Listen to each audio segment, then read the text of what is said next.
The November 14th meeting of the Board of Education is now called to order. Please rise for the invocation. O God, we pray to administer that which is just in all educational policies, being ever mindful of your guidance, stir us to action with love, wisdom, and understanding. The pledge. I pledge allegiance to the flag of the United States of America and to the republic for which it stands, one nation, under God, indivisible, with liberty and justice for all.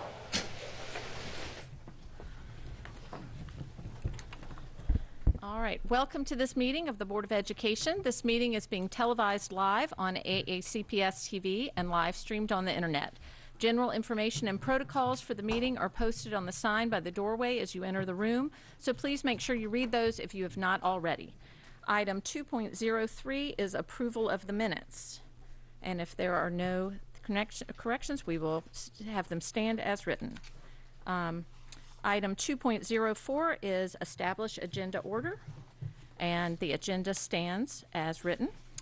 Item 2.05 is board recognitions, and we have a presentation. There we go. Good evening. I'm Ryan Vogeland, Director of Student Services, and with me is Chloe Constance, representing the Olivia Constance Foundation, and we're pleased to be here to present tonight's recognition. Before we begin, I'd like to ask members of the board and Dr. Arlato to come forward.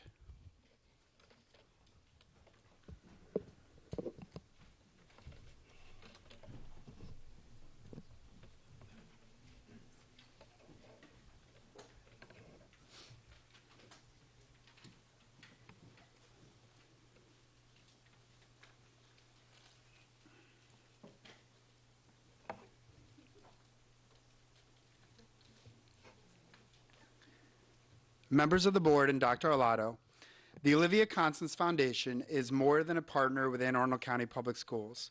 It is an extended family member of the school system that provides resources that support our core values. In particular, the foundation, formed in memory of late Broadneck High School student Olivia Constance, continues to sponsor a student competition that honors those committed to creating change through the arts. In addition, the Olivia Constance Foundation continues to award grants to schools which provide a number of services to support marginalized youth and are designed to build the capacity of young people to make a difference in the world. The Olivia Constance Foundation continues to live its mission, which reads, "To do all the good we can for whomever we can in the spirit of Olivia." Tonight, we are here to recognize the winners of the Foundation's poster contest, and at this time, I'll turn it over to Chloe Constance. Good evening. As Ryan said, I am Chloe Constance, and I am very glad to be here this evening. The Olivia Constance Foundation was started in the fall of 2011 in memory of my sister, Olivia Constance, who lost her life at the age of 14 in a tragic sailing accident here in Annapolis. The foundation does a number of things, including scholarships and grant opportunities. We started with the school system in 2013 by providing grants to support anti-bullying initiatives in the school system. To piggyback these efforts, we created this arts contest, creating change through the arts. Not only do we recognize their achievement and artistic skills this evening, we gave each winner a cash award, and we also matched that award to a charity of their choice. We have great kids in our county, and we are excited tonight to unveil the winners of our Creating Change Through the Arts. I'll announce the winners, who will come forward as their names are called. We will start with Katie Ostrander from Waugh Chapel Elementary School. Her artwork is titled Bully Free Zone, and her charity is Anxiety and Depression Association of America.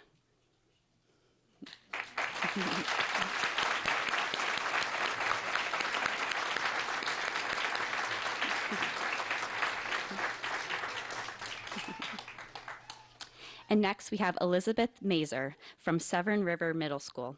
Her artwork is titled Words Have Power, and her charity is the Brendan Sailing Program.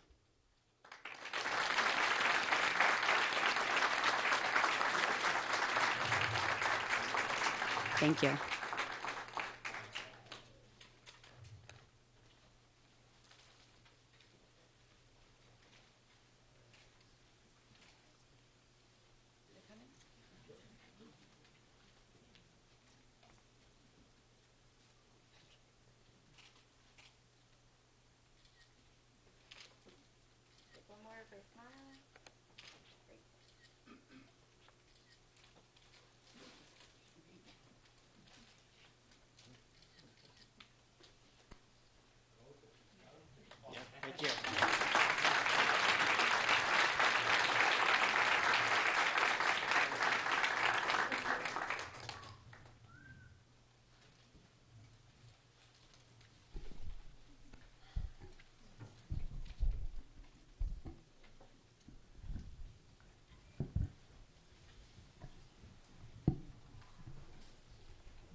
Our next recognitions are, tonight we are going to say farewell to 4 of our board members who have been serving, some of them for a very long time, and so this is an emotional night for many of us to have. But first I want to call Delegate Ned Carey. Is Ned? He's going to come up first.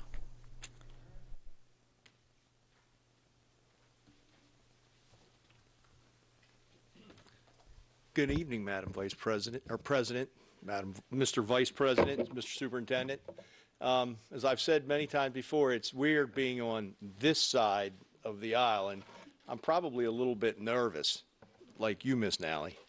But no, we're here tonight, and it's my pleasure as the Vice Chairman of the delegation to come here and talk about the service that the 4 of you have done with our board. It's been my pleasure and the delegation's pleasure to have worked with you over the years to do things to enhance our students, to help our parents. We need to make sure we get our teachers paid and get them on the right track. There's a plug for you guys.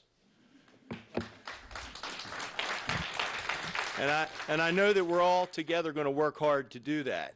But I'm here to present citations to the 4 of you, Ms. Korbelak, Ms. Nalley, Mr. Reinhard, Mr. Butcher, for your service to the board. And let me just read the citation. So this is a Maryland General Assembly official citation. Be it hereby known to all that sincerest congratulations are offered to the 4 of you in recognition of your service as a member of the Anne Arundel County Board of Education from, you all fill in the dates, but this one here says 2007 to 2018, so we know who that is, Ms. Nalley. We thank you for your work, for the work that you completed in this important role as, in your case, the longest serving board member, presented this first day of December, which it's not, by the Anne Arundel County House delegation. So I guess when you go off the board, you will have been the longest serving board member. But let me just say congratulations to all of you. You've worked hard. You've done a lot of things. I mean, $1 billion+ budget. There are a lot of zeros there. And let me just take a second to talk about Miss Nalley. I've worked with all of you, but I actually served on the board for 8 years, and I served with Miss Nalley for 3 of those 8 years. And let me just say that, first of all, it was a pleasure for me to serve with you because what you did, you came right in from being a school teacher, a school principal, and the board back in those days probably needed that guiding hand, if you will, of a school principal to take us to those next levels. For me, you were always there for me. We did a lot of good work together, as you all have done. And again, it's been my pleasure to serve with you, but it's also been my pleasure to work with all of you. So with that, I'll close out, and I'm going to give each of you your certificates.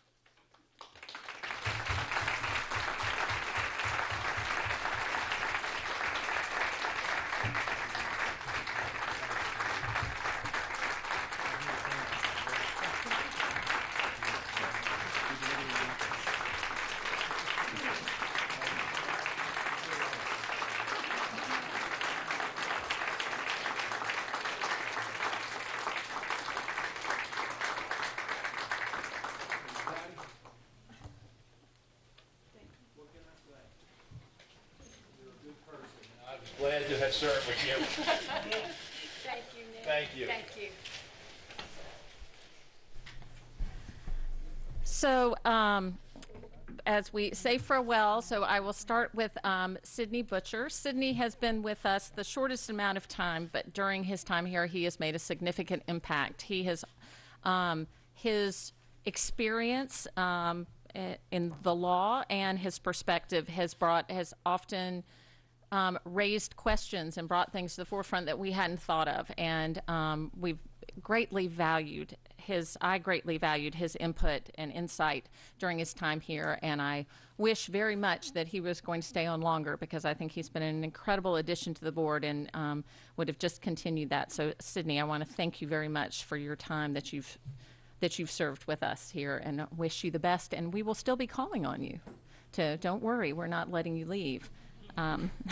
Mr. Gilleland. Thank you, Madam President. Sidney, I would just say, as the newest member, we've worked together the least amount of time, but I feel like we've been long-lost friends that reconnected, and I'm very glad that friendship will continue. Since we're allowed to now, I will tell the story I think we've been dying to hear in public. And we'll talk about why when we get to Colin. But we were in the back room, and I guess Sidney had been here, a month, 2 months, and was commenting on Mr. Grannon's shirt one day, and really admired the shirt, and he went out and he bought one. And then, he made the comment in the back room, he motions toward me. I'm leaning back, and I'm about to pop a button in my shirt, and he says, for those of us who can't wear slim shirts, like my colleagues down here, like Mr. Grannon can wear, he said, well, I went out and I bought a slim shirt, and he wore it to a board meeting, and when he got here, he took his jacket off, and the shirt split down the middle, and he had to keep his jacket on for the duration of the meeting because it had a big tear. So people now are wondering what the heck happens back here, but we've had a good time, and your presence on this board has just been amazing, and you've taught us a lot in such a short period of time. I'm going to miss working with you, but I look forward to seeing all that you continue to do in public service, so thank you for that. Miss Nalley. Well, we worked together a short period of time, but you had a really tremendous impact on our board. Your insightful remarks, you're thoughtful, you always came prepared. I appreciate your service, and I just know I'm going to be reading about you in the future. Good things. Ms. Korbelak. I just want to say thank you for bringing customer service from the board to the forefront. I think it's an important thing that we remember, and those who follow us. So thank you for always raising that on the dais. Mr. Grannon. Mr. Butcher, I will miss your humor and your candor, and it's always good to have another lawyer up here to, keep us on our toes. I also think that we're going to be reading some very good things about you in public service in the future, so I look forward to that, and I will get you the number to a good tailor. Ms. Urrea. Mr. Butcher, I just want to say that when I first walked into the board caucus room, you were the very first person to say a joke to me, and I thought that was great. I will always remember that, and your fist bumps and everything. I know that I haven't known you for very long either, but I remember sitting on the SBAC and voting for you, and I knew that as soon as I did and everybody else voted for you, that you were going to do great things, and you have. And I wish you good luck with your career, and I'm sincerely going to miss you. Thank you. And Dr. Arlotto. Absolutely. So to echo what your colleagues have said, is thank you. You and I got a chance to have our monthly meeting, our last one this morning, breakfast in Baltimore near your office, and as always, I appreciate you taking the time to meet with me, to talk. Your advice has been sound. I will continue to seek your advice. We've agreed to stay in touch. I look forward to your daughter being part of our school system in the very near future.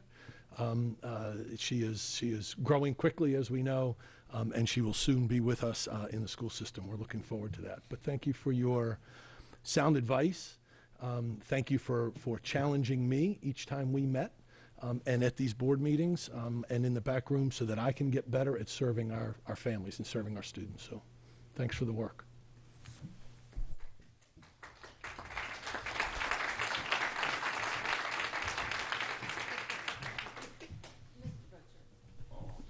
Thank you.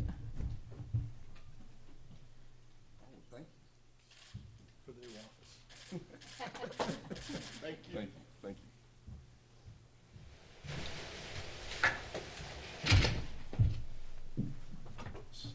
So the consistent theme is that I haven't been here that long, so my speech won't be that long.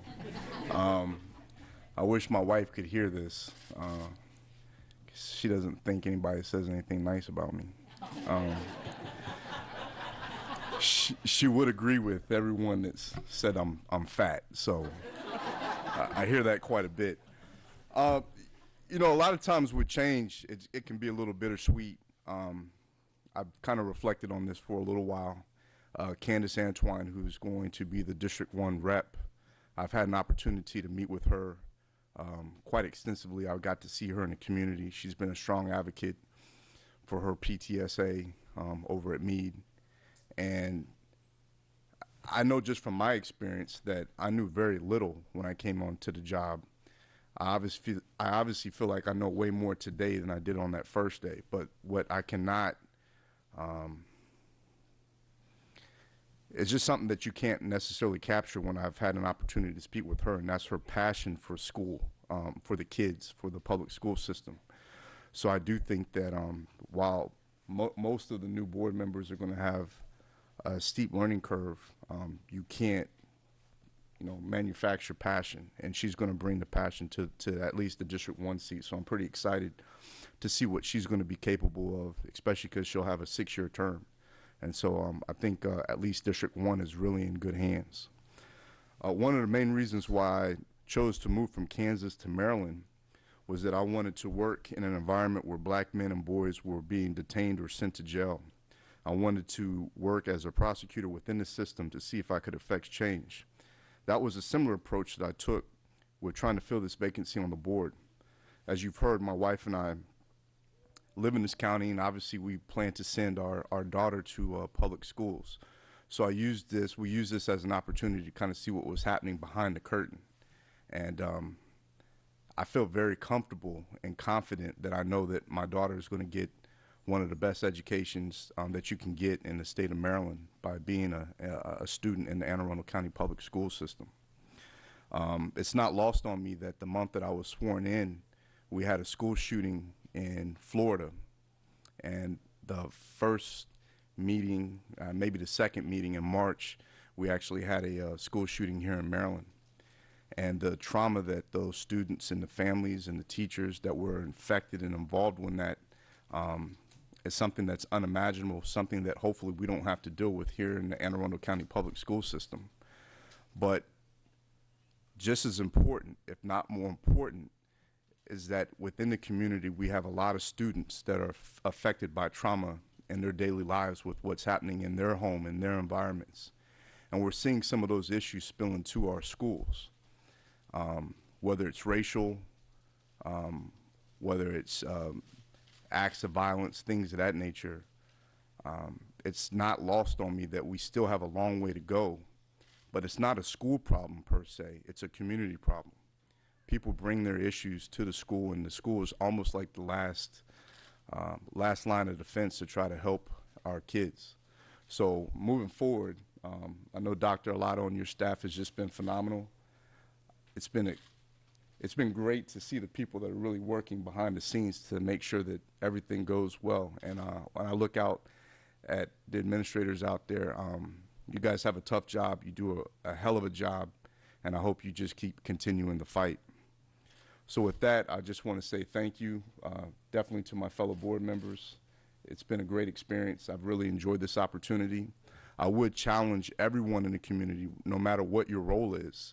Our school system is probably the most important thing that we have going as a community. As our school system goes, we go. And so it's good to try to have an elected board to a certain extent to hold people accountable. But at the end of the day, the most important people that need to be held accountable are us, the individuals that live in our community. So I hope you really understand that, and that's my main challenge. That's something that I'm taking from this experience that is very important to make sure that we as parents and residents of Anne Arundel County are really engaging with each other, speaking with each other, learning with each other as much as possible. And I think that's going to be our best bet to making sure that we have the best school system possible. So thanks for the opportunity.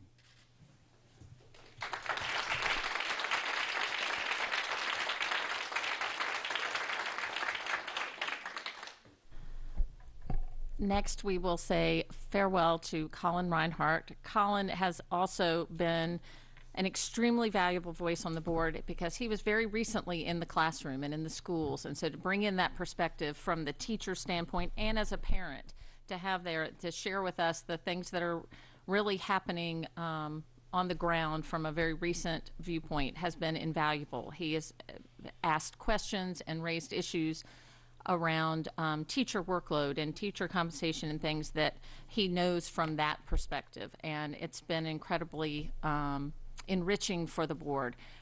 We also love his donuts, and so we will miss the donuts very much, but we'll also miss his humor and his insight and coming through. And so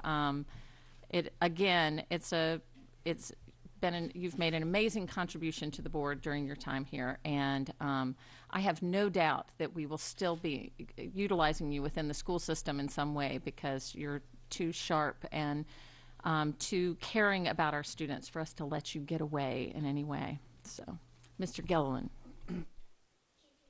Thank you again. Colin, since you joined the board, I gained 10 pounds. And Blame it on Colin. but that's because Paradise Donuts in Linthicum, the donuts are fabulous.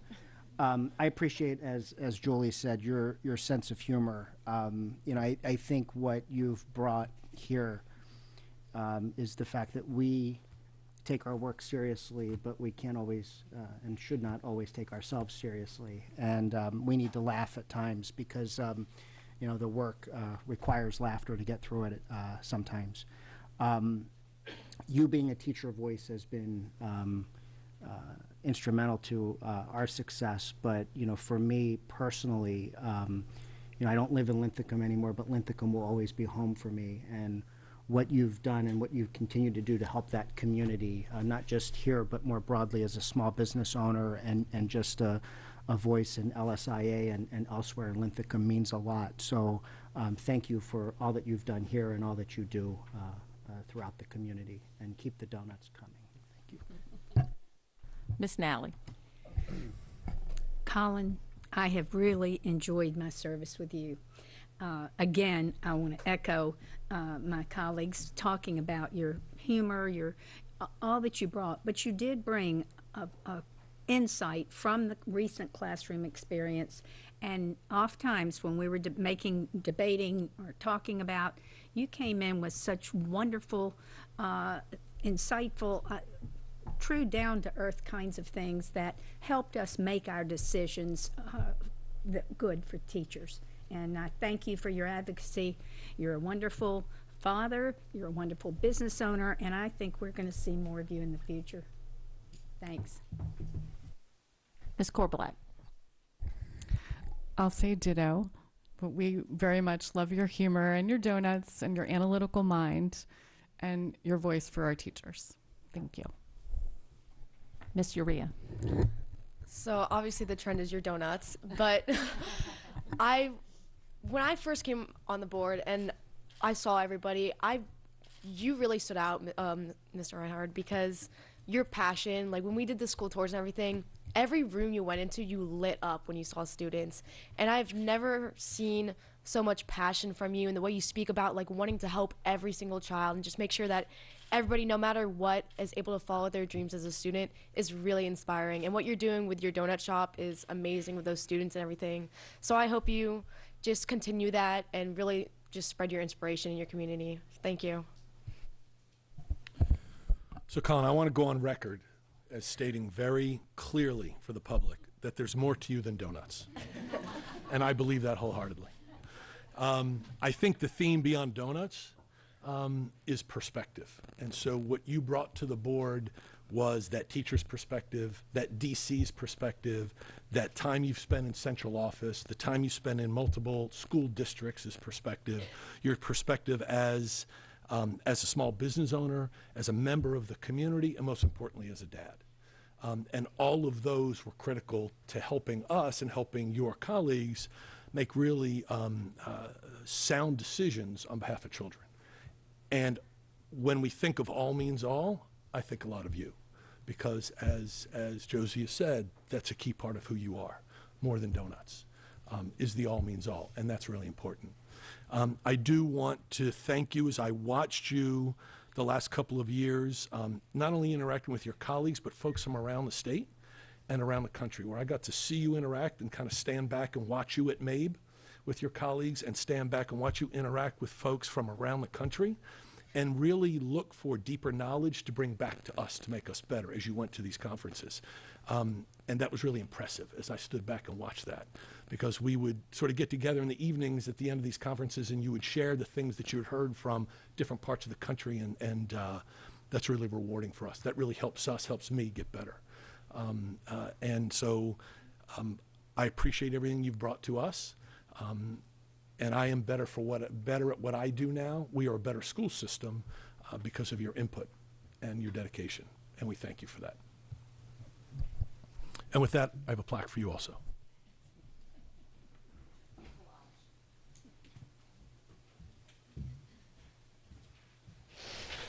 Thank you.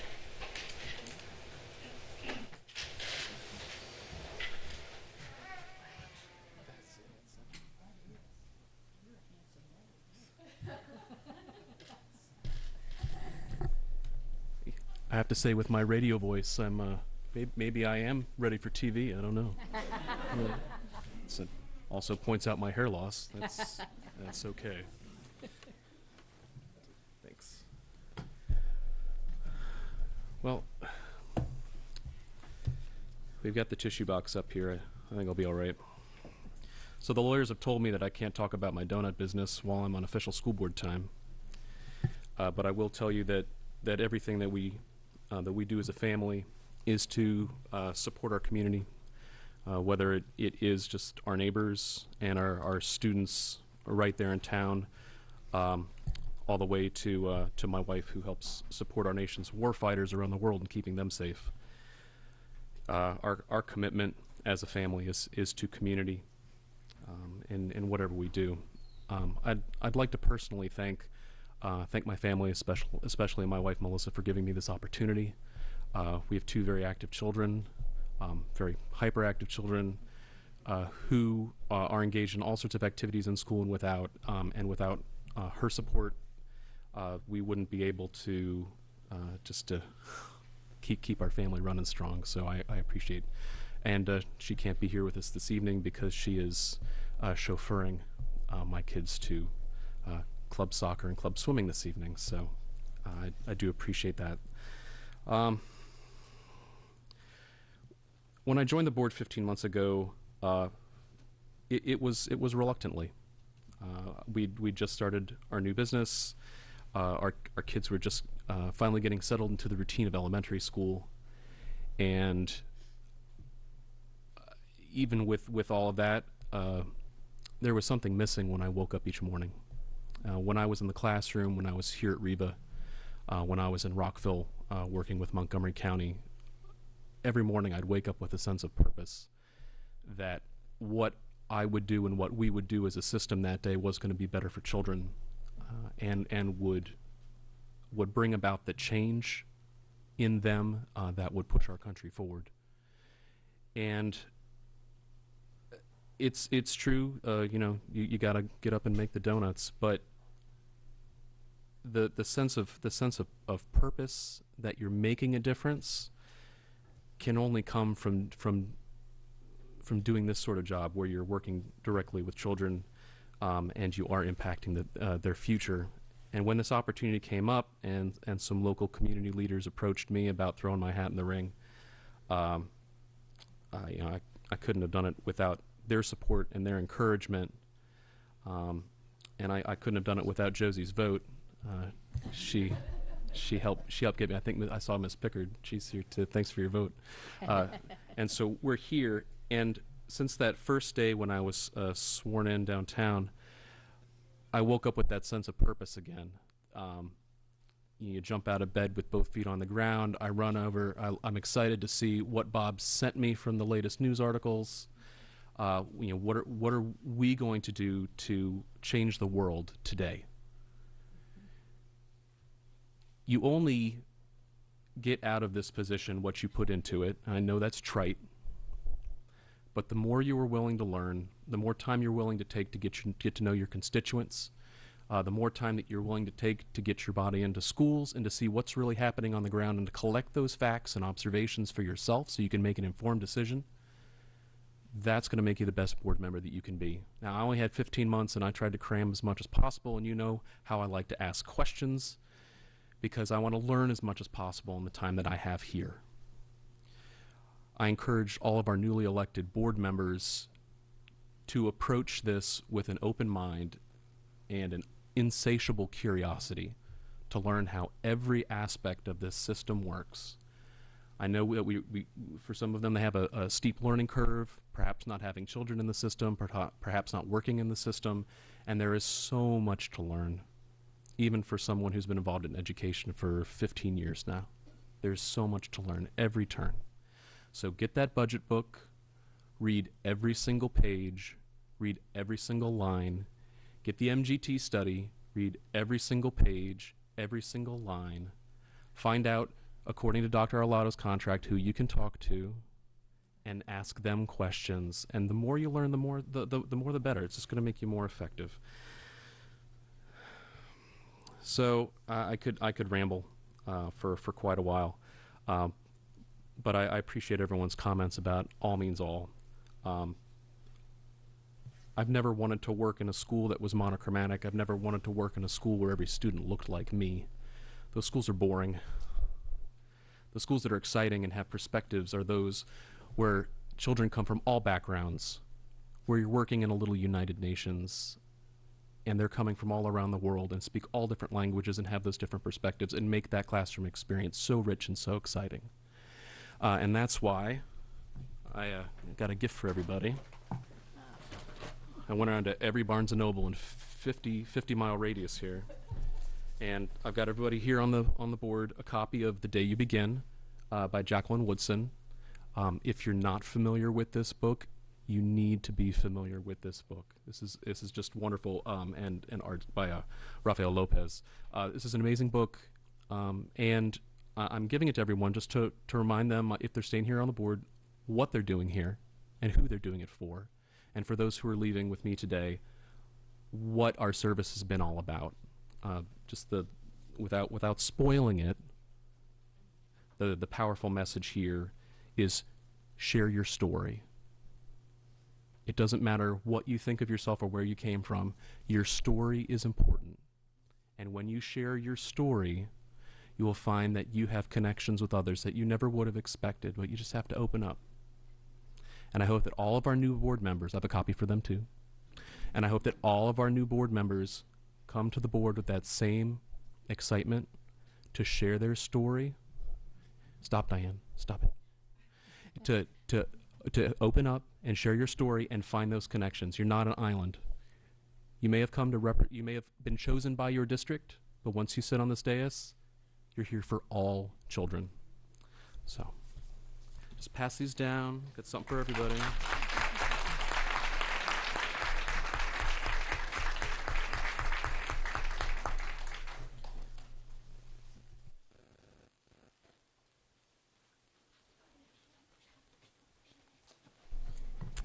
All right. So, Stacy Korbelak has been on the board for 6.5 years now. Is that right? 6.5 years. She served as the president of the board for multiple years during some big times of change here. Through it all, Stacy has always been the voice for all of our children, especially some of our least heard children sometimes. She's always bringing up, fighting for the least of these and our most challenged children. And she has been an amazing advocate for students and teachers. She comes from the perspective as a parent who's had children in the system and has a son who's now a teacher in our system. So she has brought that background. She's also teaches in higher education, so she knows what our students need to know to go on and be successful. And so she's brought that and challenged us to make sure that we are preparing our children adequately to go on and be ready for their next steps. And so all those are valuable perspectives. As with all these board members, she's become a dear friend, and Stacy, you have definitely left your mark on the school system for the better. You have made us a stronger school system.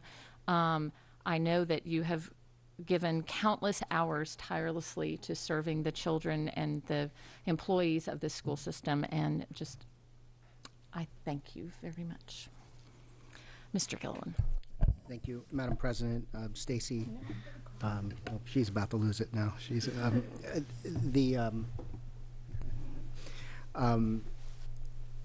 we first met, I guess, 12, 13 years ago. You were writing a story when I went to speak at a class at Arundel Middle, an AVID program, and you wrote a flattering story about me and didn't write what some of the students were picking up on in that class, that I was there for romantic reasons with that particular teacher.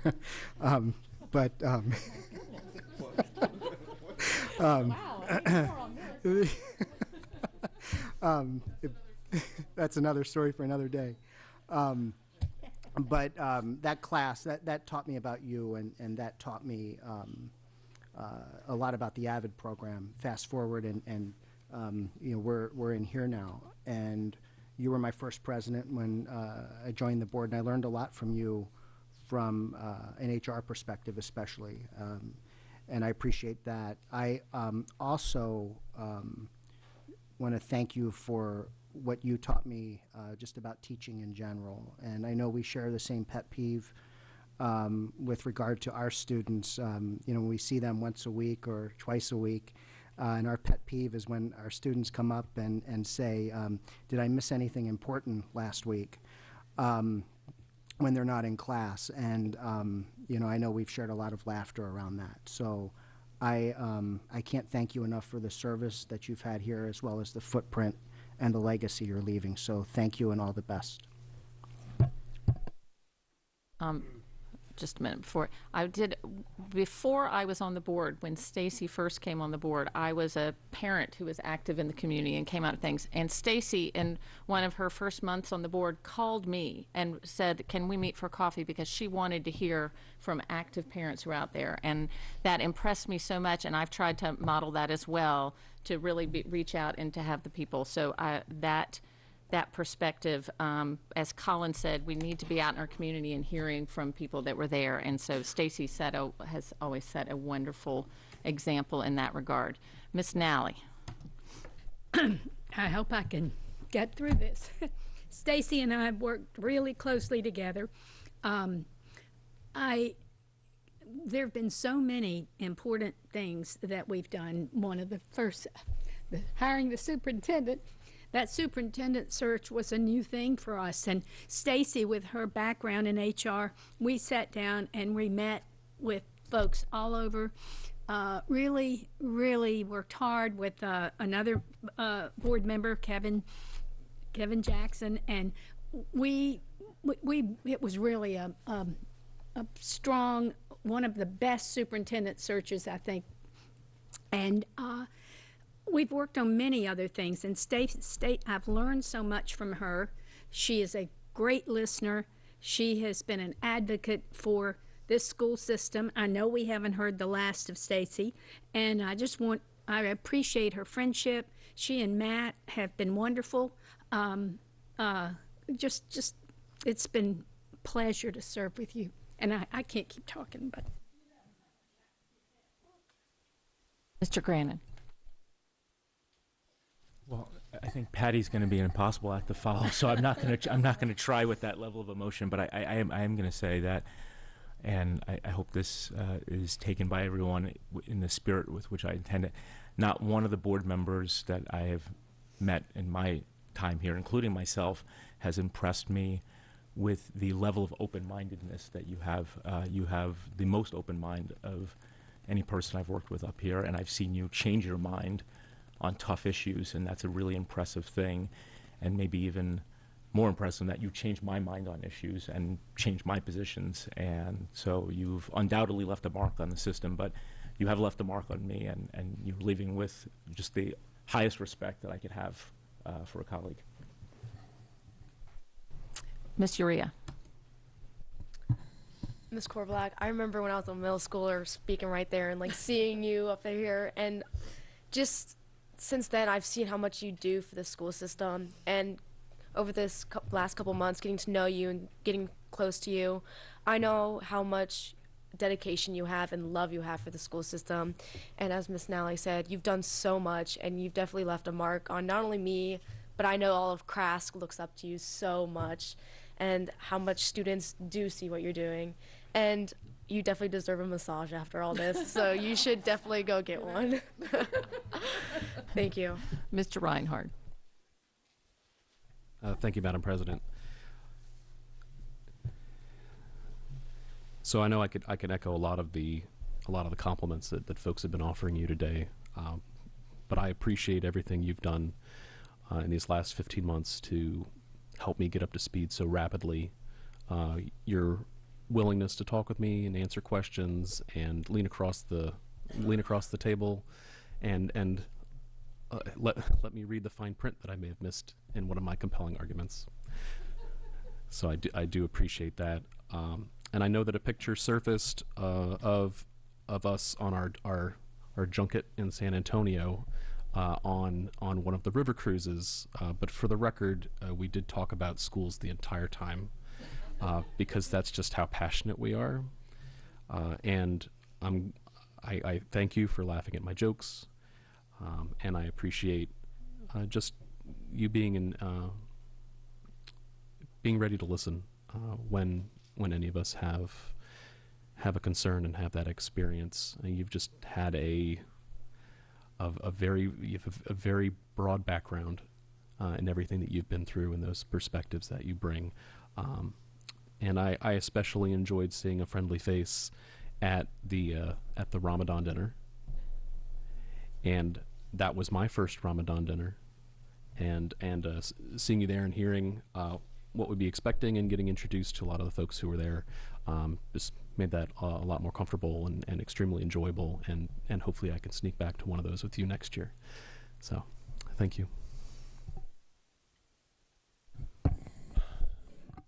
So we had a chance, Stacy, to cry in my office on Monday at our last meeting. And so your colleagues are right, you are incredible. I've had the opportunity to get to know your family, and they're quality people. As opposed to going through everything that everybody has said and repeat it, I think the most important thing that stands out for me is all means all, is Stacy Korbelak. Your colleagues have mentioned it about how you focus both in the back room and out front, and in your time in the community about focusing on those that have less, and how can we do more for them. I'm not sure the public knows that that term, all means all. That's the key part of who we are as a school system. It is the leading part of our strategic plan, sort of the last stamp you've had on this school system. But that came about several years ago when you were president. And we were in the process of producing professional development for our schools around supporting transgender students. And we were learning more as a school system, and we were putting together our guidelines to support our transgender students as best we could and as best we can. And I remember meeting with you and asking you if, as president, there's going to be a bit of a storm, and are you okay with that? And you didn't hesitate. You said, absolutely, move forward. And there was a storm. And some of the greatest hate mail that you or I have ever received was a result of us publishing those guidelines to support our transgender students. And you stood your ground firm, and I appreciate that. And that's what I always remember. It is about all means all for you. And that's where that term came from. From that point forward, it was about us supporting all of our students, and all does mean all. And that's Stacy Korbelak, and I thank you for that.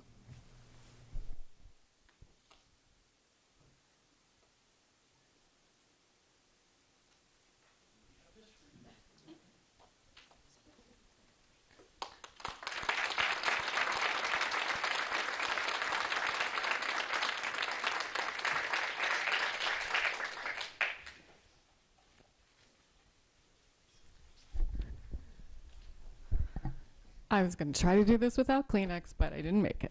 I had to write down what I wanted to say so I wouldn't cry through it. But those of you who were at my daughter's Annapolis High School graduation a couple years ago know that writing speeches down doesn't always work. Serving on the school board has truly been an opportunity of a lifetime. I have grown so much personally and professionally over these last 6.5 years. But more importantly, I've had the chance to work with the best of the best. And I mean that from the people up here and the people over here. The two things that I'm the most proud of during my tenure on this board, the first is the hiring of our interim and permanent superintendent, George Urrea.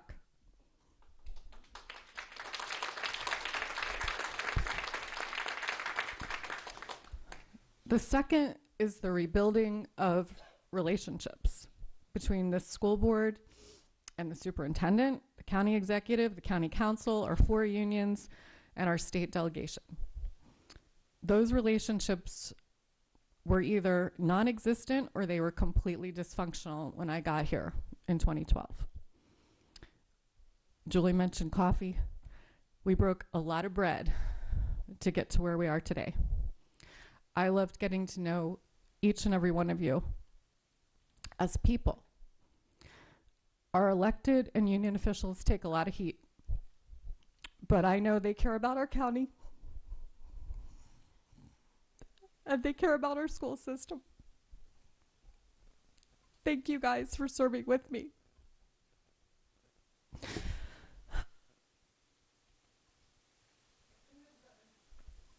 I could not have done any of this work without the support of my family and my employer.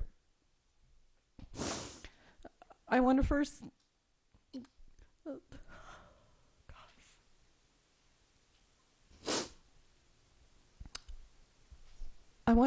thank my department chair and my dean and the vice president at Howard Community College, where I've worked for 13 years. When I first approached them about applying for this role, I was pretty sure the answer was going to be no. How do you excuse a professor from the classroom on every other Wednesday when you teach a Monday and Wednesday class? So that didn't make any sense to me, but I was encouraged by one of our county councilmen to just ask the question anyway. So I did. And to my surprise, their immediate response was, "You can teach online, we'll get you trained. Go for it." And so I did. And they've been adjusting my teaching schedule ever since, and I thank them. And now to my family. My husband, Matt, who's here tonight, he became the chauffeur and the chef of our house after my first year on the board, so I could chair the search committee and then the board itself. He never once complained about these new roles, but I know it wasn't easy after a long day of working in Washington, D.C. Please know I could not have served here without your support.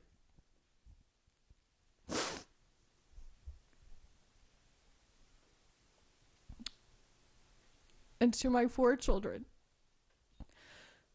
2 of whom are here this evening, the other 2 who are out of state. Thank you for loaning your mom to the children and families and teachers and staff of the Arundel County Public Schools. I know there were times when I wasn't available to attend an event or answer a call or text promptly. Thank you for understanding. I'm especially grateful that my son, Ben, will continue to serve the students and families of Anne Arundel County Public Schools and Annapolis High after I'm gone. They're lucky to have you. I know we have a meeting to conduct, but I want to close with something that I read in an opinion piece by Marie Tillman in the Washington Post earlier this week. It sums up my thoughts on how we should all move forward with a new board and our new county leaders. She wrote, "I believe we are at our best as Americans when we engage in constructive dialogue around our differences with the goal of understanding one another. This mindset is where change happens, progress is made, and bridges are built. I believe that in our hearts we are all the same. We all want our children to be healthy and safe and to have opportunities. We may have significant differences in how we think we should get there, but divisive rhetoric will only deepen the chasm and make us forget all that we share. Let's engage instead in thoughtful and respectful discourse, never shying away from the nuance, never taking the easy way, and looking always for a conversation instead of a fight. Thank you all.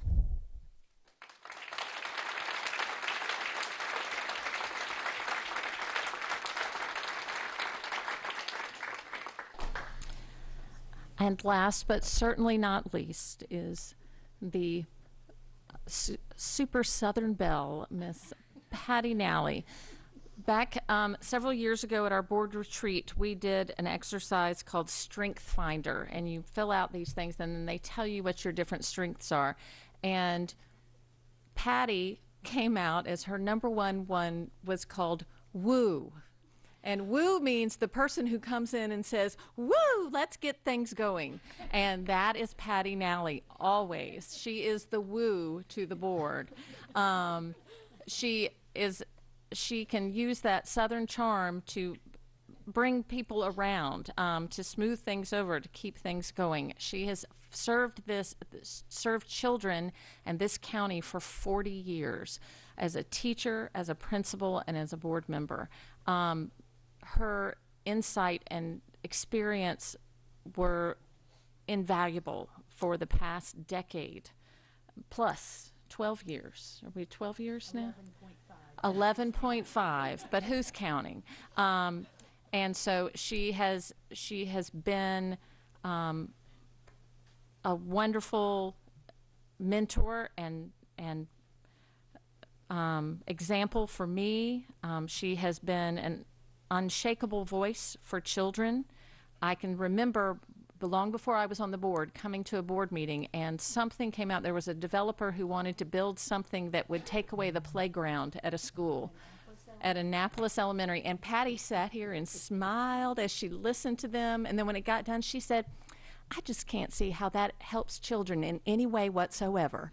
And she said it in that nice Southern voice, but she shot them down right there. And they did not take away that playground. And so right then, that was my first encounter with Patty Nalley. And I was like, this is a lady who gets it and who is fighting for children and what is best for children all the time. And so, Patty, I don't think any of us can thank you enough for all of your decades of service and all that you've done and the mark that you've left on. When we go to schools to visit, it's 4 degrees of Patty Nalley. It's not 6 degrees. It's there. She has taught someone or taught their children or taught with them or taught with their mother or taught with their grandmother. And I mean, every school we go to, it's true. It's true. And so, you know, the connections that are there, we always laugh because we'll walk in and they'll be like, oh, I taught you in 4th grade. And we're like, of course you did. So that historical knowledge is just, I don't think we'll ever fill that on the board to have that. And so I'm so grateful for your service and the time I was able to spend with you. Mr. Gilleland. Thank you again, Madam President. Patty, I love you. And I love your accent. I love Southern accents. It's been the highlight of my professional career to sit between the two of you this year. But our connection goes back 30 plus years and doesn't involve me, but in fact involves my wife, who you taught for 2 years. And when I came on the board, or just prior to joining the board, she talked about you often, and she said you were one of the best. And I can see that now, having the honor of working with you, sitting next to you out here, sitting next to you back there. I've learned a lot from you, and you've changed my vote on a couple of occasions when I may have been going in one direction, and you would make a comment, sometimes even the voice of a principal, saying, you know, this is what principals may be looking at a school. And that perspective, well-grounded, well-justified, was enough to convince me to change a vote or two along the way. Your impact, I think, will be felt in this school system for decades. because, I've seen the person my wife has become, and it's because of teachers like you that have made a difference. And I can't thank you enough for that, because that is something that is being paid forward. So I'm going to miss you. I'm going to miss sitting next to you. And again, I can't thank you enough for all that you've done and continue to do. Thank you. Ms. Korbelak. Patty, it's been such a pleasure. And when I first came on the board, you took me under your wing and you became my mentor and you became my friend. I think one of my favorite stories early on was you telling me that we needed to watch ourselves on TV and make sure we weren't giving away our real thoughts through our facial expression so we could practice our smiles and our nods. But I know that we'll be friends forever and we'll miss this together.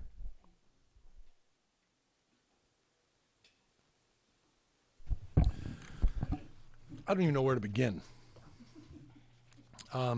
So let me begin as I look out into the audience and I see your wonderful family here, and I see colleagues through the years that are were not only your colleagues but your friends, and that speaks volumes about you. They're certainly not here to see me. They're here to see you, because you've had that kind of influence on them as a colleague to begin, and then the friendships you built. As has been said, you will have a tremendous impact. You have had a tremendous impact and will into the future. I know that as you wanted it, our sort of last act together will be visiting a school tomorrow afternoon.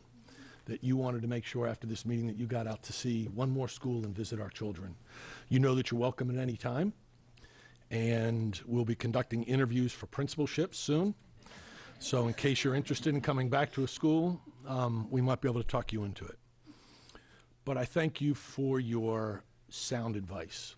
I think over the years we were able to have conversations that I might not have been able to have with your other colleagues because of the seats we've both sat in, because of the experiences you have had. And so I've very much appreciated your sage advice. And while it has been said that there are only several degrees of separation from Patty Nalley and the rest of Anne Arundel County, that's been really beneficial for me because you've helped guide me, sometimes through the political waters with some of our delegates and some of our elected officials, as you know things and know folks better than I, and I've learned from you, and I've appreciated that. So I'm looking forward to tomorrow and us spending some final time together as we visit a school. And want to thank you. And I know your colleagues and your friends here in the audience and your family want to thank you for 40 plus years. And if anybody didn't sort of catch, as we were talking about Stacy, who stayed beyond 5 years, and Patty, who stayed, you heard 11.5, they didn't have to. They could have walked away at 5 and at 10. And as the board was shifting and we were going to an elected board, they chose to stay to keep some continuity for this group, for this superintendent, and I appreciate that. To both of you, thank you for staying. We're better off for it. Thank you. Mr. Grannon. I just want to say briefly, Patty, I think you're a wonderful person. I've just had no end of pleasure sitting next to you in the boardroom. You've answered literally every question that I've asked you, and some of the questions didn't have anything to do with board business. They had things to do with how to be a better parent to my own child, who's in 3rd grade at Davidsonville. And you literally always had an answer to every question, and always had a smile. And I'm gonna miss you a lot. I think you're a terrific person, terrific grandmother, terrific mother, obviously a terrific educator. And I hope to be able to stay in touch with you over the years to keep asking you those questions, because you always had a great answer for anything I ever asked you. Ms. Urrea. Of course, I had to jump in at the end, but I just wanted to say, Ms. Nalley, that your smile lights up every single room. And seriously, when I first walked in, I saw you. You were so welcoming and so awesome. And I'm sorry, but it's just one thing I love about you is every time we're trying to decide a date, you open up your little calendar of the dates and you're like searching through like, is it this day? It's just, it makes me laugh every time. And like getting to know you at, everybody notices it too, so it's not just me. But, and like getting to know you at MAVE and like you sitting there with your friend talking about like your travel and everything, that's just so inspirational. Just like seeing you follow your dreams of traveling and everything. I don't know, you're just such an amazing person and an amazing grandmother too, the way you talk about your grandchildren. It's so cute. And I'm really gonna miss you. I feel like you're like the grandmother of the group, so you're definitely gonna leave a hole in in our hearts, so thank you.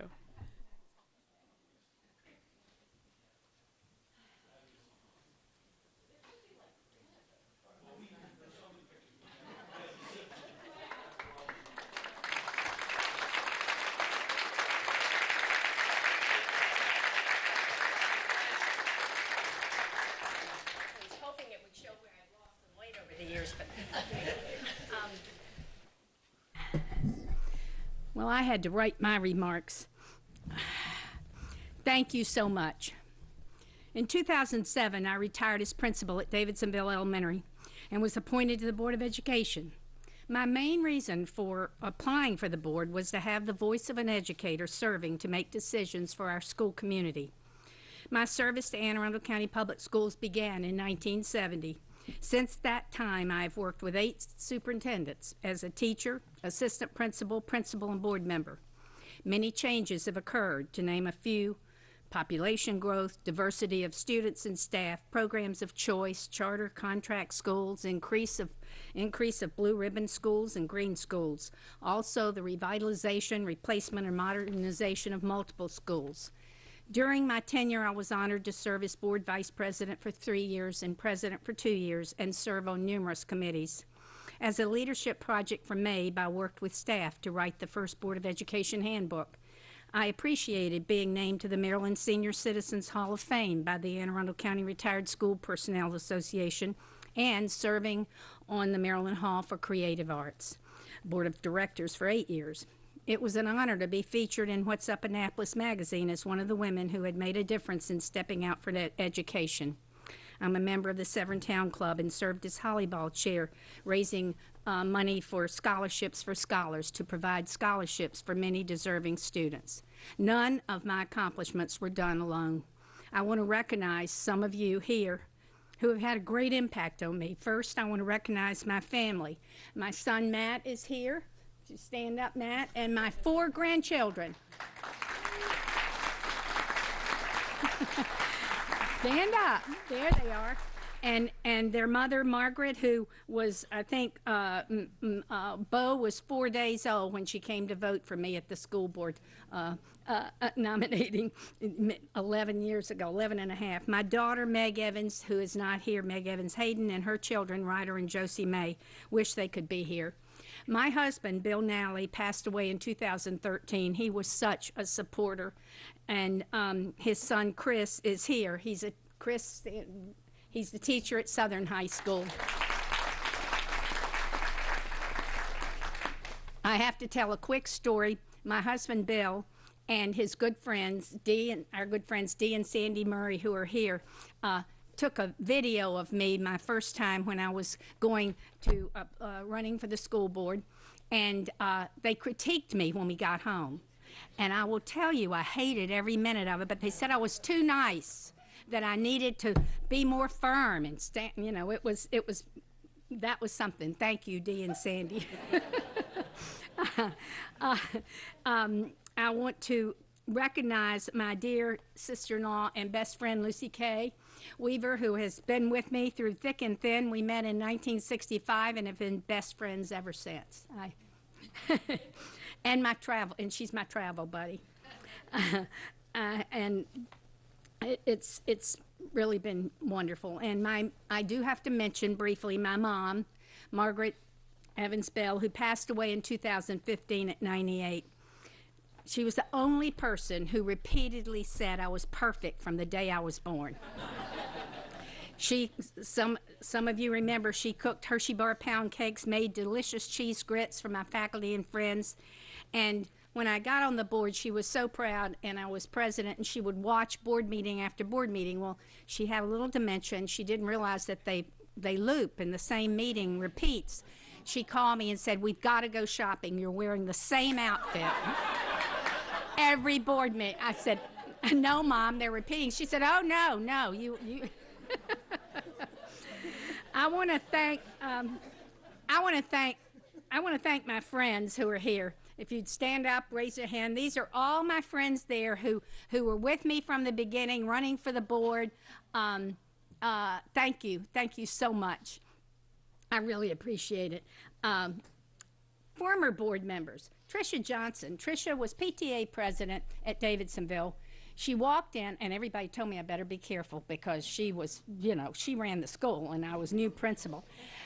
Tricia walked in the door, and I'm telling you, we were just like that from the beginning, and she did so much and helped me so much. And then she went on the school board and was president of the school board. And Ned Carey, oh my gosh, Ned and Tricia and I would meet, and I really thank you. I know I won't say anything. I won't say a thing. But it was great. I want to thank for Allison Pickard is here. And Solon Webb. Solon, I have missed you on this board. I will tell you, I have to tell one story. We were driving to Mabe, and we stopped at Crazy Ladies, and Solon had to sit in Crazy Ladies with me while I shopped. I told him he could go to Hooters next door, but he didn't. But we had a wonderful time, and Solon, you were a great board member, and thank you, Carmen, for sharing him. I want to thank, of course, all the current, past, and present board members. I look down this front, and I can name every one of you how I knew you, either in meetings, and I don't want to go down the list and forget, but every one of you, either special ed meetings, going to conferences. Oh my gosh, Helen Matioski, I hired her at Davidsonville, the best hire ever.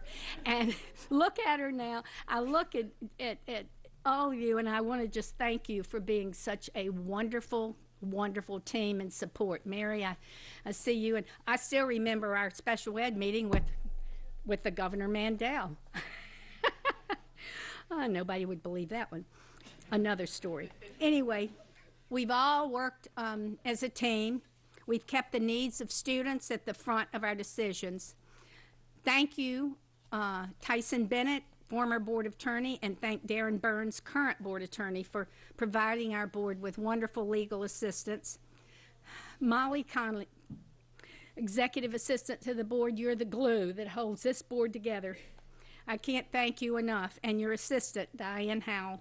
These fabulous ladies work under a lot of pressure. They are the first ones who get the irate phone calls and all that, and they just handle everything, and I respect your efforts. It's wonderful. As I mentioned earlier, I've worked with 8 superintendents over my career. I want to say that Dr. Arlato is the finest superintendent with whom I've worked. His honesty, work ethic, and determination to make our school system work for all students is admirable. Thank you for all you do. Finally, I would like to leave with some advice for current and future boards. You know, a teacher, we can't do anything without leaving with a little advice, right, Helen? Board membership involves many long hours. Take advantage of the leadership opportunities to study with Maryland Association of Boards of Education. These courses are invaluable in helping you become a great board member. Study the key work of school boards to clearly understand your role as a board member. Carefully read the board handbook, since I wrote it. It's been revised many times. This is a document that can be revised as you need to determine if the norms and values should be updated to meet the majority of the board's wishes. Dr. Arlato meets individually with board members monthly. Take advantage of these meetings to have a greater understanding of why and how decisions are made. Get out in the community. Board membership is not limited to meetings and hearings and workshops. You need to work with Dr. Arlato to develop a schedule to visit schools regularly. And as he said a while ago, one of my last things to do, I'm visiting a school tomorrow. That's my favorite thing to do. Study your packet and talk with Dr. Arlato if you need clarification. Be on time for meetings. You're an important part of a team, and you need to be present and prepared. Notify the board office if you must be late or leave early. Consistently walking in late and leaving early is disrespectful to your teammates. Remember that teamwork is important. You will not always agree with fellow board members. You have the right to respectfully disagree. Listen, listen, listen. Understand your fellow board members' opinions. The student board member is an important part of this team. They have the student's ear and can often provide valuable insight into decision making. Board relationships are a key to the success of the board team. It truly begins with a willingness to work together. This collaborative approach does not happen by accident. Make a conscious decision to focus on student achievement and have a good working relationship with fellow board members. Thank you for allowing me to serve these 11 years and 5 months. It has been an honor and a pleasure. And the final, I want to read this because it was so important to me. My dear friend, Chris Stockett, we've worked together as teacher, principal. She wrote me this letter, and I just have to read it as my ending. Dear Patty, as you look back on your career in education, you should do so with great pride in all that you have accomplished. As a classroom teacher, you impacted all those students' lives because you were an excellent teacher. As principal, your influence expanded to all the students, parents, and teachers. Finally, as a board member, you were able to spread your knowledge, understanding, and dedication to excellence to the whole school community. I am fortunate to call you friend. Congratulations and best wishes. Love, Chris. That was so meaningful. I want to have it framed. I really appreciate that. Thank you. Thank you, Anne Arundel County.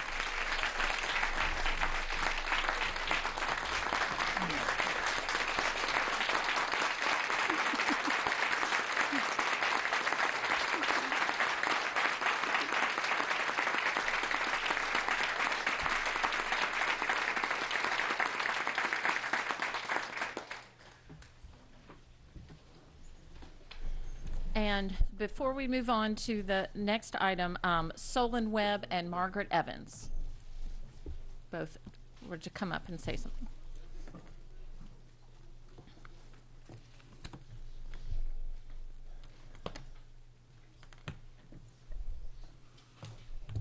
No bow tie.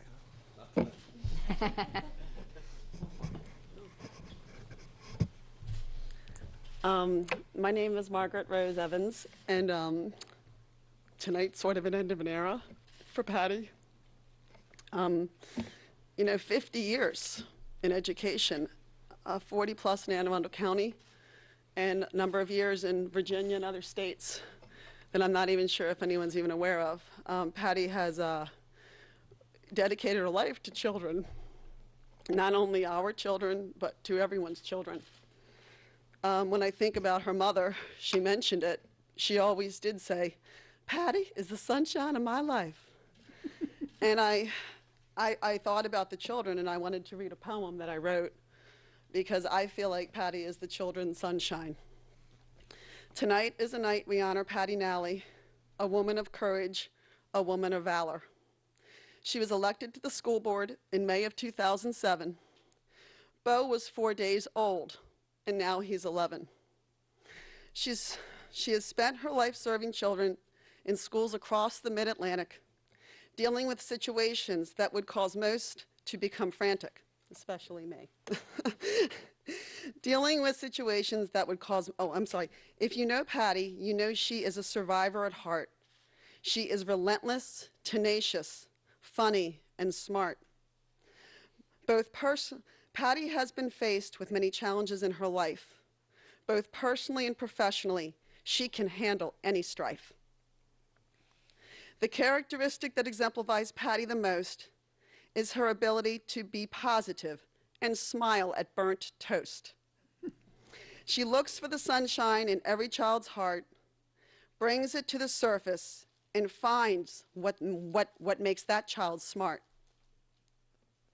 As for the negative things, she pays them no mind, instead focusing on that unique ray of light which makes every child shine. Her appreciation for intelligence in all facets of education is what makes her one of the best teachers in the nation. Tonight, Anne Arundel County and the state is losing one of its finest. I hope they are prepared to be without this strong lioness. Thank you, Patty. Thank you. Thank you.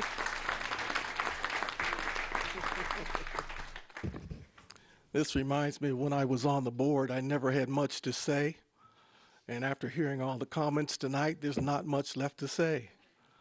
I wanted to, thank all of you board members. Thank you for your service.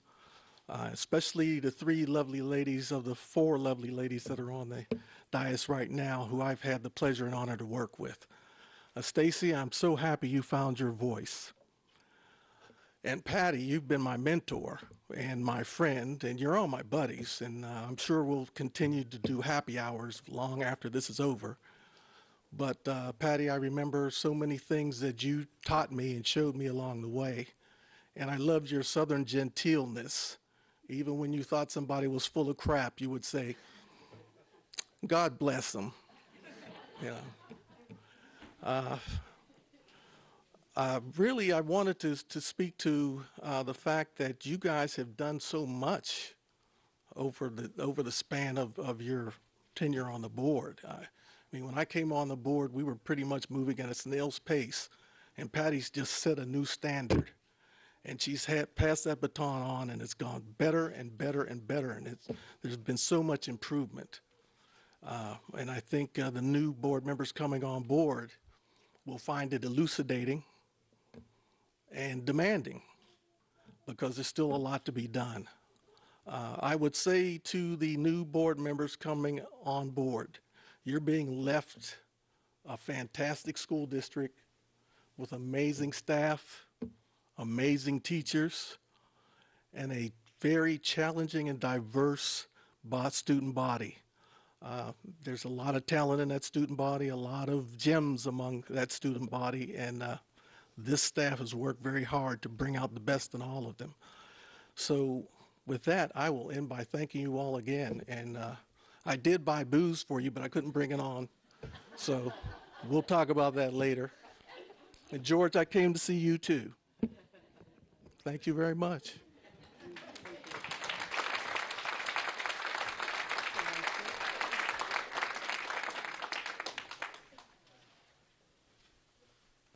And now we will move on to the work of the board. Item 2.06 is the CRASC report.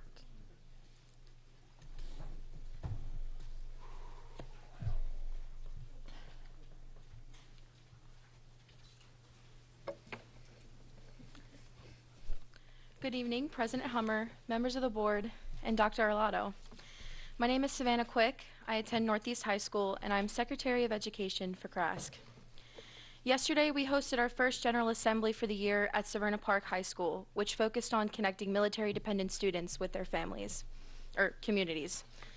We were fortunate to have Colonel Thomas Chapeau, Headquarters Battalion Commander from Fort George G. Meade, and Mary Gable, Assistant State Superintendent, Division of Student Support, Academic Enrichment, and Educational Policy for the Maryland State Department of Education speak at our event.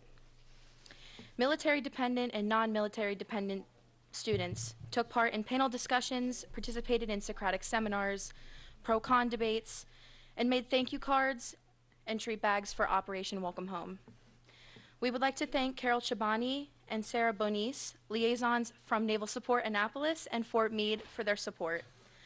Also, Commander Eggleston from Annapolis High School and his NJROTC cadets who presented the colors during our opening activities. Let's not forget the wonderful students and parents who took part in the panel discussions and a visit from Assistant Superintendent Sally McDonald Egan. Speaking as a student who is not a military dependent, it was a fantastic experience. Any student will tell you that they look for a school environment that is safe and supportive. With that being said, we as CRASC condemn the incidents of hate that happened not only at Chesapeake Bay Middle School and Chesapeake High School, but in our county. There is no place in our school system for this hatred. We as a county need to stand together against the hate and stand together for kindness. As Dr. Arlotto has mentioned in his Capital Gazette guest column, a community meeting will be held to address issues of inclusion and acceptance.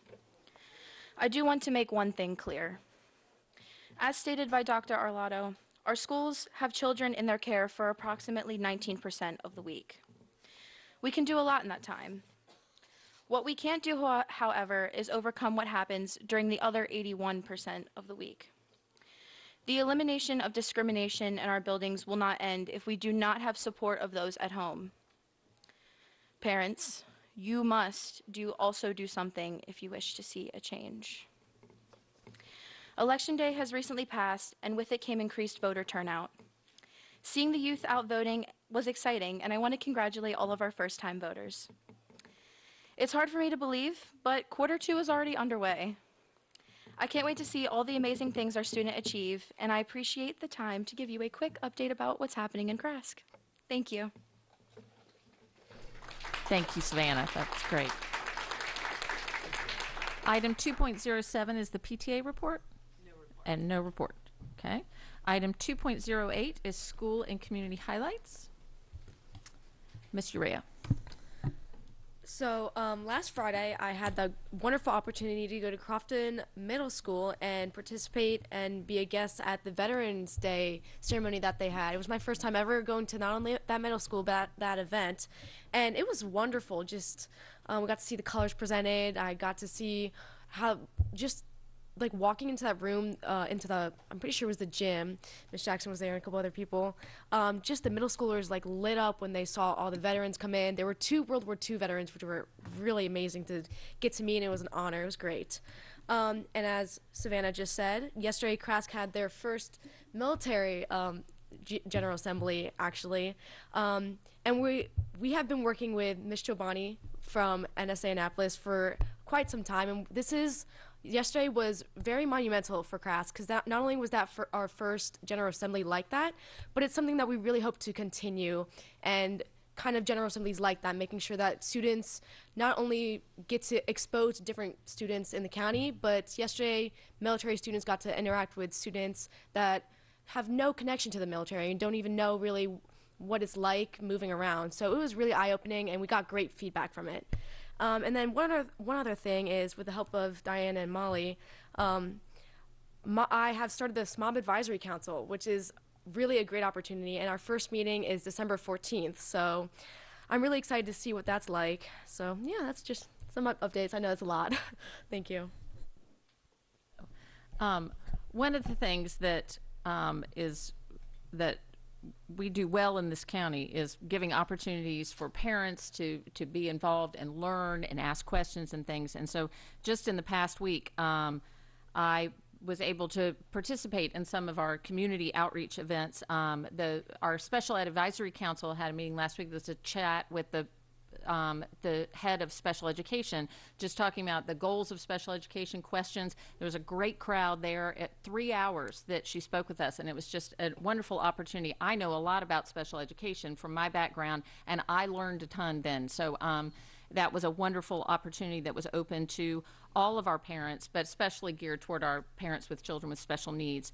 And then Saturday, we held our annual Parent Involvement Council. Hundreds of parents were there. It was an amazing day. Workshops that were available for parents to increase how they can support their children and how we can have that. And it was so exciting to see so many parents who made that a priority for the day to work with the school system of how can we better support our kids. And so what a wonderful way to start the day, to see hundreds of incredibly diverse families, grandparents, all kinds of people who are there wanting to be better partners with the school system and wanting to be stronger parents and supporting their kids.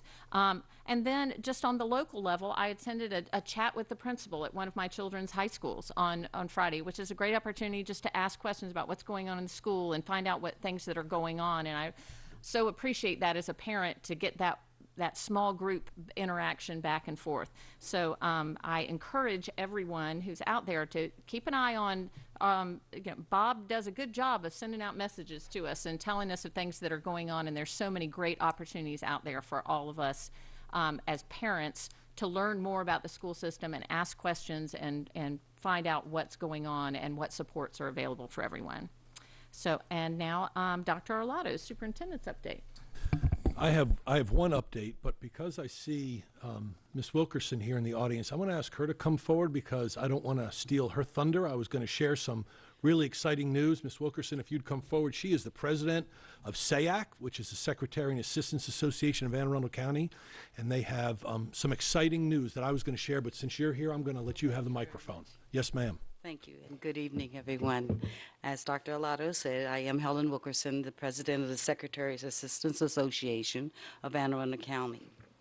As you may or may not be aware, today is, or this week, is the American Education Week, and today is National ESP Day, a day to recognize thousands of ESPs nationwide and the difference we make in the lives of students in and out of our classrooms. Here at Anne Arundel County Public Schools, we mark the occasion with the first SAAC's annual ESP of the Year award, and it was presented to our very own permanent sub teacher assistant David Pickens of MacArthur Middle School. David Pickens is the kind of educator.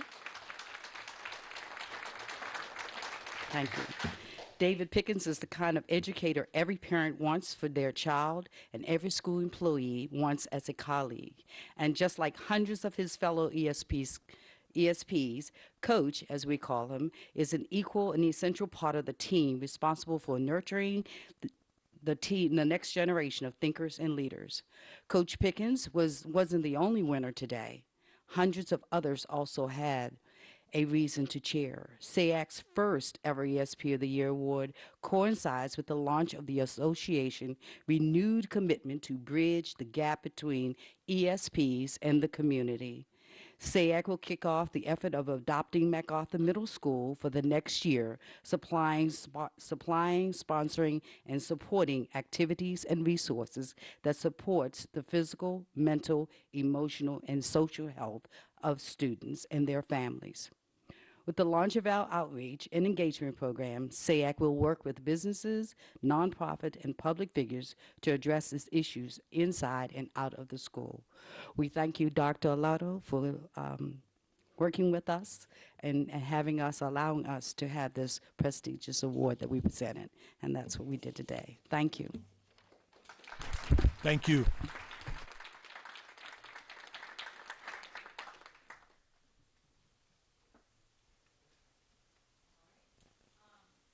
Item 2.10 is we have a presentation on the 2019-2020 middle school schedule.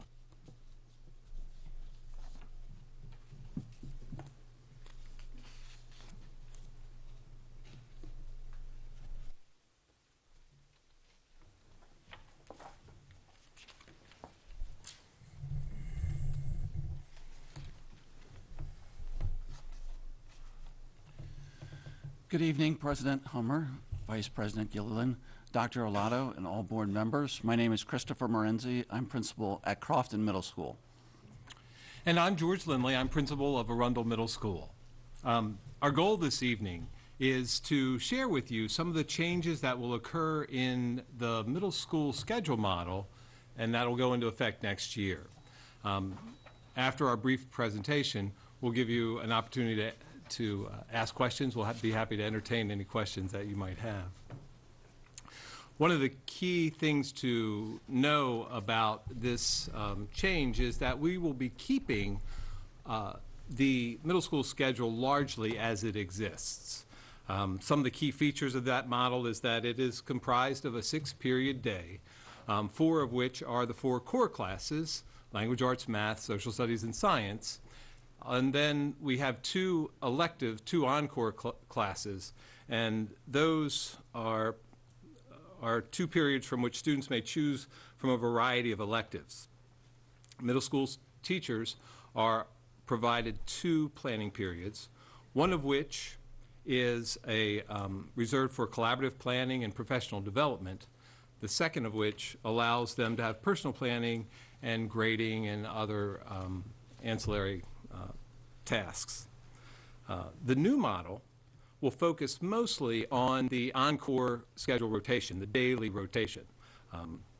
Those changes include the elimination of what we refer to as the 6th grade wheel, and that is 4-course, 9-week rotation that 6th graders take during the year. That will be eliminated, and as well as the ABC rotation schedule, which will be replaced by an every other day rotation, or we refer to it as AB day rotation.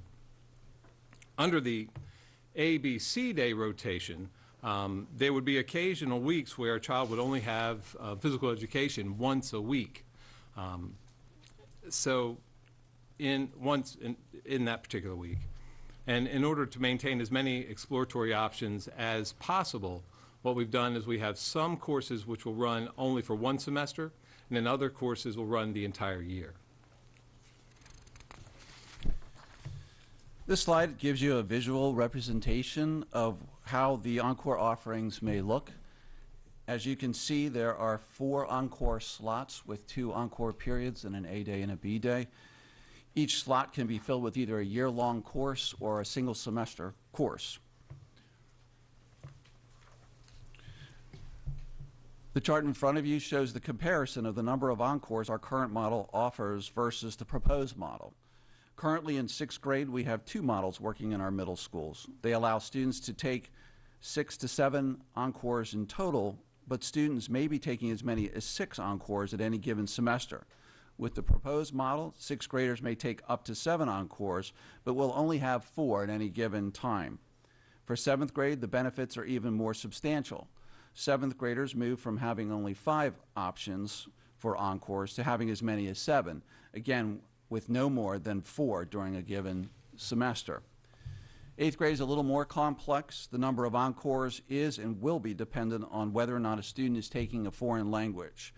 With the proposed model, 8th graders will generally have as many or more choices, but like the 6th and 7th graders, fewer at any given time. So with the new model, the world languages will offer a variety of pathways for our early adolescents. It will closely mirror the model that some of our magnet schools are currently running, but a child may elect to take a language later. They could take it as early as in 6th grade, with the potential of leaving middle school with 2 high school credits. The 6th grade World Language Connections course will be eliminated in lieu of this new model. A student will have options as to when he or she can begin a world language in this model, depending on his or her readiness level and interest. A student can begin as early as 6th grade or wait until 8th grade to take a world language in middle school. Now, for students entering middle school who are currently reading below grade level, they will be enrolled in a daily intervention program. This is a strong recommendation from the Reading Language Arts Office, as all of the programs that we utilize for reading interventions are designed to run every day. We currently offer these courses every other day, and in some cases, 2 out of every 3 days in that ABC day rotation. It is our expectation that the students enrolled in daily reading interventions will progress quickly and then can exit the program sooner, certainly by the time they leave middle school. The movement from the ABC rotation to an AB rotation does require curricular revisions. Currently, a year-long course meets every 3rd day. As a consequence, several courses of the new model will move to meeting 90 days per year instead of 60 days. These are courses that are projected to remain as year-long courses. They include phys ed, AVID, and the performing arts courses. I know our curriculum specialists are very excited about curriculum specialists in these areas are thrilled with the idea of having extended time in each of these areas. Also, as a consequence, certain courses, those that will become single semester courses, will move to meet only 45 days. These courses cross all core curriculums. There's been discussions about eliminating some of these courses as we went into this new model, but our final recommendation was to continue to allow all of these courses to exist through our transition into the proposed model. As the progression of the new model takes hold, some of these courses may find themselves a little bit obsolete. Finally, another curriculum concern is the issue of the elimination of facts as a required course. It is in our facts classes that the financial literacy standards, the 6 standards that we're required to present to students, it's through facts that occurs. So since facts will no longer be a required course to take throughout the middle school year, it'll be an optional course, these financial literacy standards will be rolled into the core curriculum courses. So as I said previously, curriculum and instruction is currently working on these changes and have shown a lot of enthusiasm about these changes. So benefits. We believe that there's several benefits of this new model. As previously stated, students are likely to have fewer encore classes at any given time. It's also going to have an increased instructional time in the performing arts class, and this will presumably lead to more practice time before performances. Both of these facts translate to less stress for our students. Currently, our students are required to take a fine arts class and a PE class each year, a world language class in 6th grade and 7th grade, and a facts class somewhere during their middle school years. While the fine arts and the phys ed requirements still exist, with the additional single semester courses and the changes in the world language path, students and the movement of the financial literacy into the core curriculums, students have more opportunities for classes of their choice. This adjustment also helps with rigor. Students will be able to begin at a level of their readiness level and then progress quickly. The increased time for reading interventions will raise the number of students entering high school reading on grade level. The new model also provides more time for physical education. This is supported by research that our early adolescents need physical activity. Research suggests that increased activity promotes better mental health, increased appetite, improved sleep habits, in addition to higher academic performance. The flexible world language model offers high-performing students the opportunity to achieve 2 high school credits before leaving middle school, or begin at a time when they are ready and interested. The fidelity piece talks about the benefits that spread to both our adults and our children, our students. Both get to focus a little more on their current course load because their course load is lighter. Teachers reduce their caseload from 12 classes to 8 classes at any given marking period. And this also reduces the number of students and assignments that require their attention. Under our current model, we have a number of Encore teachers also who are teaching outside their certification fields due to odd-numbered sections or to try to round out a teacher's schedule. This new model will likely reduce this occurrence. A particularly attractive piece of this adjustment aligns the comprehensive middle school schedule with our high school and magnet school schedules. This will permit us to share staff with all secondary schools in and across our system, if and when needed. Currently, our schedules do not permit this kind of sharing, or it's very difficult to do so. In addition to this benefit, there's the aligning of the world language progression across all middle schools. In cases where a child may need to move from one school to another within our county, he or she will be able to do so with a smoother transition without the need of interventions or distance learning supports. And that's the conclusion of our presentation. If there's time, we're willing to answer any questions that we can for you. And of course, Mr. Reinhard is first. Streak is alive. It's good to see you again, Mr. Lindley. It's hoping to see you with the beard. It's no shave November. I know. Oh, all right. I'll get on that. It won't take long. So, is there still a math remediation program being offered through the Encore time? So those, like, we do offer things like box score and stock market, things of that nature. There is a performance in math, I believe, that is offered, and students do have that option. I was talking to Nicole Howard just a couple days ago, and apparently they're working on another intervention for math. Okay. And I remember when I was coaching at Lindale that we did have in that rotation a regular math remediation course. Yeah. Because I saw that we wanted the students to take PE every year. We want the students to take a fine art every year.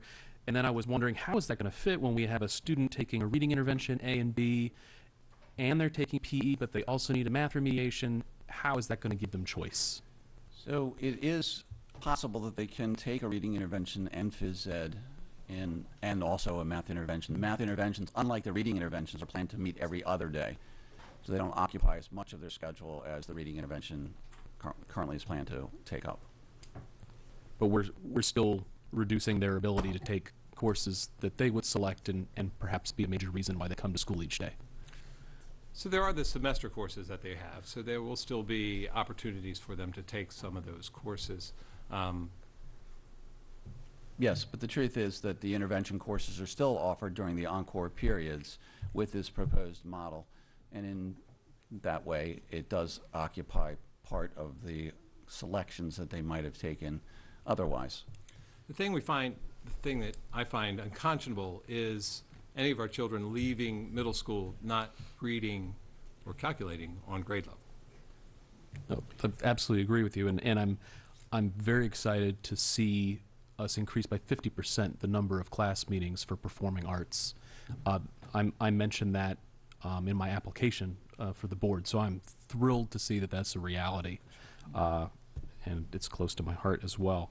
Also seeing changes in the reduction of workload for our teachers and the number of class sessions that might be meeting. Is that going to affect staffing in middle schools? Are we going to see teachers perhaps cut? So we believe that this is a staffing neutral model. There's a lot of discussion about whether or not there would be a possibility of an additional staffing in any model that we might create. When we started this process about 2 years ago, we all understood that we could not come up with a suggestion, a proposal that was going to increase the cost of the scheduling model. So it is theoretically a staffing neutral model. Certain content areas are likely to show some increase in staffing in that department, and other departments are likely to show some decreases.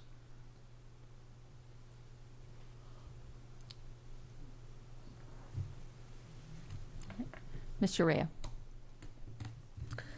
Thank you very much for your presentation. It was very informative. And I just want to highlight a couple things. I like how it's starting to model like the high school, because I think it's very important for middle schoolers, especially 8th graders, to, instead of having that weird 6-day period, like move to what it's like to high school.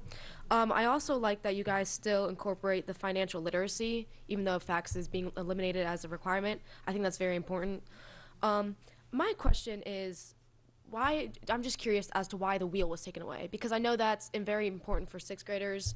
Some of them like it because it gets you exposed to all of the languages. So moving to 7th and 8th grade, you get to know what French is like, or if I like Mandarin better than French, and it gets you like exposed to all the cultures and in 6th grade. So I'm just wondering why it was eliminated. So the wheel includes the World Language Connections class, as well as FACS and Art and Tech Ed.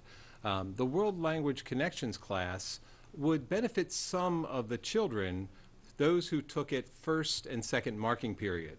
But if you remember that you're selecting courses for next year in January and February, there's half of the students who didn't get the opportunity to even take that course, and they're having to make that selection already. So that really wasn't an effective way to expose the children. Mr. Summers, thank you. Gene is looking for ways to actually provide some of that exposure to kids in elementary school to give them more of a background to choose. There was a lot of discussion about the wheel. There were advantages of the wheel in the sense that students took the same course every single day for 9 weeks and didn't have a rotation of multiple classes. It was also somewhat advantageous for the teacher because they were not seeing so many different kids on a given school day or school week. But it causes a scheduling nightmare in the master schedule. It puts some real binds on a master schedule and makes that harder for us to staff our buildings equitably. And because of that, staffing was sometimes used, or class sizes were sometimes created to be larger than we would like them to be, because there was no way to staff to create a master schedule that would include the wheel for 6th grade and not have a similar model in 7th and 8th grade. They'll still have the option to select those other courses, tech ed, fax, and art. In fact, they have to take a fine art, so they're still available to them. The only one that's being pulled away is that world language connections piece. So you guys are looking to potentially get that exposure in elementary school students before they enter the middle school? Yes, that's correct. Okay. And then a child can actually start taking a world language for high school credit as a 6th grader Really? if they're so inclined. Okay, thank you very much. You're welcome. So as you said, so the reading intervention or the math intervention, those would be considered an encore class, but if they test it out, if they've really made advances, then they would be able to move into another encore Yes, at the ma'am. end of the semester. There are some schools who are running the reading intervention everyday model right now, and they are finding success. The kids are, it's delivered with more fidelity, more regularity, and they are exiting sooner, which then gives them opportunity for the other electives. And so they're required to take PE every year, That's PE correct. is an MSDE requirement. and it's a year long. They have to. It will be a year long every other day. Okay, and then a fine art, but they have choices of the fine arts that they Correct. can do, and that's also a year long? Yes, well, we have performing arts, which are year-long, but then a child could take just an art course, which is a semester-long. Okay. And both would satisfy that requirement. Okay, so would they have to take the fine arts class both semesters? Do they have to take it as a year-long class or just a No, class just for the one, year? just one class per year. One class per year. Would satisfy that. Okay, and I will echo what Mr. Reinhard said. As a parent of a child who was in, who was in the band, I'm thrilled that they will now have the opportunity to have those lessons more often and have that. I think that'll make a huge difference in our music program moving forward in the number of kids that stay involved in the class. So I think that's great. Having had multiple children in middle school or still in middle school now, I am thrilled about this program. I'll tell you as a parent, I never figured out the ABC schedule. And I would ask them what they had today, and they would go, "Mom, don't you know?" I'm like, no. They said it's C Day, and I'm like, that means nothing to me. I always ask the kids what day it is. Yeah, I mean, I wouldn't know. And while I loved that they had so many choices to choose from, it was a bit of sampling that came through, and especially for our music students or people who need reading intervention, I think that prolonged exposure and more regular thing, it makes a huge difference. So I want to thank y'all for all your work on this, because I think this is a great move forward. And I know, we all know that middle school is a special area, that is a unique world of its own. And so that all of y'all worked so closely to get what's best for this is, hats off for all this work. Thank you. Ms. Urrea. Sorry to come back. But so I don't know if you guys said this before, but is it going to plan to hit all middle schoolers 2019 to 2020, or is it just going to start with incoming 6th graders and then move forward? This would be a program for all middle schoolers. It would be comprehensive in the whole building, not just for 6th graders. Okay, thank you. If no other questions from the board, I want to thank the two of you and your committee. If the board was not aware, this is a group that's been under the leadership of Mr. Lindley and Mr. Morenzi for the past 2 years. The committee put themselves together as a result of data. We have not been as successful with our middle schoolers as we would like. It's a trend that is common not just to Anne Arundel County, but across the state and across the country. And so we needed middle school experts, and the two of you are that. You have heard me say this before. I think our system is led from the middle. You and your colleagues have given us more to think about and to do in terms of educating all of our kids. But the middle schoolers are a unique individual, unique group, developmentally. And you all realize that. And so not just the changing of this schedule has come from this group, but we have refocused our efforts on social emotional needs of our students and really focusing on the advisory was rebuilt under your leadership and that of Shirley Jackson Avery to provide some more supports for our students at the middle level. And you've really refocused our efforts on math because the data said we needed to be there. And most importantly, that our instructional methodology hit home for students at this developmental level. And so I thank you and the team. I thank your committee, and you guys aren't done. But there's a lot more work to do, but we thank you. I thank you for your leadership. Thank you. Thank you, Dr. Arlano. Appreciate it. Okay. All right. We will now move on to public comment. Anyone wishing to speak on an item not on today's agenda may offer testimony during this public comment portion of the meeting. Speakers are allotted 3 minutes each and may not allocate their time to others. A tone will sound when time has expired. The board asks that comments remain civil and appropriate for the various audiences that may be watching or viewing this meeting. Student-specific and personnel matters are confidential and cannot be discussed in this forum. It is not the board's general practice to engage in question and answer session with speakers. For the record, please give your name before speaking, and handouts should be given to the board assistant. And I will call up in groups of 5. Rachel Heisner, Mike Wierzbicki, am I saying that right? Mark Nagel, Uju Leaf, and Jennifer Mermond.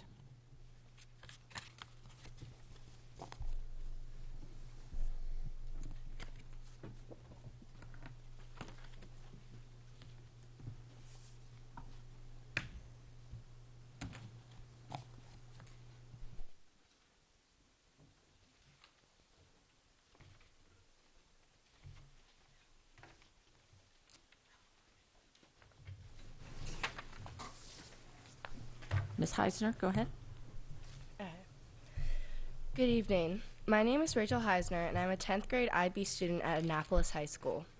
I am both a student athlete and a student participating in several AP classes. Like other student athletes, I find it is a challenge to fit required classes into my schedule, as well as classes that best prepare me for college. My goal is to eliminate this challenge for not only me, but also my peers who face the same struggles. By participating in my sport, field hockey, I already receive physical activity from my school sport. My coach also reviews healthy eating and exercising habits with my teammates and I. I hope to make one season of the Anne Arundel County school-funded sport count as 1/2 of a PE credit, giving students the chance to take more high-level classes, making them more prepared and appealing to colleges, while remaining physically fit and stress-free. Over the summer, I created a petition using change.org to help gain supporters for this cause. I received about 250 signatures from students and parents all around the county. This shows the community's interest in change for our educational system. Some school systems have implemented this policy as promoted by their students and found positive results. An Ohio University study shows that most students' stress is caused by academics and that team sports and exercise are a significant outlet for this stress. In my opinion, most of my stress and my peers stems from the need to gain 1.5 physical education credits from the mandated course. While this may not seem onerous, student athletes participate in at least 10 hours of physical activity a week during their season. Also, most student athletes learn nutritional and physical wellness from their coaches, which is a part of the PE curriculum. This poses the question, should students be required to take a course in which the content is already covered in their extracurricular activity? I say no. Students should have the freedom to opt out of a course in which they are already fulfilling the physical education requirements and standards on the field, track, court, or pool. By eliminating the need of taking a PE class, students would have the opportunity to either take more academically challenging or elective courses, making them more attractive to colleges or employers. I urge you to support our student athletes in allowing their sports to count as a physical education credit. Thank you for your time. Mr. Reinhard. Thank you, Madam President. First of all, thank you for bringing a creative solution to your problem to the board's attention.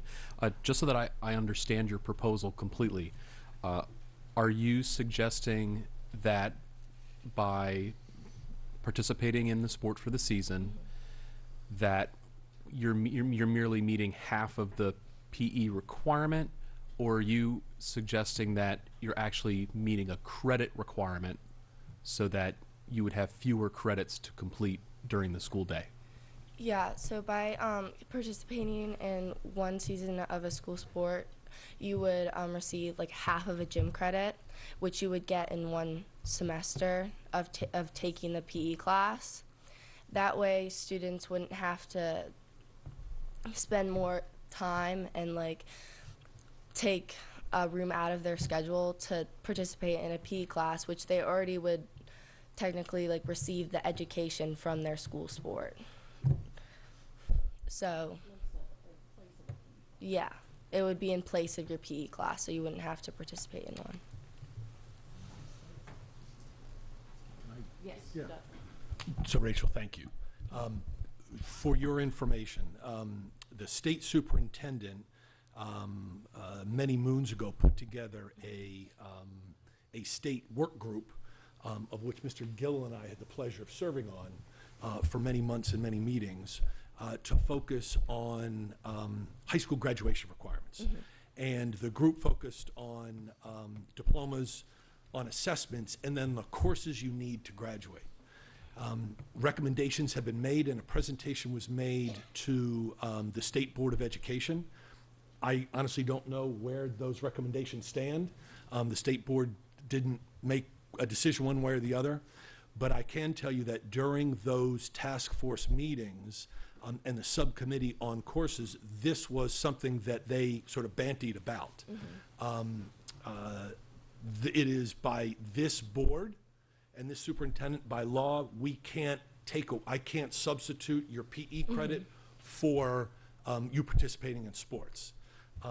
A number of private schools do that, but in the public sector here in Maryland, it's a state requirement that you have a year of PE.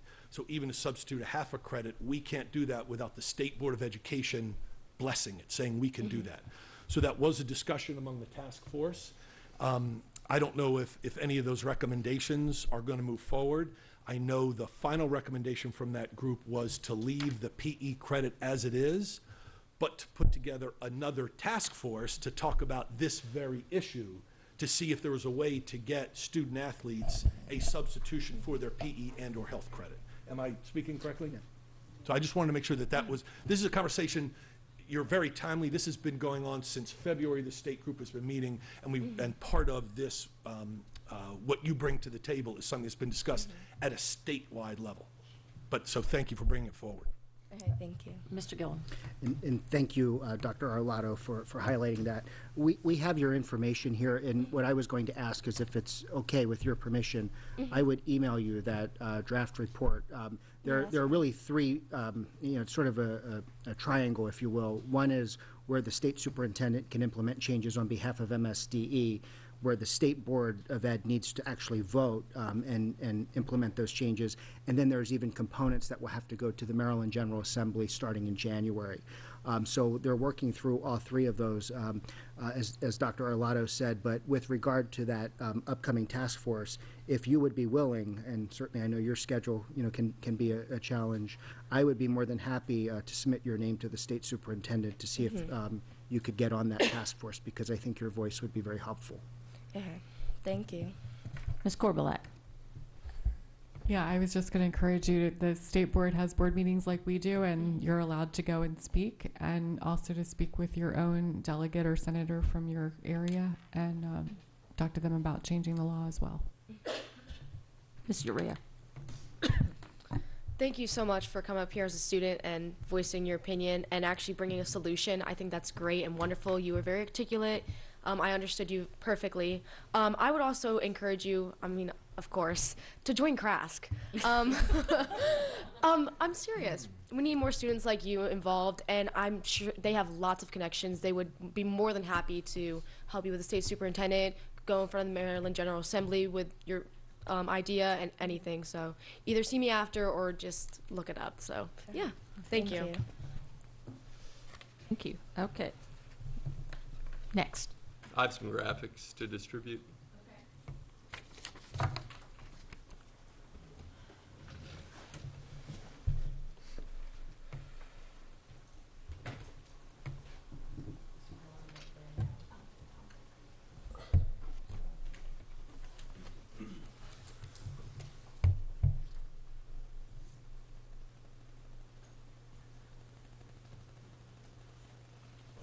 Go ahead.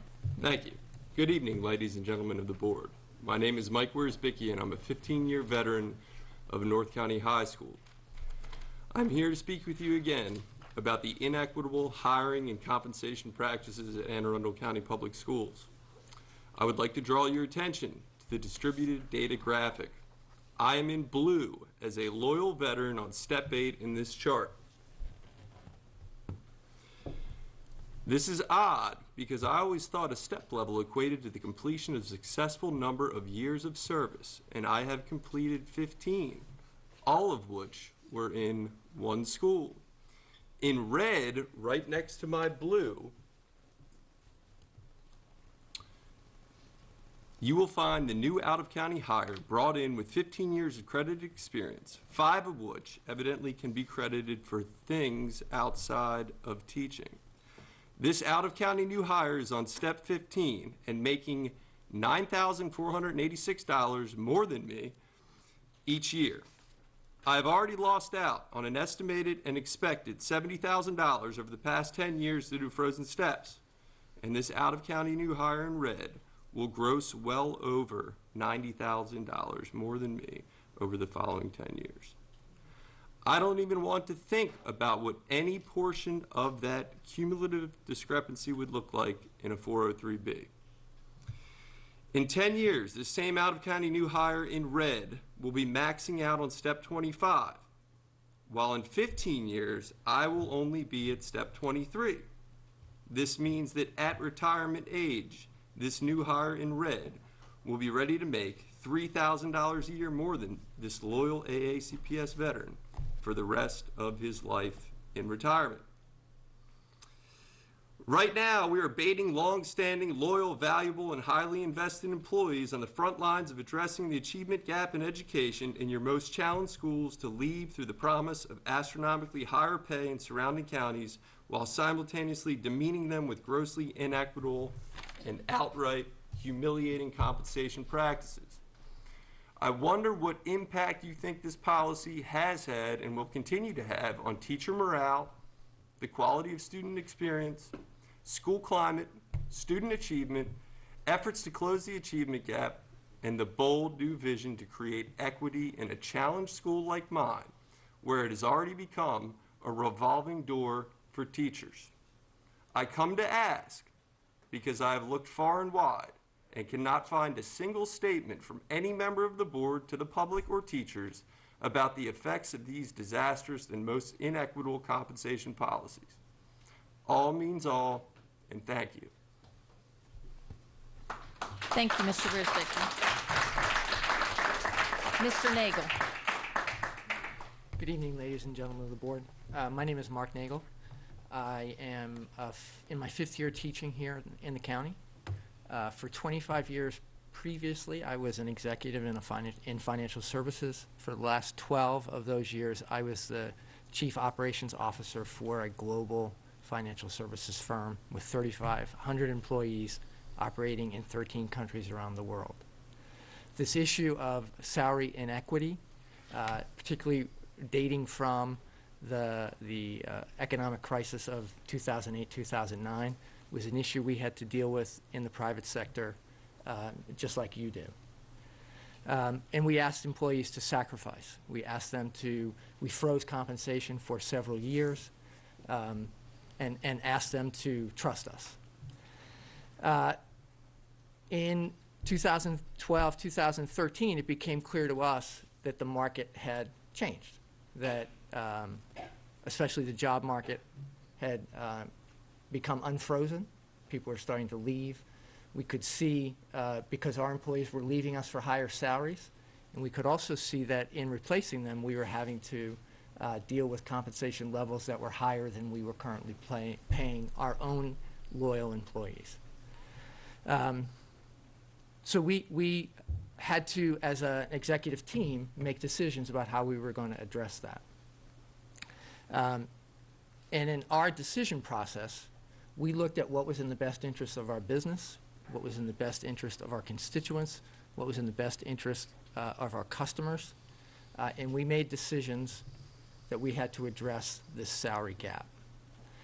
And none of these decisions were easy to make.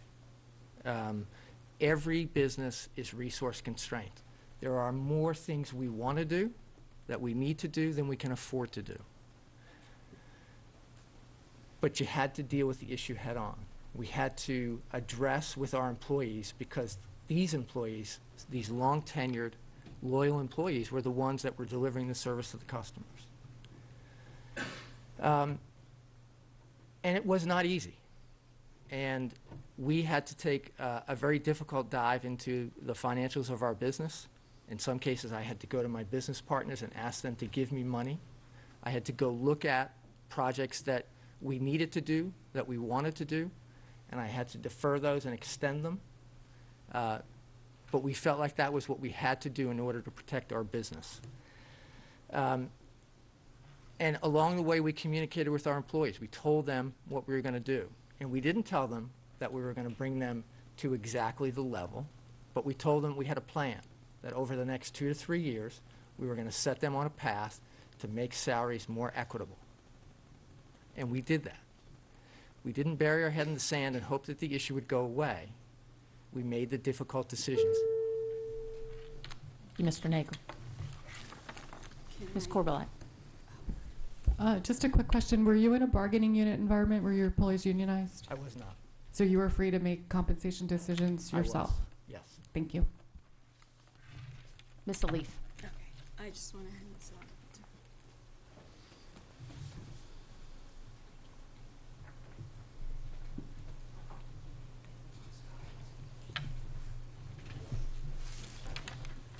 Good evening, Dr. Arlotto, members of the board. My name is Uju Inyaga. I teach chemistry at Arundel Community College. And I'm here in support of the teachers tonight. So the motto of Arundel Community College, Arundel County Public Schools, is elevating all students and eliminating all gaps. And this is a statement of the district's commitment to excellence and equity in all aspects, including its interaction with students, teachers, parents, and all other stakeholders. I'm here representing Page. Excuse me. So I'm here representing Page. It's a nonprofit organization. Page stands for the Partnership to Address the Achievement Gap in Education.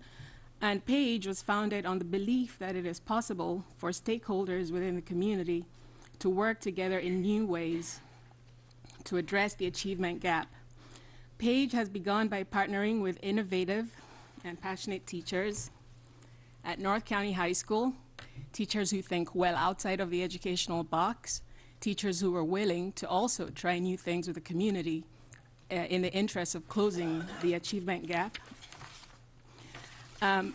Teachers who strive to keep some of the system's most vulnerable students engaged with the system long enough to obtain, hopefully at a minimum, their high school diplomas. The strategic plan at AACPS, the strategic plan that AACPS recently adopted calls for AACPS to become a place where all feel welcome, valued, and supported as we all learn and work together toward achieving student success. It's striking to Page, to me, that under this strategic plan, a highly inequitable teacher compensation system has been allowed to develop. I'm going to skip part of my letter in the interest of time. The part I'm skipping addresses how the inequity developed, which both Mike and Mark have addressed. So if this inequity, however, is allowed to continue, it's not surprising that the morale is low amongst teachers, or that resentments can develop. And these resentments will contribute to faculty burnout and turnover, right? So by not acknowledging and addressing this inequity, inequity, the board and administration it appears that you devalue and you punish these teachers, the most loyal teachers who stuck with the district through bad times. It appears that, this inequity, it's targeting our most vulnerable students. It's exposing them to higher rate of teacher burnout and turnover. And it also, it violates the AACPS foundational principle of equity. It's an inequitable way of payment. So I see the orange light has gone on. I'm going to skip a couple more chapters. Okay, Page is requesting that this be rectified. Thank you. Thank you. Mr. Butcher. Yeah, so just heard from the last three speakers. Here's what I want to make sure I understand, because one of the things you said was that it appears that the board does not value the teachers. Where is that coming from? If we have, my understanding is you guys are the teachers are part of a union that negotiates with the schools, correct? Right? Who are you? I don't know who you're talking to. All three, specifically you, sir, because you're a teacher at North County, correct? Yes, sir. Okay. So my question, I'm trying to understand, where's your union rep? Are you asking, I mean, what is it that you're asking? Are you asking us to not work with the union rep? No, I'm asking you if you have made any statement. Well, actually, do you want me to read the specific question that I asked? Or I said, I come to ask because I've looked far and wide and cannot find a single statement from any of the board to the public or to teachers. And really, the public that I talk to has no So my idea. question, no, hold on, here's my question. Have you spoke with your union rep? Multiple times. Okay. So isn't your union rep the one that's responsible for representing the teachers with the negotiations with the board? Yes. And has not the board and the union agreed on various increases over the years that has not been funded by the county? That's my question. Obviously. So, unlike the business, you know, a private business that's able to raise money, what is it that you specifically want if we don't have the funds? I asked the question. I mean, can I ask it again?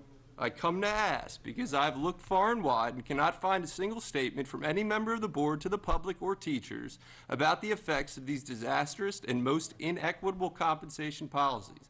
Thank you. That's what I come to ask. I haven't heard anything. I'm asking. What else can I say? Mr. Reinhard.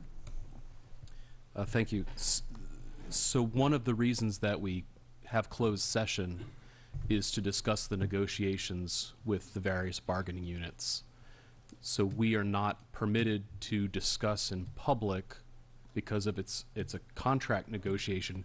We can't discuss the specifics with that negotiation. So even now, I would love to tell you what we say back there and what we would like to do and what the union has said back to us through those negotiating teams, but I can't say that here. Now I can speak as me and what I would like, but I can't speak for the board because that would be breaking the confidentiality of a contract negotiation. So in the meantime, the students suffer.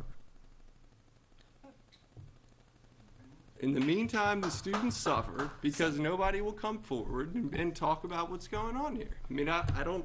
That's good. So,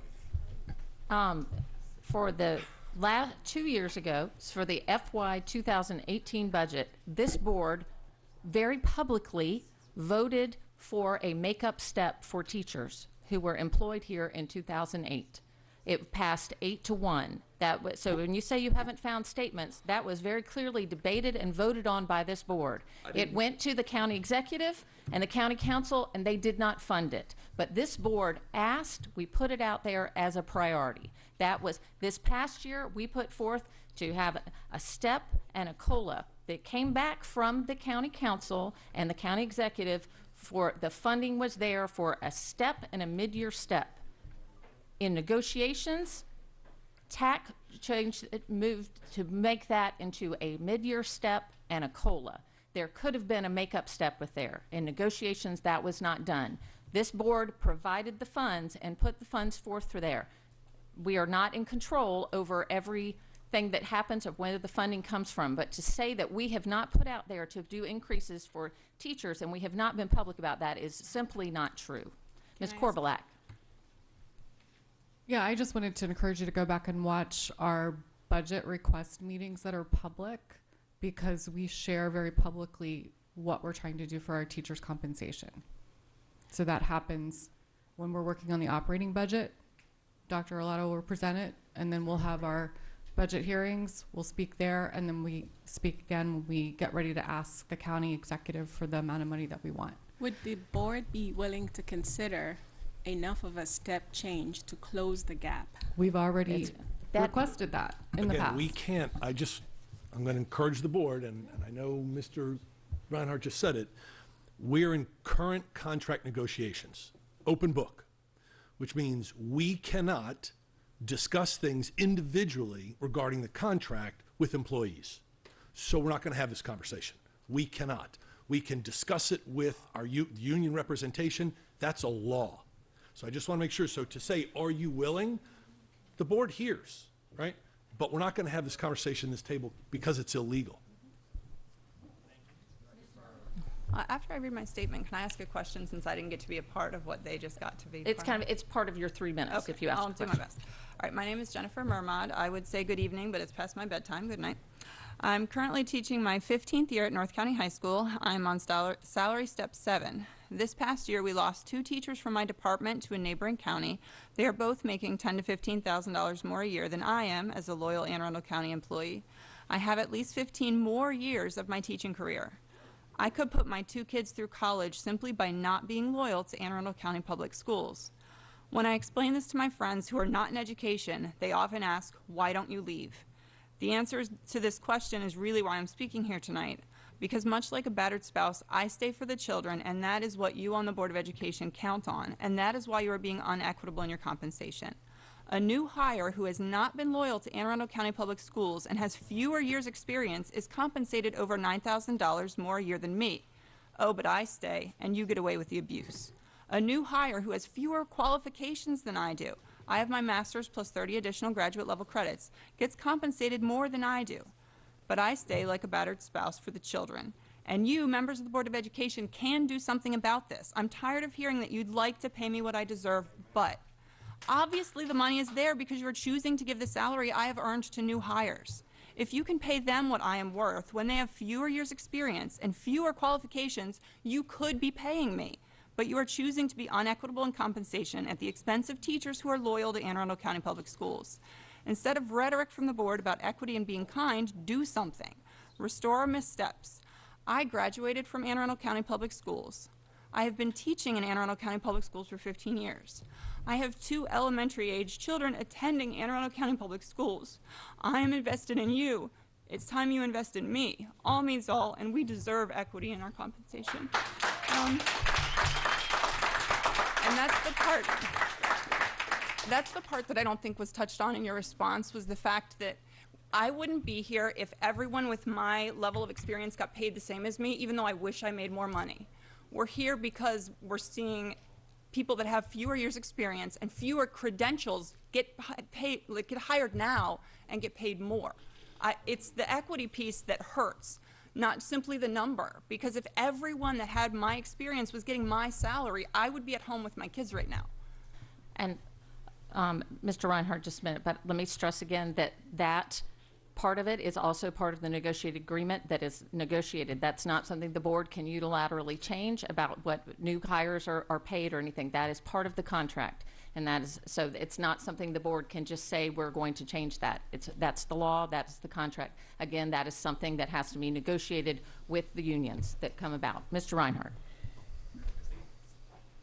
I feel like we need to be careful when we say new hire, because I have a list that we'll be voting on, hopefully in a few minutes, of new hires that are all coming in at step 1. So I think we need to be careful. When you're saying new hire, what I hear is someone who's new to our district who has previous experience. And I have that experience too. Right, and when I transferred from my previous district to this county, I was stripped 3 steps. And I knew that coming in. I knew that coming in because I read the contract before I came in. When I came to this district, I lost $15,000 a year. So cumulatively, how much did I lose? I don't think about it. But I did come here because it was in my community and it was important to me. I know you don't want to hear that, because I was standing out by the flagpole with all of you several years ago in the cold when we were fighting for our $2,000 for being a challenger school. So I remember that, and I was right there with you. But we do need to be careful about who we're classifying as new hires. That brings me to our question to HR.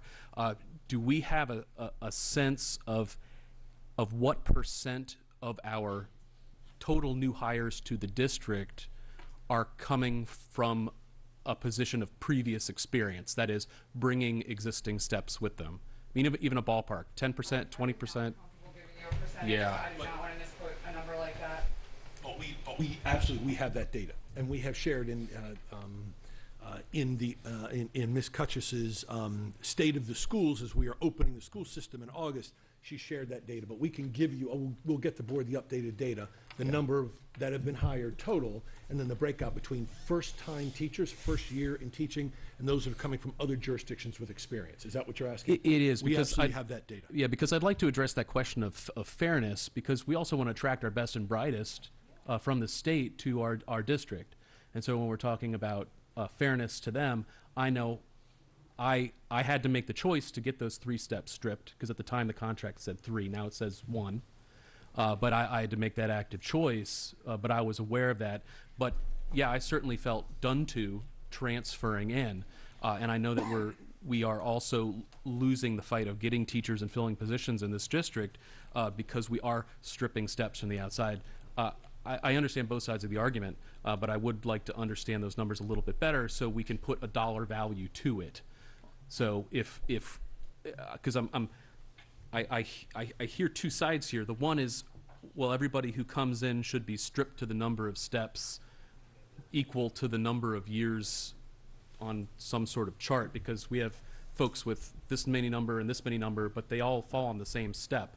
Because I know a few years ago we had a big salary scale transition that was negotiated with TAC that it no longer aligned to step equals years experience.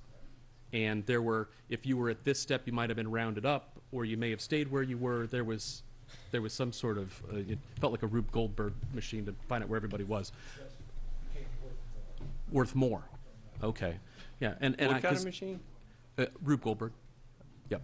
So you put in the things. Anyway, so I just know I came into the district in 2012, and every year that I was working in AACPS, my paycheck went up.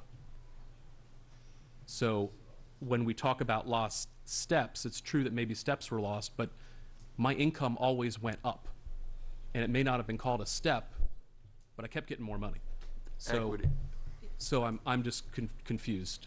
It's kind of, Ms. Korbelak. We'll get you the data. Shall I mail it to you? No, my question for you is, did you come here from another district with years of No, all experience? 15 years have been at North County. And what I heard Mr. Reinhard just say is that if you were attracting a teacher, that you wanted to attract good teachers, which we as veteran teachers obviously appreciate, that has 15 years of experience, the contract docks them 1 year. So they come in at 14, and I am still at 8. That's the part that we are addressing as equity. So you are at 8. You've been here your whole career. Correct. You are at 8 because of choices that were made over the years to deliver a COLA instead of a step, correct? And to freeze, and you just mentioned the year that the steps were realigned. And at that point, some people were moved up some steps, but the steps were smaller, and that's what you're discussing.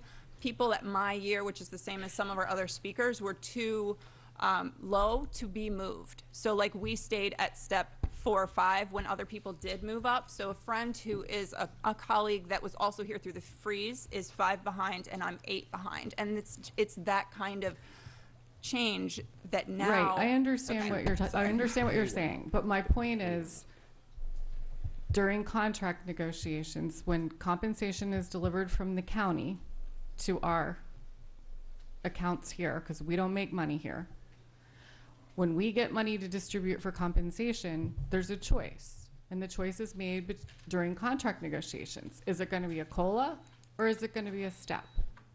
And so there were years, like Mr. Reinhard saying, you were given a COLA instead of a step because of things that happened between your bargaining unit and our bargaining representatives. So if you're not happy that you didn't get a step every single year you were here because the choice was made to turn it into a COLA, that is what we keep saying. You need to communicate that with your bargaining unit representatives, because they're your voice during this negotiation. It's going to happen again in the spring. If the county gives us a pot of money, is it going to be a COLA or is it going to be a step? That's all we're saying. Okay, and I just so to say that we don't want to compensate teachers is not fair, because the compensation's been there.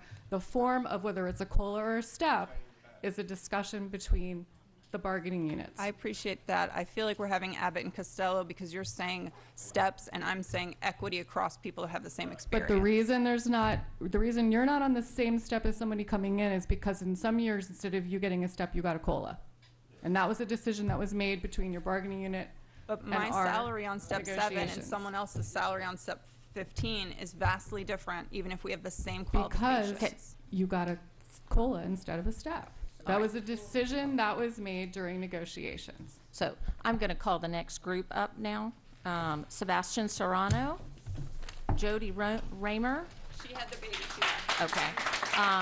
Mike O'Donnell, Brad Bittinger, and Holly Kleiderline.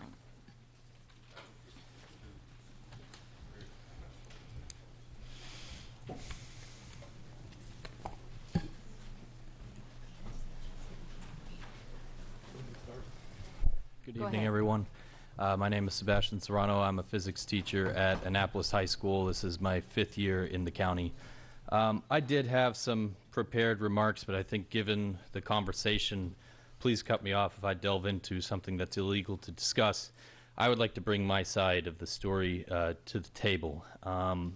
As far as income going up every year, that's not true for me. And it's in the database of our salary.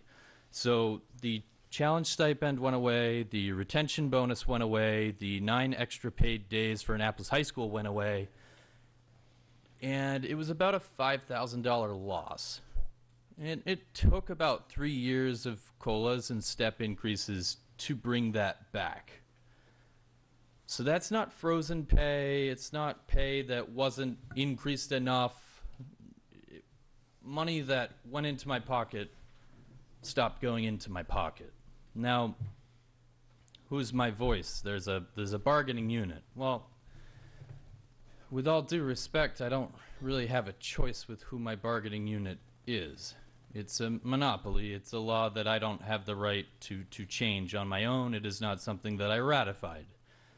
All I can do is choose to pay them dues or not, and then choose to engage with them or not. Now, year 5, I think I gave them enough chances to try to defend us. A lot of people at Annapolis High School do not feel that that happened. I can't speak for everyone. I can speak for a few of us. I can speak for some of the other folks who perhaps feel the same way at North County and some of the other schools. Where am I ultimately going with this? What do I want? Why am I here? Because if I read this, you're going to hear a different version of similar points. It's not worth it. What I want is a chance to have a voice to state a few ideas. I'm looking at things like now that we have the Fix the Fund that passed by Maryland voters. Our taxpaying citizens want this to happen. They want more money going our way. So I think we should have more teachers than just a select group of people at a bargaining table that I have no influence over, by the way. I don't get to choose who my negotiating team is. I have absolutely no choice in that matter. So what I would rather have is maybe an opportunity where you come out to the schools, or one of your representatives comes out to the schools and has more of these types of forums, school by school. What does it mean for an Annapolis High School teacher to have equity? What does it mean for a MacArthur middle school teacher to have equity? Because if you only get a select group of people at a bargaining table, you get a very watered down version of that, and I can tell you right now that I don't agree with it. And with all due respect to them, because I think there's some decent people there. I really do. But their voice is a collective voice for a group of teachers who work with 85,000 students. This is huge.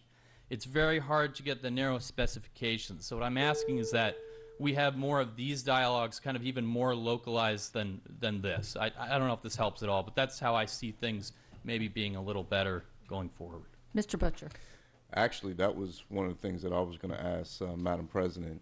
Nobody on this board, at the current makeup of this board right now, I mean, this is my last meeting, so I'm not going to have any part in any of the negotiations moving forward. Separate from anything that's being illegal, I would ask if there's a suggestion that with the bargaining unit rep, as well as the board, if we conduct some forums at some of the different schools just to have a listening session.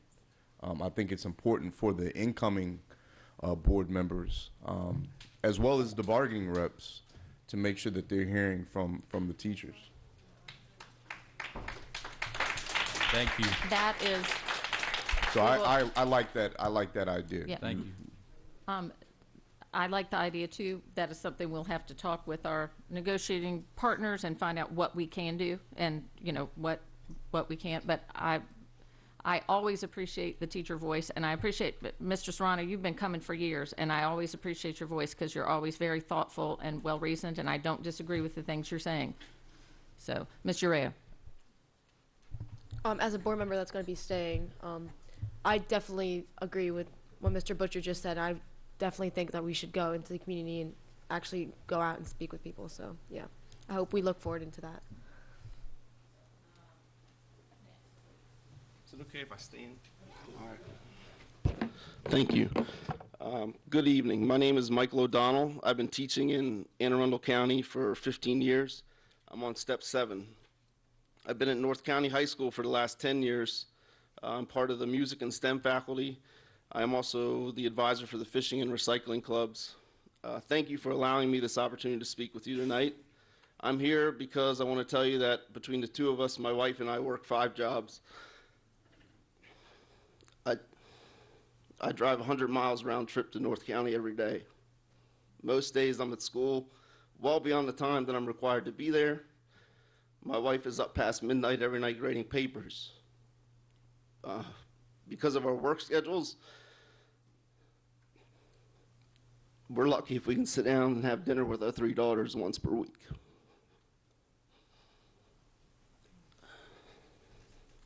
A weekend outing with all 5 of us never happens.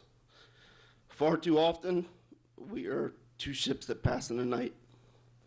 Twice this week, my wife has told me that if she doesn't get a break, she's gonna have a nervous breakdown. Twice, and it's only Wednesday. 5 jobs, sleep deprived, and no end in sight. I have a few questions. You don't have to respond, but I do ask that you think about what I'm saying. How long do teachers have to wait to be paid for what we were promised when we started working in Anne Arundel County? Why do we have to settle for a small cost of living increase while at the same time be forced to pay higher rates for health care? The perfect recipe for a paycheck that actually amounts to less. That was a pretty empty feeling. Why do I have to pay a surcharge to have my wife on my health plan? Talk about adding insult to injury. Really? I can have 10 kids and pay a family rate, but I have to pay an extra fee to have my wife on the plan. Of course, she could get her own health care through her own employer, but that's even more expensive. I've hung on this a long time because I've always believed that someone would come along and fix this. I believe this because it seems like the right thing. I believed it because I've thought that someone was looking out for teachers. Most of all, I've hung in because I believe that I make a difference in the lives of the students I teach. However, this belief is quickly fading. How long will teachers and their families have to endure? How long will we have to continue to work this hard and settle for nothing? Thank you. Thank you, Mr. O'Donnell.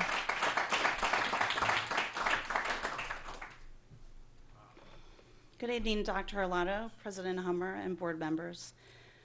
My name is Holly Kleiderlein, and I am the school counselor for 689 students at Oak Hill Elementary. This week, I've been reviewing the materials that I presented to the board and to the county council over the past 3 or so years. In January of 2016, I implored you to find a long-term solution to fully fund educator salary steps.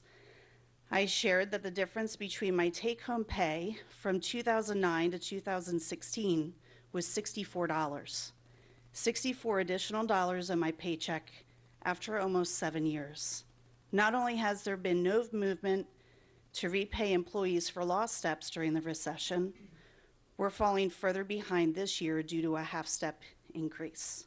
In November 2016, I showed the dramatic enrollment increase at Oak Hill from 525 to 695, and reminded board members that the county used to adopt a better student-to-teacher ratio, but changed the state-recommended ratio as a cost-cutting measure.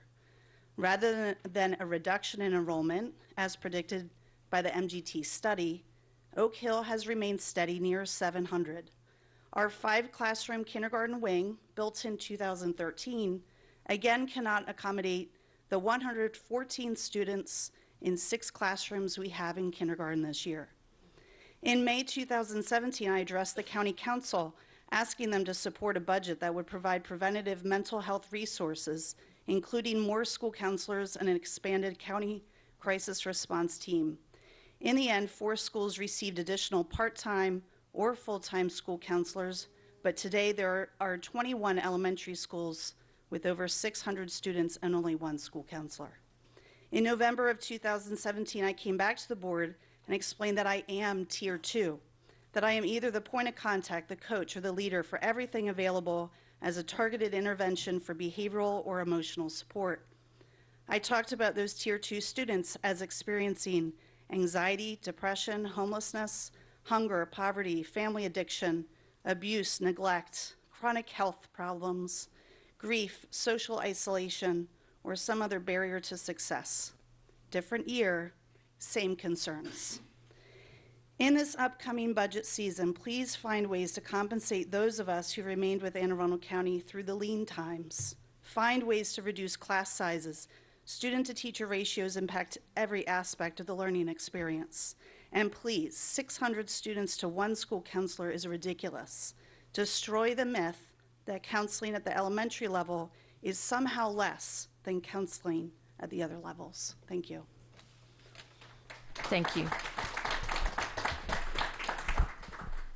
And Ms. Kleiderlein, again, you're always an excellent voice for teachers and for students, and we appreciate you coming out regularly.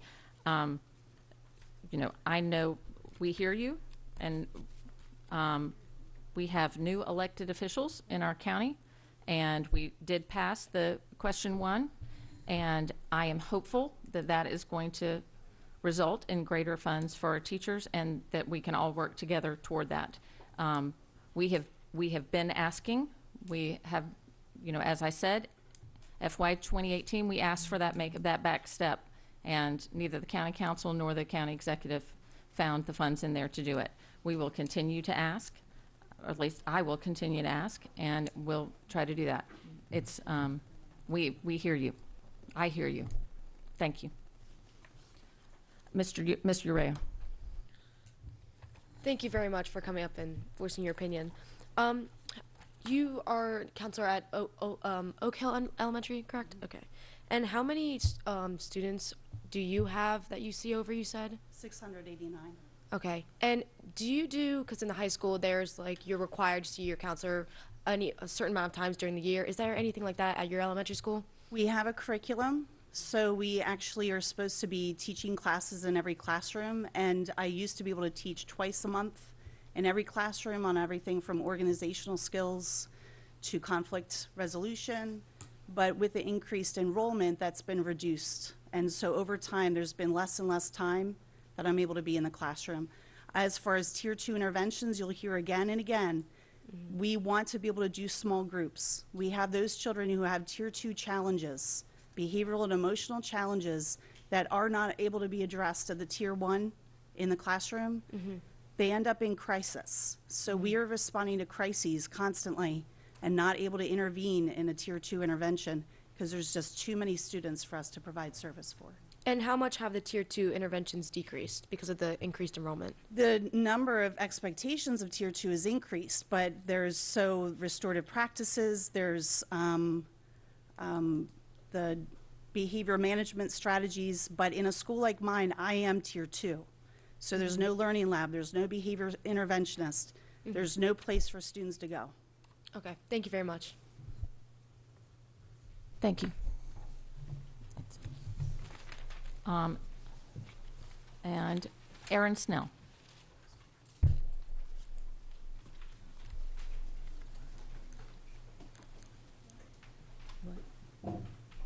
Good evening, President Hummer, Dr. Arlotto, members of the board, especially to those of you not returning to board, thank you for your service. I also wanted to turn to the teachers and the counselors and just say we at ACT hear you also, and thank you for sharing your voice tonight. But I'm here to talk about lead, and I'm actually here on more of a positive tone. My name again is Erin Snell, and I'm a parent of 3 ACPS, soon to be, we'll have 3 ACPS students in the future. And tonight I'm speaking as a representative at Anne Arundel Connecting Together, an organization made up of 27 member and friend institutions, faith-based and other nonprofits, representing thousands of residents. We work together to build community power so that people's voices are represented and solutions are presented at the places where decisions are made. An ACT delegation is here tonight to talk about lead, and we wanted to publicly thank Dr. Arlotto and his team because you have listened and shown responsiveness to the community related to the lead testing, and we want to thank you. Over the last 3 months, ACT has expressed concern about the safety of drinking water for AACPS children and staff. We knew that the school system had received a 1-year deferral to test school water, and we were worried that students and staff might be exposed to dangerous levels of lead while testing was being conducted. ACPS was already notifying parents of children whose schools had been tested and sent out press releases, but we were worried that parents and guardians might have missed these notifications, especially at schools that hadn't been tested. Before school started, we asked Dr. Arlotto and his team if they would send a letter home to parents of children in schools that hadn't been tested, further informing them and letting them know that students were allowed to bring in safe water. Dr. Arlotto and his team heard our concern. They responded to our request, and a letter was sent home in the first couple days of school. In August, we met with Dr. Arlotto to seek ways to accelerate the testing and to prioritize testing of older schools and schools that serve younger kids, as stated in House Bill 270. At that meeting, we heard that AECPS was responding aggressively, but we did not know what those details were. So at the last Board of Education meeting, ACT showed up with 120 of our members to express our concern. At that time, Dr. Arlotto agreed to meet with us again. At the meeting, we expressed the need to prioritize the most vulnerable schools, to publicly provide a more detailed testing schedule, to request emergency funding from the county to provide safe water in the meantime, and encourage principals and teachers to actively discourage students and staff from drinking out of outlets that aren't known to be safe. Recently, we learned that ACPS has hired a second water testing company, and that this will facilitate the acceleration of the water testing. We were also very pleased to see a new detailed tentative testing schedule posted on the website that has all testing completed by December 10th. That is progress, an improvement. We appreciate this act of transparency and this acceleration in testing. This schedule also appears to address the issue of prioritization. The superintendent listened to the community and acted with tangible results on this, and this updated testing schedule reflects a sense of urgency that will help protect our students and staff. Because we continue to be concerned, we wanted to ask again to discourage, have teachers and principals discourage students from drinking out of the water fountains that we don't know are safe, and we look forward to working with the school system to continue to find solutions to this and other issues. Thank you. So I want to thank the ACT group for their activism on this. I want to stress again that Anne Arundel County is going above and beyond what any other school system in the state is doing in regards to lead. There's no other school system that's testing every outlet. They're only testing consumable outlets. So we are going far and beyond. The website that we put together with all the information and all the testing results is now being copied and emulated by all the other districts in the state, because we were the first one to do that, to have it out there. We have been actively pursuing a second testing facility for several months, and so as soon as that came into place, then we were able to put forth a schedule that would say that it would be quicker than that. We didn't want to put one out before we had both testing labs in place, because we knew that once we got a second one, that would speed things along. We are going to be finished with the testing portion, hopefully weather permitting and other things coming through, by December, which is well ahead of the requirement by the state law before July. And so we will be besting all of those things. I think ACT is a fabulous group. I look forward, I love the community input in that. I hope that you will work collaboratively with us in the future, and when you're setting your priorities for education things, that you will meet with board members and the school staff so that we can share with you the pressing issues that we have in the community, that we know that community members and houses of worship and people can really help us with in areas that affect our children beyond the school doors and would really impact. So I look forward to that partnership with y'all in the future. Thank you.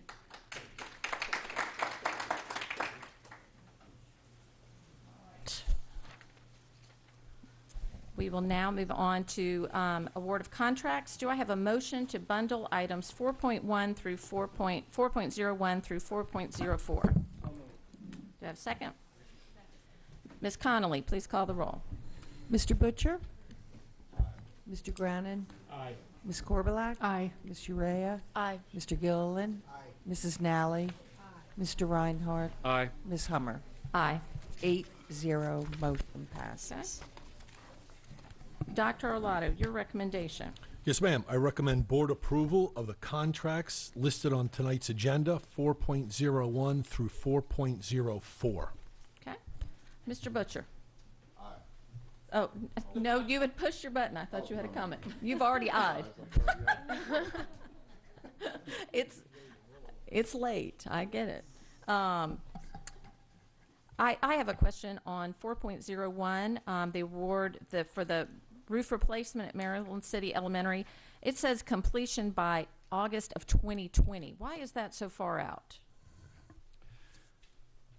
So for the record, Alex Checkno, Chief Operating Officer. Remember that for these projects, we have to design them locally to completion at the local cost before we're eligible to submit them to the state for funding. So roofs are eligible for a cost split for a maximum of up to 50%. We have to follow that state protocol, so we're in the process of designing the roof as required in advance so we can make the submission to the Interagency Commission on School Construction to garner the requisite funding. That funding, if it was approved, would come to us no earlier than July 1 of 2019. Roofing work is something that traditionally is more challenging to do while the building is occupied. So if the funding arrived July 1 of 2019, by the time we got the purchasing documents in place, the contracts, the submittals, there will be a limited opportunity to complete things that summer. Those projects are typically phased. So we will do a portion in that very first summer, albeit somewhat truncated because of the late arrival of the funding. A larger slug of the project will be done then in phase 2, which will be that second summer, commencing sometime on or after June 15th or thereabouts of 2020 and concluding just before Labor Day of 2020. I have another one on item 4.04, which is the inspection, repair, replace, and renovation service for spectator seating. There's not specific schools listed. Is this just as needed, that the inspections are done and then this contract covers to replace and repair as needed, not at specific schools? Correct. So it's actually all of the above. So all the schools are inspected on an annual basis. So we undertake some of the repairs of those schools in a combination of in-house forces as well as outsourced. But we also are, to the extent that we are funded, there's an athletic stadium improvement, capital improvement line item within the capital budget that is not supported by the state. It is a locally funded endeavor. And so to the extent that we are funded on a line item basis for that, we have the ability to replace bleachers and interior bleachers, gymnasiums principally, and exterior stadium grandstand type bleachers. There is a prioritization of those projects within our comprehensive maintenance plan that this board adopted back in September and goes to state for adoption as well. So to the extent that we're funded, we will inspect and maintain our existing bleachers, and then via the capital project, we'll go about replacing them to the extent that funding allows. Are there any other board questions or comments? Are there any public comment? All right. Ms. Connolly, would you call the roll? Mr. Butcher? Mr. Grannon? Aye. Ms. Korbelak? Aye. Ms. Urrea? Aye. Mr. Gilleland? Mrs. Nalley? Mr. Reinhardt? Ms. Hummer? Aye. 8-0, motion passes. Thank you, Mr. Shaknovich. Item 5.01 is administrative personnel appointments.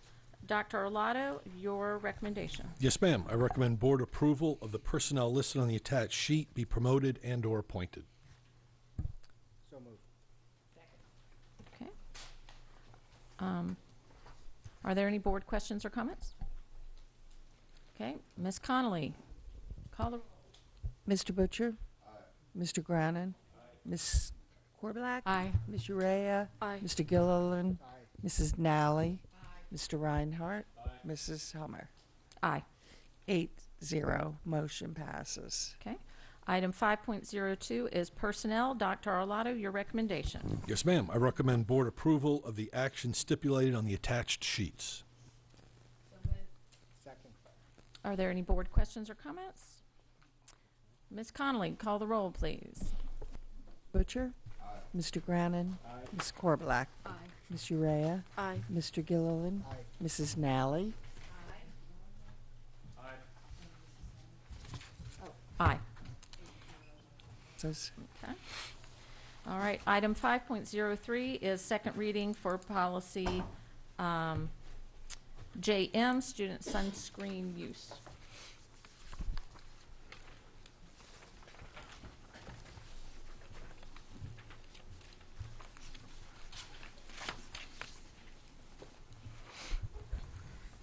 Good evening. For the record, Jeanette Ortiz, Legislative and Policy Counsel, and I have some colleagues with me this evening. I'll let them introduce themselves. Hi, I'm Karen Siska-Creel, the Director of School Health. Sally Egan, Assistant Superintendent for Student Support Services. All right, so we have policy JM, student sunscreen use. On second reading, we did not have any public comment. It was on our website for a 30-day public comment period. We did not receive any public comment. As you may recall, this policy is new as a result of new law in the state of Maryland requiring us to have a policy on student sunscreen use. Are there any board questions or comment? Is there any public comment? All right, this will come back to us next meeting for third reading? Correct. Okay, thank All right, you. thank you. Thank you. All right, item 5.04 is a new first reading for policy JK, student behavior interventions. Okay, so we have policy JK, student behavioral health interventions, and I have with me today Bobby Pedrick, Director of Special Education. The Division of Curriculum Instruction and Special Education are bringing policy JK, student behavioral interventions, exclusion, seclusion, and physical restraint before you for first reading. This policy was last updated on July 13th, 2016. It has now been amended to align with the recent changes to Maryland state regulations on behavioral health interventions, and the policy will be posted on our website for a 30-day public comment period, and we can answer any questions. I just want to clarify, so one of the points on it is student behavior interventions, exclusion, seclusion, and physical restraint. We do not practice seclusion in Anne Arundel County Public Schools. So while the definitions are there, that is not a practice that we use. Correct, and that is actually, if you turn to page 4 of 5, it specifically states that we do not use seclusion. However, that is something that is allowed by state law and in COMAR, so we just wanted to highlight that while it is allowed, we do not use it here at AACPS. Other schools do. And all of the changes, whether it's in the definitions, physical restraint, exclusion, all of this language is verbatim directly from COMAR. So it's not anything that we've just established here. It's state law requirements and regulation requirements. And this came up in policy committee when we were discussing this. We sometimes will have some of our students who have more challenging extreme behaviors that the parents may come to us and say, this is a form of restraint that we use at home or that is recommended by our therapist, and we will tell them we will not use that in school, correct? That is correct. If it doesn't coincide with our certified training that we do for all staff that do any form of behavior management, we won't use it, even if the parents request. And we have, when we talk about restraint for students, we have extensive training for for staff members who can restrain a student, not just anyone in a building can restrain a child. They've received training on that. That is correct. Physical They receive training. Their initial training is a day long, and then every year they are recertified through a half-day refresher course. Do we have staff in every building that is trained in this? We have right now a minimum of 5 staff in every building that are trained. In our larger schools and our high schools, it can exceed 15, 17, 18 people. And when I say that, physical restraint is one of our last venues. That is not something we Absolutely. want to go to. We try that every other avenue is handled, is attempted first. Absolutely, and it's repeatedly stated in here that that's only done on an emergency basis when someone's in danger of hurting themselves or others. Mr. Butcher. Yes, Ms. Ortiz, I know that you said that this policy is going to go up on the website for a 30-day public comment.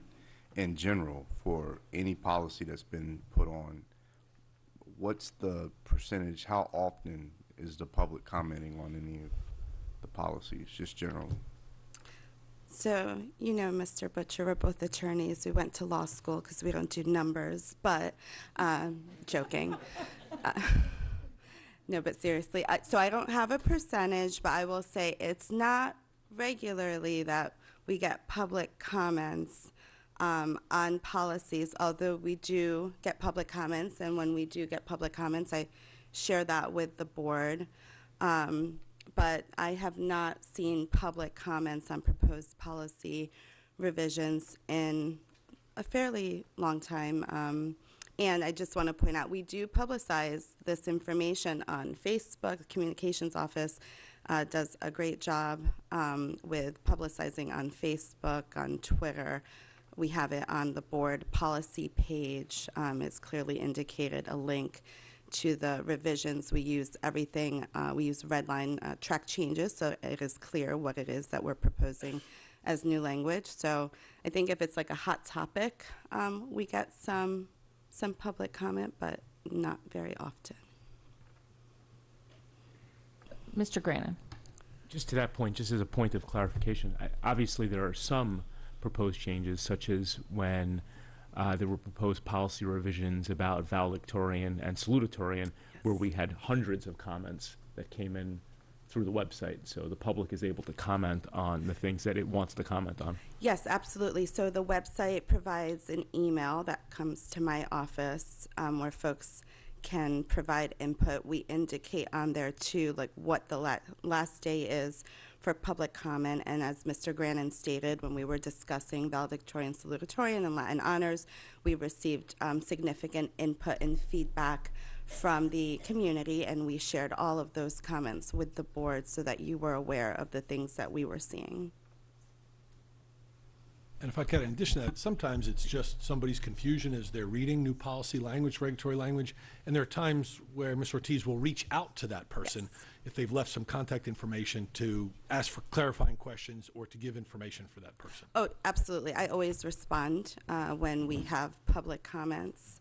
I respond, let them know. And there have been times where Dr. Arlotto is absolutely right, where someone is just confused as to, or has a question as to what it is that we're proposing. So oftentimes they'll ask the question, I will provide the information, and they're satisfied.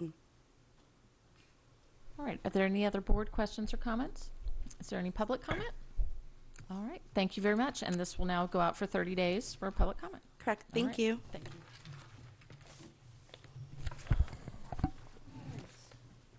Item 5.05 is the Arundel Middle School Stormwater Management Inspection and Maintenance Agreement. Dr. Arlotto, your recommendation. Yes, ma'am. I recommend board approval of the Arundel Middle School Stormwater Management Inspection and Maintenance Agreement. Okay. All right. Are there any board questions or comments about the Stormwater Management Inspection and Maintenance Agreement? Mr. Reinhard, you're letting me down. It's close to my heart as a former hydrologist. So. Is there any public questions or comments? All right. Ms. Connolly, would you call the roll, please? Mr. Butcher. Aye. Mr. Grannon. Aye. Ms. Korbelak. Aye. Ms. Urrea. Aye. Mr. Gilleland. Mrs. Nalley. Mr. Reinhard. Aye. Ms. Hummer. Aye. 8-0, motion passes. Thank you, Mr. Jaknovich. All right. Item 5.06 is the 2019-2020, 2020-2021 school year calendars. We do have a presentation. Dr. Arlotto, your recommendation. Yes, ma'am. I recommend recommend that the board formally approve the 2019-2020 school year calendar and tentative approval of the 2020-2021 school year calendar. All right. Do I have a second? Okay.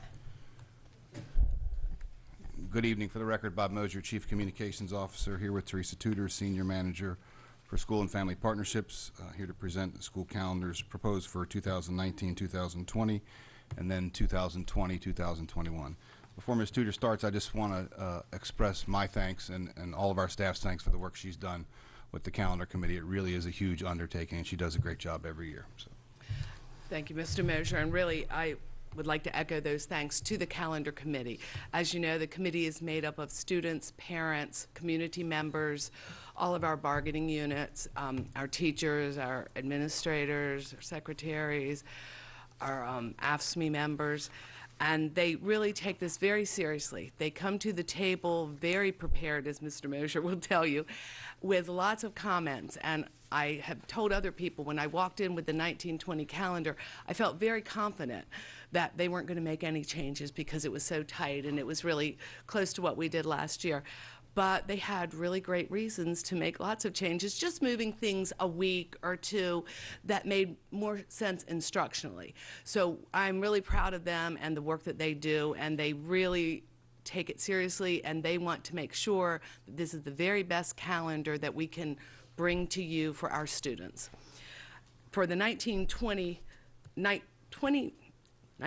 and 20 calendar, here are some of the key components. They're up in front of you. We will have 180 instructional days at all levels, which is required by MSDE. The first day of class is September 3rd, 2019. The last scheduled day of class will be June 15th, as required. And then we have 2 inclement weather days actually built in, with the third day being a conditional day. Below that, we wanted to make sure that we were very transparent, that the state board also has advised us that pursuant to the COMAR regulations, we are to include 3 days within the calendar. We are to identify those 3 days as inclement makeup days. You will hear maybe in passing or read in papers that there are a district or two that have put calendars that do not have that.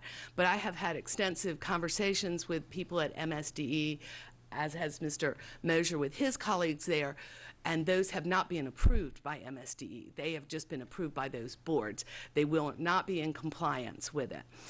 Today, MSDE did say to me that we were the only county who ever actually called them and talked to them on a regular basis and were transparent with everything we were trying to do, and they appreciated that. So we wanted to make sure that you had that information as well. There are 3 days for Thanksgiving, as we've had in the past, 3 days for Easter spring break. Schools will be closed on Yom Kippur, which is October 9th in 2019, and open for MSEA Convention Day, as it was this year. In prior years, we had 181 days at the elementary and middle schools that students actually attended, and 180 at high school, and that's because we close one day. We build into our calendar one day to close for high school graduation so that all staff can attend and participate. On the 1920 calendar, we're going to have 180 days at all of the levels, and this is in response to public input from parents, teachers, and principals. The high schools will still close on graduation. That will make their 180 days. This year, we are going to add a parent-teacher conference day in October. So we'll go back to like we used to do and have 2 days back-to-back for the elementary and middle schools. Our staff and our parents have been very vocal to us that they really need that. At the elementary and middle school level, parents feel they want to come in and conference at the beginning of the year. And before, when we only have them spread out, everyone, of course, at the elementary level couldn't do that. So we're trying to answer what our public is asking and what our administrators are asking as well. On October 15th, the conferences will be at the elementary and middle school and high school level. And then at the 16th, high schools will go to schools and elementary for a regular instruction day. And elementary and middle schools will have a second day of conferences. And then on March 10th, conferences will be at the elementary, middle school, and high school, unless we have inclement weather that we have to use that day. The calendar builds in, as I said before, 2 days at the end of the year. The third conditional will be March 10th. We will do away with that parent-teacher conference if we had that third day by then. Easter Monday is not designated as a conditional day. We have gotten away from that because we want our families and our teachers and staff to be able to count on having that day off and not having to deal with absences if we end up having to open it and they already have plans.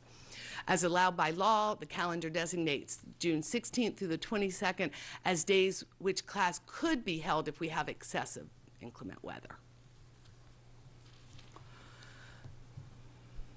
You're seeing here the 3 days that we are open, as we always have been in this year and the last couple. Testing examinations that impact a student's grade shall not be scheduled on any of these dates.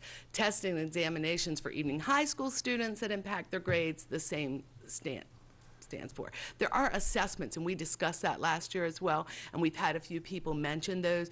There are some assessments that do not affect your grade at all, and those will be able to continue because those are just regular assessments that students are taking.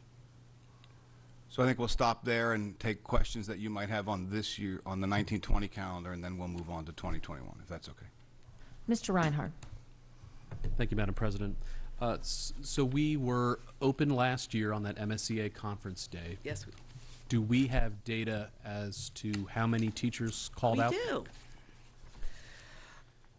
So for this year, the date, we had 234 meeting leave sub required.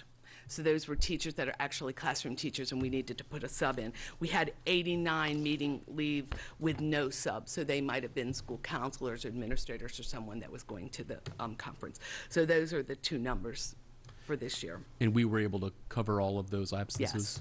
Yes. Mm-hmm. Okay. That isn't out of the ordinary for just a regular day. Okay. So we've received some messages from our constituents that they would like a full week of spring break. And one of the suggestions was to eliminate the day off for students on the conference days in October and instead go to a half day and then have conferences in the afternoon or evening. And we could even get Rosh Hashanah back or the MSEA conference day back by doing the same with that March 10th date for conferences. Is that something that this board can do unilaterally? Can we change those to half days and ask the teachers to stay late for conferences? It's your calendar, so you do have that voting power to do it.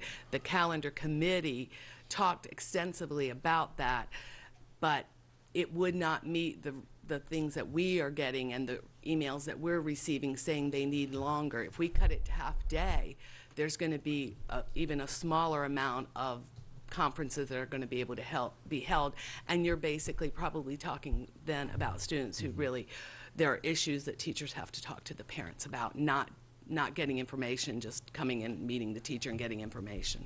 So, if I could add to, and so Mr. Tudor's absolutely right, if I could add, you have the ability, you have the board has control of the calendar. You could make that day off a half day and have students, and it counts towards your 180 days of school enrollment. What we are unable to do is then require the teachers to stay late beyond their day.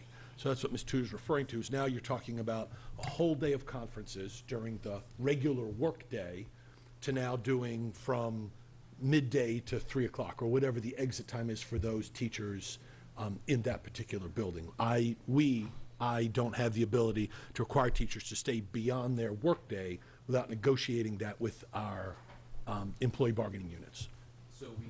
So we could get a full week for spring break and get that conference day, but that would have to be negotiated. Right, we would have to, and if we wanted to go to school a half day and then ask teachers several times a year to stay late into the evening, that would gain us days back that this board could then use in their calendar in another place.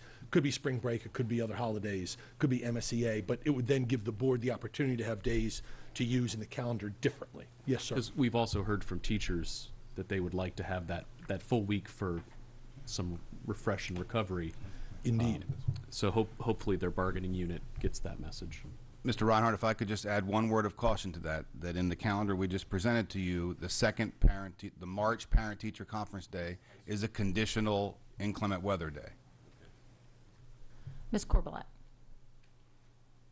Similar question about creating a week of spring breaks. We need to gain 3 days. I noticed in the 2021 calendar that we're not going to have conferences and we're not going to celebrate, or we're not going to have the day off for Yom Kippur. Did the calendar committee consider just going ahead and cutting all of that this year so that we could have a full spring break? No, because we're really truly hoping that something will happen in the legislature to give us some relief for the 2021 calendar. So we don't want to make rash decisions for next year based on something that maybe... There was no conversation around cutting parent-teacher conference. So a full week of spring break really wasn't the priority of the calendar committee? No, although I think if you ask any employee or any parent, most people would like that. It's just not really doable right now unless there are some other concessions. My other question or comment was on the paragraph that's at the end of the calendar on religious observances for students. Since, for example, Eid al-Adha is on July 31st on a Friday in the summer, do we need to make an additional note about summer school where we say testing examinations for evening high school students impact a student's grade shall not be scheduled? Do we need to mention summer school because that's a July holiday? Well, it's probably not a bad thing to add, although I don't know that it's necessary. They're going to follow these. And if it's a Friday in July, we're closed anyway and there is no summer school. Okay. And then my other question is, have we considered adding the Diwali holiday that's celebrated by many Hindu and Buddhist families? No, because we haven't had one request by them to add it. No one has ever asked the calendar committee, written a letter, sent anything asking. So apparently it isn't something within the county that people are interested in. So we're only going to recognize the Jewish and Muslim religious observances, but not the They've Hindu been Buddhist. added just because people have asked. We're glad to add that if you'd like us to, though. We can certainly add that. I know I had a number of students and faculty that were out in Howard County, so I know that it's a very major celebration for those two religions. I'm just concerned that we're only recognizing the Jewish and Muslim holidays on here, and we're not even We can add that if referencing- you'd like us to. We've got to do that.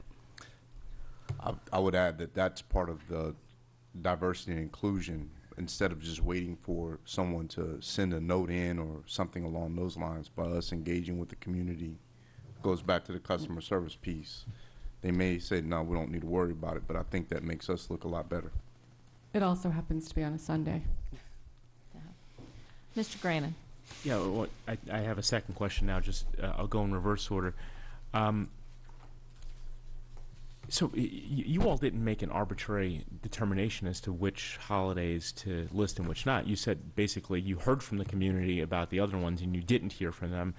I'm just going to confess my ignorance. I don't. Obviously, there are some holidays that are culturally significant to folks, but not necessarily on the level of religious observance. I just think we should be careful, in trying to be sensitive to diversity and inclusion issues. That we don't just add something willy-nilly. If we haven't heard from the community on that, so I know for a fact that my law firm every year has a Diwali party.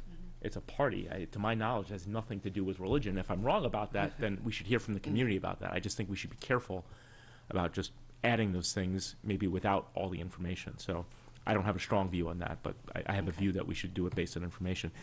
My first question that I had before that observation is there any precedent for any other religious holiday kind of going back and forth like this, like is being proposed with Yom Kippur? Let me just remind you that we are not by law allowed to close for religious holidays.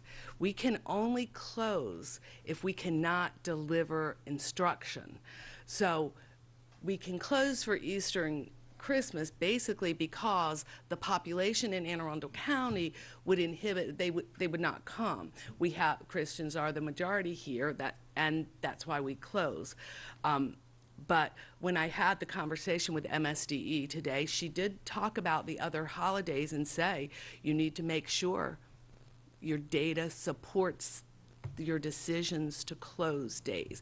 If it does not support the decision to close, you should not be doing it. But if we've never been open on Yom Kippur before, how would we have data to Well, I can tell you Rosh Hashanah, we used to close, we opened for it, then we closed for it for about 10 years. This year for Rosh Hashanah, on 9/10 of 18, there were only 84 absences from teachers in the county.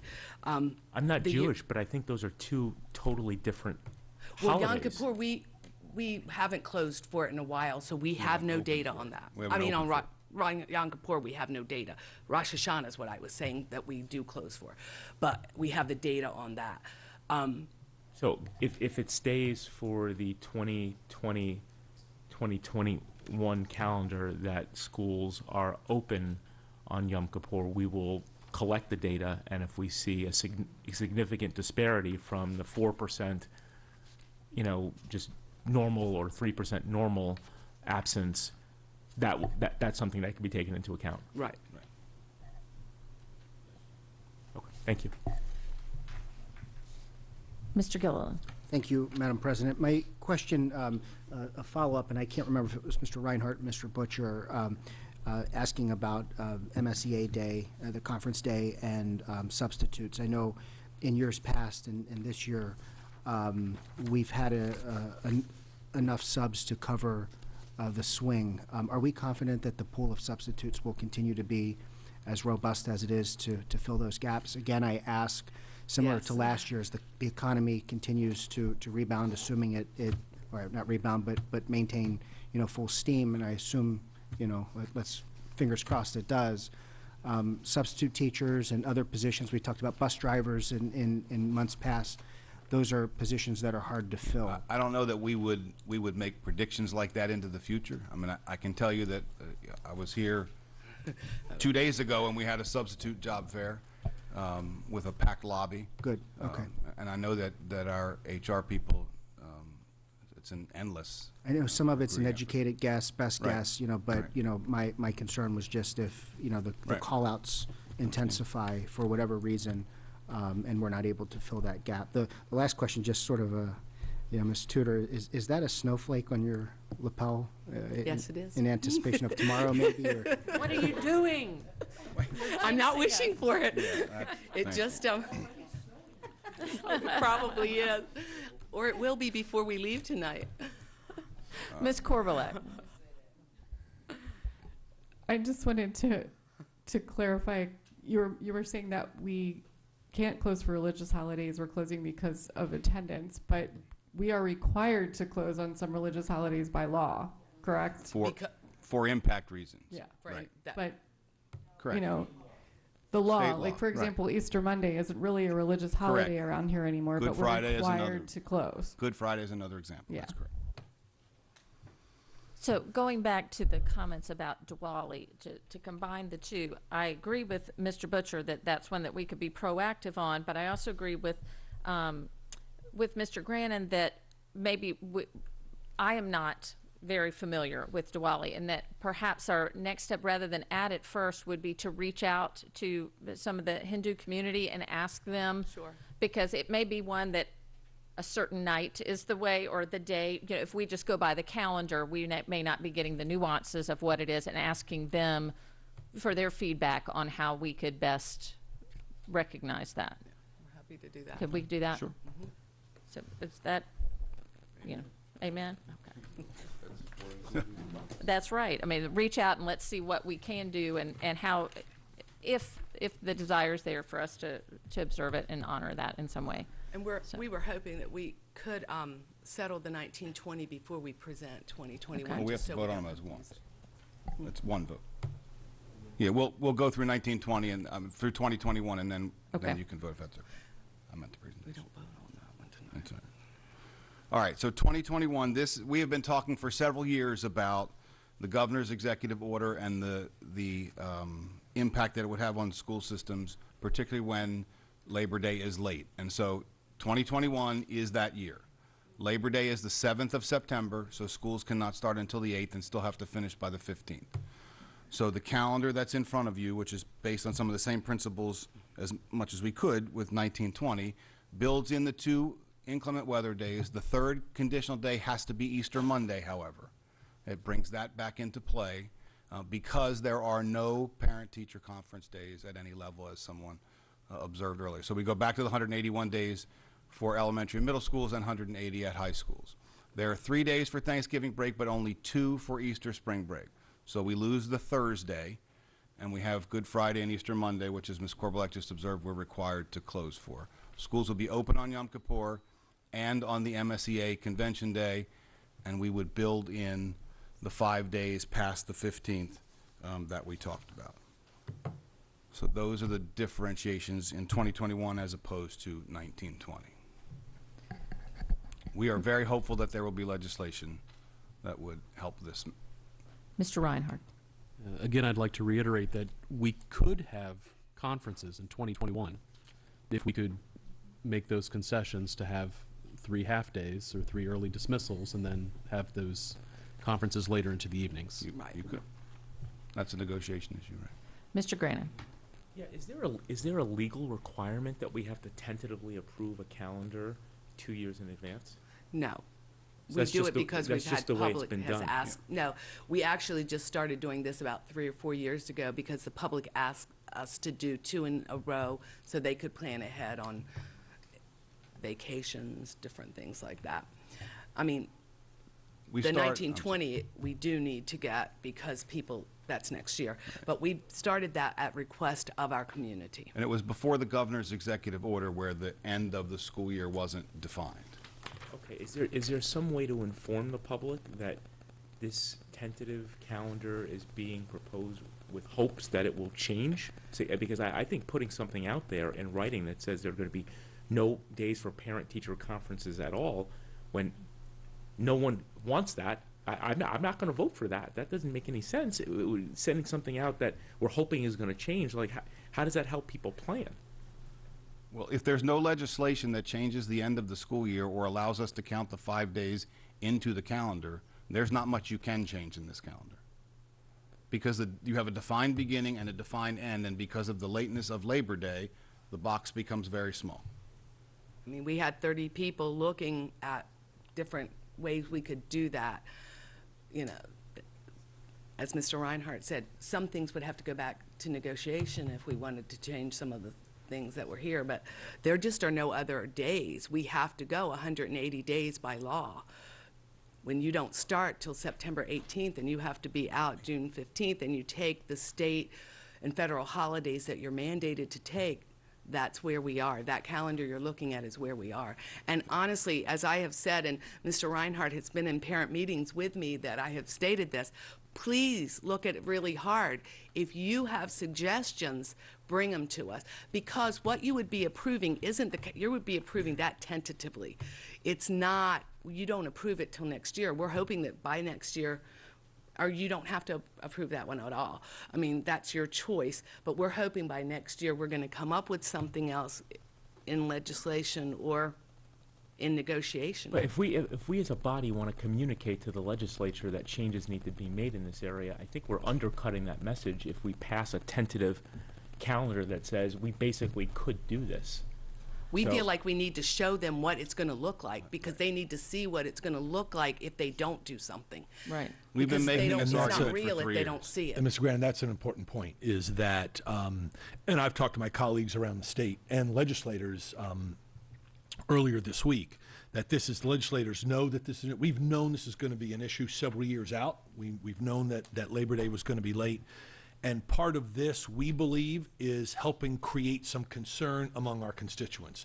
When they see that things are being cut out into the future, that will help them get to their legislators to say something needs to change. So that's part of the communication message we're hoping, and my colleagues around the state are hoping to do a tentative calendar that says 2021 is impossible for school systems to make happen and because of the late start, and we have to end by the 15th. This will help us with the message, we believe. Okay, that's an important clarification. Is there something we could do to make it more express so that, I mean, we have constituents too, so that when we see, when this is being put up for our vote, that we're basically saying, you know, this is being tentatively approved with the hope that the law will change such that there can be parent-teacher conferences. So we are putting 'Cause out a that's news kinda release subtle. tomorrow on your action tonight, and we can certainly do that. And we can add whatever wording you'd certainly like do us to add. I mean, that's definitely a doable. I want to point out one other quick thing that I forgot. So also in the calendar, there's an election day that we have to close. Right? That further complicates it in 2020. I just have a clarifying question, because it says all schools close December 23rd to January 1st. Is January 23rd, is that like underlined a 2-hour early dismissal that we can't see, or is it not blacked out? December 23rd? Or December, sorry, yes. That's an open day. So it is an open day? No, December 23rd. Because it's not blacked out I'm on sorry. the actual little picture calendar, so I was just wondering. For the Which calendar are you looking No, at? we're closed on the 23rd. 2021. We're closed on the 23rd on the 20, oh, I'm in No, we're not. 1920, No, we are. I'm in No, 1920. we're open on the 23rd. We are. We have a typo. Right. We have a typo because it says all schools close December 23rd through January 1, when it's actually 24 through So it is. January Oh, 1. we are sorry. It's fine, That I'm has just been clarifying. I updated, just but wanna know. in your Yeah. packet, it probably had Okay. those changes Yeah, I have think we already been fixed that typo fixed. already. So, Yeah. yes, So you're it's right. 24th? 24 through January Right. 1st. Correct. And that's required by law. We're Correct. required to be closed the 24th Right. through the 1st. Correct. Right. This year, we're closed on the 23rd, Next year. or for the 2019-2020, it Right. does say that we're closed on the 3rd, because that's a Monday. We're going to have huge absences Right. if we'd be open That's that exactly- day, We always do for if the it's on the- weekend That's exactly to right. come through. But for 2020-2021, we would be closed just on the 24th. Mr. Gilleland. Thank you, Madam President. Just one more clarifying question. Mr. Grannon's point made me just think of, on the 2020-2021 calendar, unless I'm missing it, nowhere do I see the words tentative. And I don't know if that's intentional or if it's worth us highlighting the fact that this would still require formal approval next year, absent, changes that may occur legislatively. But I don't know if that just gets lost. So in it some- is labeled as that on our website. We can certainly label this document that way. We just don't do it until after tonight not a because it's problem. not on the website. I just think once PDFs go out, Right. the Right. initial We link can- gets we can do lost. that and- for you. Thank you. Mr. Urrea. Has there been talk about changing the February 1st? That's like the day off that we usually get for the end of the semester. That's negotiated. Right. Is that? Yes. It would have to go through It's in the negotiations. negotiated agreement with the Teachers Association. There has to be a day between the semesters. Okay. I'm not even mic was even on, but okay. Will that contract be in place in February 2021? That same contract? Unless it's changed between now and then.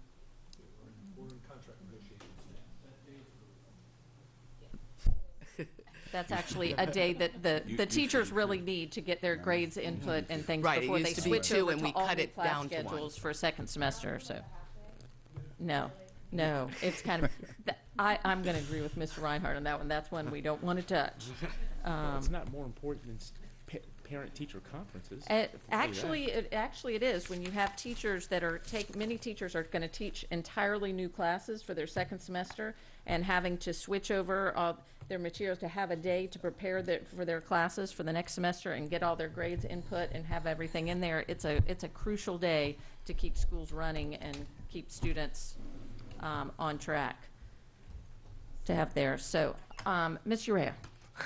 I just think, because I've gotten the same feedback as Mr. Reinhardt, that from teachers and parents, that turning the parent-teacher conferences into half days so that we can at least get the lunches in and like a full considered day in to try to get back this stuff is the best solution to go. Because, I mean, if we can somehow negotiate with teachers to get later, to stay later for the teacher conferences, it just seems like it's the beneficial for everybody, because I know at the high school level especially, some of those teachers, they just sit there the whole day just doing work and waiting towards the end of the day for parents to come in. So I would just look more into that.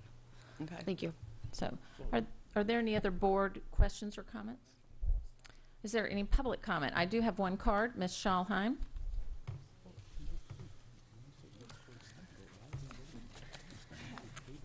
I'm sorry, I'm upset. Well, good evening, everyone. This will be my last time down here before I'm up there. And to that end, I'm very, very disappointed that the board is choosing to vote on next year's calendar tonight. Yes, I know that agendas for the next couple of meetings are full, but not allowing 4 newly elected board members and 1 newly appointed board member to weigh in on this is just wrong. We met last year under similar circumstances, and as a religious minority, I'm still very offended that Rosh Hashanah is an instructional day when for more than a decade, and until a couple of years ago, it was not instructional.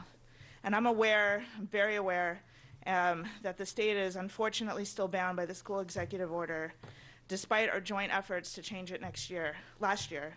Had MSD done the right thing and honored the intent of House Bill 679, Senate Bill 729, this conversation would not be needed.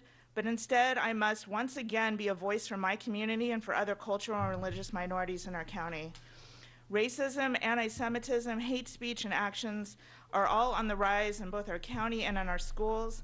During this divisive time, we should be celebrating and honoring our differences rather than sending a message to our students that some important days and some religions are not as important as those like mine, or even state-protected travel days like Easter Monday. This is just one of the many ways we can stop sending the wrong message to our students and staff that one faith, ethnicity, race, etc. is somehow more important or better than another. Maybe then we can stop talking about nooses, swastikas, rebel flags, use of hate speech, including Holocaust jokes. So a solution. I talked to a current teacher about this recently, and instead of taking 3 precious days away for parent-teacher conferences, we can do this on multiple 2 to 3 hour early dismissal days or 2 to 3 hour delayed start days, or a combination of the two. Teachers typically report an hour or two or an hour before school starts, or stay an hour after school ends, depending on the school schedule. And then conferences can be held either first thing in the morning or towards the end of the day. And this would free up the 3 days so I can get back Rosh Hashanah. And I'm going to respectfully disagree on all of that, because we had it off for more than a decade. So don't be telling me we can't have it back. And then this testing thing really upsets me, because just changing the language so that my community can be penalized and have to redo a cognitive assessment test on another day is not okay. And so when did this get changed and voted on? I want to know. The solution I'm proposing would not increase teacher workload and give parents and teachers the choice of days and times to meet with their children's teachers. This is a solution you can implement now, because it won't extend the standard workday, and it's strictly a calendar change, which you have full control over. So I hope you make the right decision and be inclusive. I'm pissed. I'm just letting you know. I'm glad I'm going to be. Mr. Reinhard. Thank you, Madam President. What is the latest that you would need the calendar approved? Well, I think we've traditionally approved it in November because parents want to start making plans. Is there a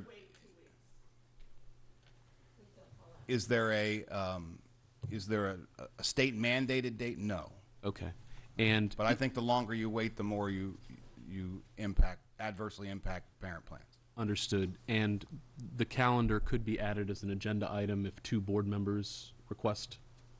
And just as it has been, was this year, it can be amended at any time. So for instance, if there are changes in the legislature to the calendar schedule, it can be amended at any time. It is not like with anything that comes up that can be brought back up and amended. But yes, So our vote tonight does not render this calendar untouchable. Exactly. Right. Just to give you an example of what Ms. Hummer said, so it was last spring that we designated the 5 days and changed the conditional 3rd weather day from Easter Monday to the parent-teacher conference day. Okay, thank you. Mr. Grannon. Yeah, in view of some of the comments that we've heard today and Ms. Urrea's, I think, very insightful comment, I'm just not comfortable. I understand the advocacy part, but it doesn't have to be done tonight. I'd like, frankly, just personally, some more time to understand other options. So I move to table the board's vote on the tentative calendar for 2020 to 2021, and that's my motion. If I could get may I ask a clarifying question? Ms. Grannon, what other options do you think, what other options do you have in mind, things that I and staff can consider? It's gone to the calendar committee. We've really tried to pick through this as best we can, so I'm curious, what other options do you see out there possibly? The half-day options that Ms. Urrea just mentioned, and I think when I'm confronted with something that says, okay, well, we're trying to send a message to the legislature, well, this is what the calendar would look like, there are choices in here for that message that I guess I'm just not on board with. So the choice for me would be, I would be voting against this, because I for one, am not at the point of saying that having a day off between semesters is more important than parent-teacher conferences. That's not a choice that I would agree with, so I wouldn't vote for that. So I guess all I'm saying is I would like more time for the half-day option to be considered, and then more express caveats, frankly, to be put on this calendar so that people can understand that, this is what we're looking at. We're looking at potentially losing parent-teacher conferences entirely as a possibility, or losing a professional day that apparently a large majority of teachers, including former teachers on this board, think is very important for the education of children. I just think putting something out there like this without those caveats, it's too subtle. I would not be able to understand this document if I were just a parent looking at it. I'd be saying, oh my God, this has already been decided. There's not going to be any parent-teacher conferences. And for one, I might say, well, wait a minute, why are we closing for a day in between semesters? I think I do as a parent, and even when I'm not on this board, I will think as a parent that parent-teacher conferences are more important than a day off. And I would frankly say, and I'm sure this will annoy some people, do that work at night. It's more important to me that I talk to the teacher. So I'm not comfortable putting this out there. There's a motion on the table. Is there a second to table this document? Okay, there's no second, so we will move on with the discussion. Mr. Butcher. I do have one question. The assessment thing has been brought up before. I'm curious how come, and we may have already had this discussion at our last meeting. I just want to make sure that it's out there so that we're all on the same page. Why does the assessment, I know it's not a test, it's an assessment. Why does the assessment have to be done on those particular days? I'm not sure I understand your question. So in the calendar, there are certain days that there's an assessment, it's labeled as an assessment on a day that's a potential holiday or when someone can choose to take off for a religious day. So right? It says you can't give an assessment that, and the language that's been added is that impacts a student's grade. Okay. So that was go ahead. No, there are assessments that are going on, different types of assessments. So we didn't list everyone through elementary, middle, and high school that don't affect your grade. It might be they're assessing the reading levels. They're assessing different things. We're not telling teachers they can't continue to do that. We're just saying you can't give tests that are going to impact a student's grade. When the other students come in, those assessments, any absent children that day would get them the next day or whatever they work within their schedule. So the discussion at the calendar committee with regard to the impacting a student's grade piece, because that's the new piece, is if a student doesn't have to prepare for whatever it is, okay, I'll just make a really easy example. Let's say it's a vision test, right? I mean, that seems kind of simplistic, but right? So a student doesn't have to prepare for that. So the discussion at the calendar committee, how is that different from you're watching a movie in science class and you have to answer 10 questions about it, right? Okay. If a parent is going to make a choice to send their child to school on that day, they don't have to, right? That's very clear. We put some language in it. Mr. Grannon's suggestion last year or the year before that doesn't impact perfect attendance, right? If you're going to send your child to school, right, you don't have to do any additional work for that. So the reason I've raised this point is that there's a perception and she highlighted a couple of times, right, that she's coming on to the board and that a student is penalized, right, if they take that day off for whatever for that specific reason. The term assessment is defined as what? Just so we're completely clear. We're And talking I guess not I can ask it another We're not way. giving test. Students can't, a test in science, a test in math, a spelling test, whatever that would be. That type of assessment, an So- exam couldn't happen. So I guess there is nothing that can actually be done on that particular day if I'm a teacher that the student has to prepare for. Right. Correct? Correct. Okay. And then a student who was absent would certainly be allowed to make up that work without penalty. Including an assessment. It's, so assessments can be a wide variety of things. So for instance, students walking in are often given an entry ticket to see where they were, or an exit ticket when they leave the room, and that's a form of assessment, but it doesn't impact their grades necessarily, but that is an assessment that a teacher gives on any given day, for just as an example. Or there may be other things that are not graded. Almost everything in a classroom is some form of assessment. It's just some are graded and some are not. And what's happening on those particular days is not graded. Cannot be graded. So if there's a movie that's being shown for educational purposes, if you miss class that day, you've missed the movie. Correct? Correct. And you would have to watch that movie at some point. Correct. If it's required in a test, you might not have a question on any test about that movie. It might be just informative, but yes, you'd have the opportunity, you would always be given the opportunity to watch that. Okay. Mr. Reinhard. And to add before I make a request, the teacher also has the ability to excuse a student from completing that assignment. Yes. So, Right. all right. So, Ms. Hummer, is it possible to split the calendar into 2 votes? So we could do a 1920 vote and a 2021 vote. Definitely. That is what we assumed would happen. Okay. So how would I make that motion to split? Is there? I don't know. You just did it. I second it. Okay. You can make that motion. Okay. So. Then yes. Then I move to separate the 1920 and 2021 calendar votes at this time. Second. All right. Ms. Connolly would, yes, Ms. Connolly, would you call the roll? Mr. Butcher? Mr. Grannon? Aye. Ms. Korbelak? Aye. Ms. Urrea? Aye. Mr. Gilleland? Mrs. Nalley? Aye. Mr. Reinhardt? Aye. Ms. Hummer? Aye. 8-0, motion passes. Okay. So we will split the 2 to have that. Ms. Korbelak. I just had a question. Do we have representatives on the calendar committee from our faith-based communities? We don't if you're asking if there are representatives on the calendar committee that are from different religious backgrounds, yes, but we don't go out seeking that. Okay. It just, But we have Jewish representation and Muslim representation on the calendar committee right Yes. now? well, I shouldn't say yes because I didn't quiz them on that this time.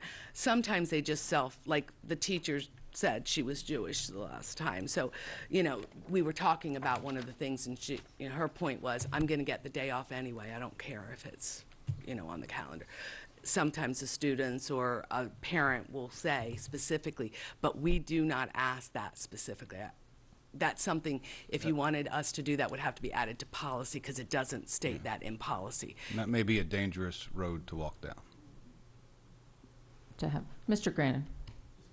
Did any educators weigh in and say that the inability to have assessments on, there's just a few days, and one of them is in July, so maybe that's not even, realistically an assessment day. So for the others, it's only 3 days out of the whole year. Did any educators weigh in and say that the inability to give assessments on those days would, hinder their performance somehow? No. Like, how did that get carved out separately? It got carved out because it was some specific question that came to us, and some of the educators came back and said, you need to clarify this for us. The teachers were asking us to clarify, because there's like, we're constantly assessing, but lots of these things we're doing aren't necessarily for grades. You know, like I said, one of the examples, it could be something in reading where they're assessing their reading or something, but it's not something that the student's going to get a grade for. So they wanted to us to tell them specifically. And once that was clarified, did they say, was there a further sort of dialogue where they said, if it is such that we can't give assessments on these days, that's really going to bollocks me up as an educator? We didn't ask that question, honestly. They didn't. When we changed the language, when it went back to committee, then they took it back to the teachers, and then they came back, and they thought the language was what clarified it for them. There was almost no discussion at the calendar committee on that item. And just last, so when we say assessment, would this include, like, you know, assessment for admission to the gifted and talented program or something? Is that an assessment? That's not a test that impacts a grade, but that's an assessment to determine the educational opportunities available to a student. I can't speak to that. I mean, I just don't know enough about that. We would have to get someone else to.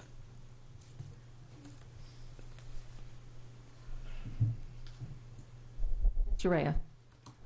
Do you by any chance know if an assessment that tests your aptitude, for example, at the beginning of school, of certain marking periods and certain classes, you take a test that tests your knowledge, and then you take it at the end of the marking period to test your growth. Do you know if that assessment falls under this assessment that cannot be tested even though it doesn't impact a student's grade? Because even if I was opted out for the religion, I would still want to be able to take that test to see my growth, to see if I've actually learned. Well, you would take it. You just would take it the next day. Right. All the students are still getting the assessment. They're just, teachers are able to deliver it on the day that some students aren't there, and then they would deliver it to the other students. Are they for any required students to? that are absent? Are they required to give that to every student, even if they miss that day?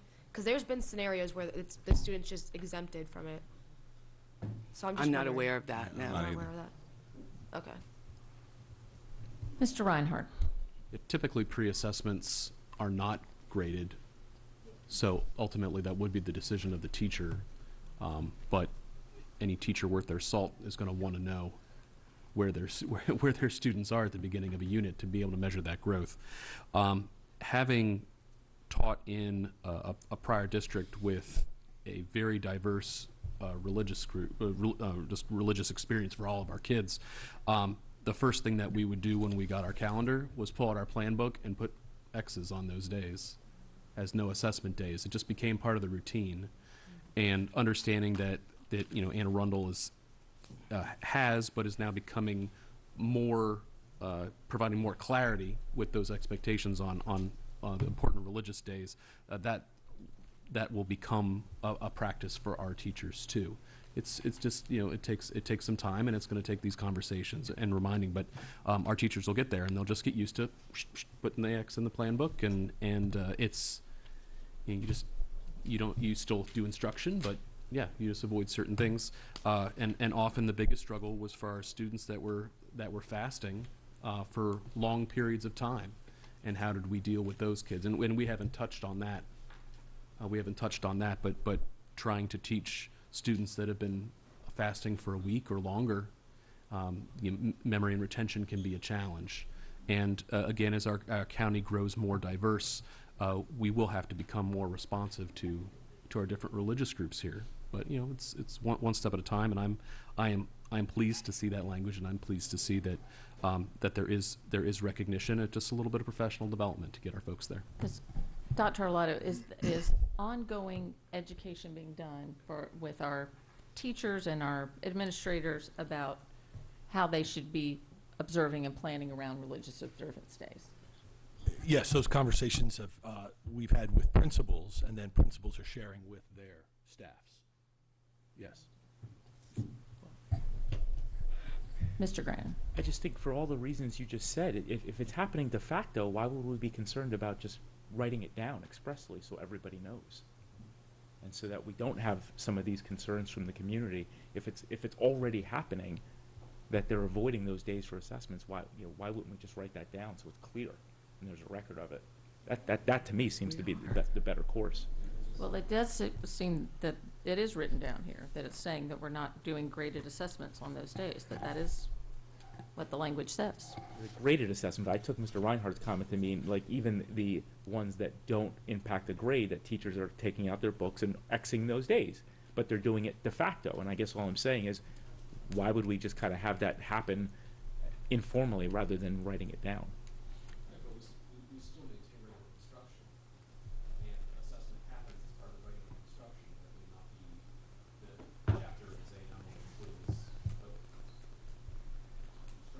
still happening, and assessment is part of instruction. So, are there any other board questions or comments? Is there any other public comment? Okay, then a motion, so. A motion for A motion to You need a new vote- motion. A new motion to vote on the 2019-2020 calendar. Okay, so someone make a motion. Oh, okay. I can't make the motion. I can't make the motion. Okay. And we have a second? Second. Okay. Ms. Connolly, would you call the roll for approval of the 2019-2020 school calendar? Mr. Butcher? Aye. Mr. Grannon? Aye. Ms. Korbelak? Aye. Ms. Urrea? Aye. Mr. Gilleland? Mrs. Nalley? Mr. Reinhardt? Mrs. Hummer? Aye. That's 8-0. Motion passes. Okay. Mr. Gilleland. Oh, well, we have to have a motion. You can make a motion. For purposes of making the motion, I'll move that we approve the 2020-2021 school year calendar. Second. Tentative? Why don't you? Tentative, sorry, tentative school year calendar. Okay, a second. Okay. The motion has been made. If there's any discussion on this item, Mr. Gilleland. Thank you, Madam President. On this one, I am going to vote no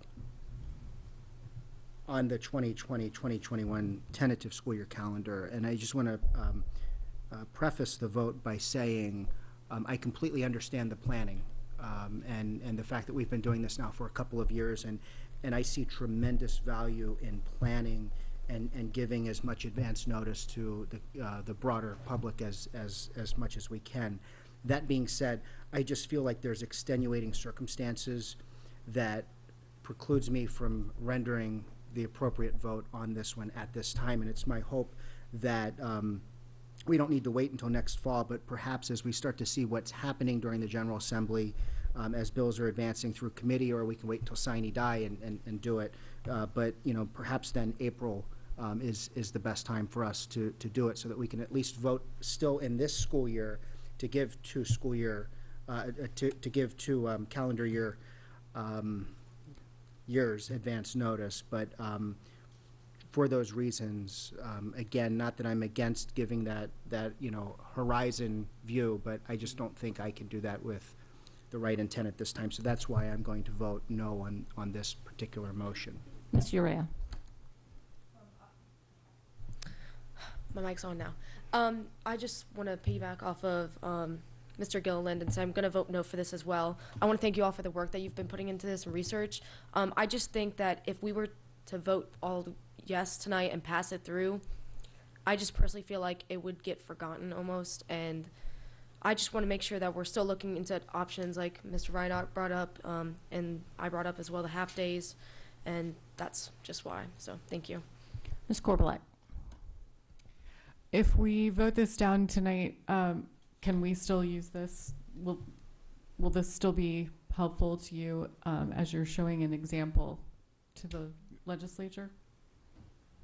I mean, I think we would be won't okay. publish it. I So know. we We won't can't publish it. publish But it. Vote it down. we're working with the legislature. Right? Okay. Ms. Pull down. Ortiz is already out there working. The superintendents met with a number of legislators this past Tuesday at the State House. We spent all day, and this was absolutely a conversation we had with each legislator that was in front of us, including the President of the Senate. And so we're going to continue to move this forward because we know this is an issue for all the school systems. I just won't have a published calendar to present. But no, it's not going to stop us from Yeah, I trying mean, to fight for. I personally don't have a problem with this being shared with the legislature, even if we're not passing it. That's me. Oh, and I will be voting for this tentative calendar simply because I think it carries more weight for us when we go out and lobby and when we're talking to people. If we have a past calendar and we say this is what we've presented to our people, it will also be, I think it would also carry weight because we're now able to go out to the public and say this is what is going to happen, and it will encourage more of the public to come out and advocate for changes to the calendar on the legislative level so that we don't have to have this. I think having it as a formally put out to people sends the message loud and clear that if something is not done, then this is what we're going to have, and to have that in hand when we go to legislatures and say this is the reality of what is going to occur in that year. And to bring up that the no parent conference days, no Yom Kippur, no spring break, those are significant things, and to have the hard copy to take with us, I think will carry more weight than just a draft that we're going to have. If I might add, just so you know that the calendar committee discussed the things that you're talking about, what they said was, the parent input to us was, we definitely are not going to support you with going out saying a 2-hour early dismissal for parent-teacher conferences when we know that means 20 students in the school that can conference, or 20. That means all of us have to, change our schedule for that, but we are not going to be afforded the opportunity to conference. That was, I just wanted you to hear that was, we asked these questions that you're talking about, and they said they would not support the 2-hour early. Now, if you're talking about adding 5 more, but then that's 5 more days that they have to make arrangements for children as well. But I mean, that might be significant if you were adding a lot more, but if you were only talking about 1 or 2 parent-teacher conferences at a 2-hour early dismissal, because to do lunches, that would to count it as a day, we can only do a 2-hour early dismissal. We can't have any more hours. That's based on our seat hours. So they have to just be a 2-hour early dismissal. So if we did that, that means 2 hours in a high school with 1,000 students. How many parents are actually going to be getting in there? And elementary, as I said, the elementary parents, their input was, we don't want you to tell us that only a certain amount of schedule can be kept. All of us want to come in and talk to those teachers. So, I mean, we did ask the questions. I don't want you to think that we haven't gone out there and asked those to the public. Mr. Grannon. Okay, just as a follow-up, but you're saying their response was they would rather have no parent-teacher conferences than have them on half-days? That's not what they said. They just said they don't want us to just keep adding, because we have a numerous amount of 2-hour early dismissal days already for different things that are going on. So they said they wouldn't support us just adding like 4 or 5 more of those if they're not all going to still be seen. Because 2 hours would not give them the opportunity for every child in elementary to be able to conference. It just won't do it, especially if you were only going to do a couple days of those. Now, that doesn't mean you can't do it. You could go with the concept that we want to conference with people that the teachers feel like they need to conference. That's the concern here. Parents want to decide if they want to come into conference. They don't want us saying we only have 2 hours so we can only see the ones who students are in need. We have an issue with their student. That's what the feedback was to us. Right. Last follow-up, the whole tenor of that dialogue was, this is tentative. We hope this doesn't happen. Right. We're trying to send a message. Right. They weren't saying to you, for example, well, yeah, we agree that in this hypothetical calendar, we would actually choose to have a day off in between semesters as more important than a parent-teacher conference day. Because I told them that by contract, by negotiation, I have no say in that day, right, and neither do they. Unless that has changed, we can't just say we're going to open. It's negotiated. When I do the calendar, I have to follow the state laws, all the 4 bargaining units laws, their negotiated terms as well. So I couldn't offer them that day up. It's not mine to offer. It would have to go through negotiations. And they know that. I mean, we talked all about this openly. Certainly, they would like us to negotiate that as well. But just in our normal conversation, I said to them, I can't just open that day. I don't have that opportunity because it's been negotiated. The board has negotiated this, and it's in the contract, the teacher contract. So unless that was changed, our hands are tied with that. That day is not open right now for us. Okay, to the extent it's helpful to any other board members' consideration, I'm also going to vote no on the tentative 2020-21 calendar. I don't know if that influences people, whether they would, as an alternative, rather table it for some future consideration as opposed to just voting it down. But as it stands, I'm going to vote no. Mr. Reinhard. Thank you. I'm going to vote no as well, rather than go with a table option, because the new board can bring it up again at the next meeting if they wish. I've played through the various scenarios and situations that I've been in to be able to give teachers the opportunity to meet with parents for an entire day. We've also done this model with professional development, where one teacher in the department is covered by all the rest of the teachers. The kids get divvied up, and so that teacher gets effectively a day to plan, or in this case could meet with parents. But again, all that becomes a workload issue, which ultimately comes back to negotiations. I believe that there is a strong teacher voice, that they want to have those parent conferences, that is incredibly valuable, and ultimately does reduce workload. We talked about this before, reduces workload by being able to create those relationships early on in the school year. And I think if it's a matter of trading a few evenings to get a full spring break, or to get Rosh Hashanah or the MSCA conference day, that teachers are going to want that, and I believe that the negotiating team would be able to work that out. So I'd like to give all that a chance to play out before casting a vote in favor. Do you have anything that you want the calendar committee to be considering for the 2021? Or are you all going to handle that? At this point, it feels like it's all negotiations. I mean, you're mathematically, you're I just locked wanted in. to be clear on that. And we wouldn't take No, I do. 2021 back I to the do. calendar committee until next fall. No. Well, in response to that question, I do. I mean, I guess if there's going to be like this hypothetical calendar that's sent out for advocacy purposes, I think the choices that are made within it should actually be ones that people would the consensus would make. And it doesn't seem to me that the consensus would actually if we were truly stuck with this calendar, they would have it be that there's no parent-teacher conferences. That's actually the result. I can't comprehend that. But currently, under state law and with the days that we have to have in there, that is the only option for this calendar. Unless negotiations were to change that, or the law was to change, the current calendars you have out there is the Right. It was pretty much the only what alternative. they came to consensus on. Right. Because they didn't like it. Nobody liked it. I'm not saying that people were happy about it, but it's what they came to consensus because they couldn't come up with anything else. And that's why we say we're open to it. They did not want to add more to our early day dismissals. Right. That doesn't mean you can't. I'm just saying we have a task to bring you what they came to consensus on, and that's what they came to consensus on. Because parents actually don't particularly like early dismissal days because it really impacts child care and things like that to have that. Right. Ms. Urrea.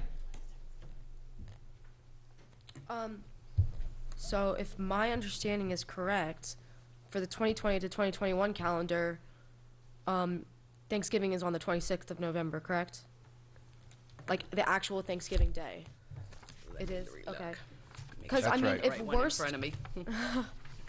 If worst comes to worst, I mean, if we're stuck with this calendar, was there any discussion about adding parent-teacher conferences on the 25th or the 27th? We did discuss it. And what was the thought about that? They felt like the parents would be traveling and teachers would be traveling, and we probably would have large number of absences. So we could say, because we actually discussed that. We said, well, we could do that Wednesday.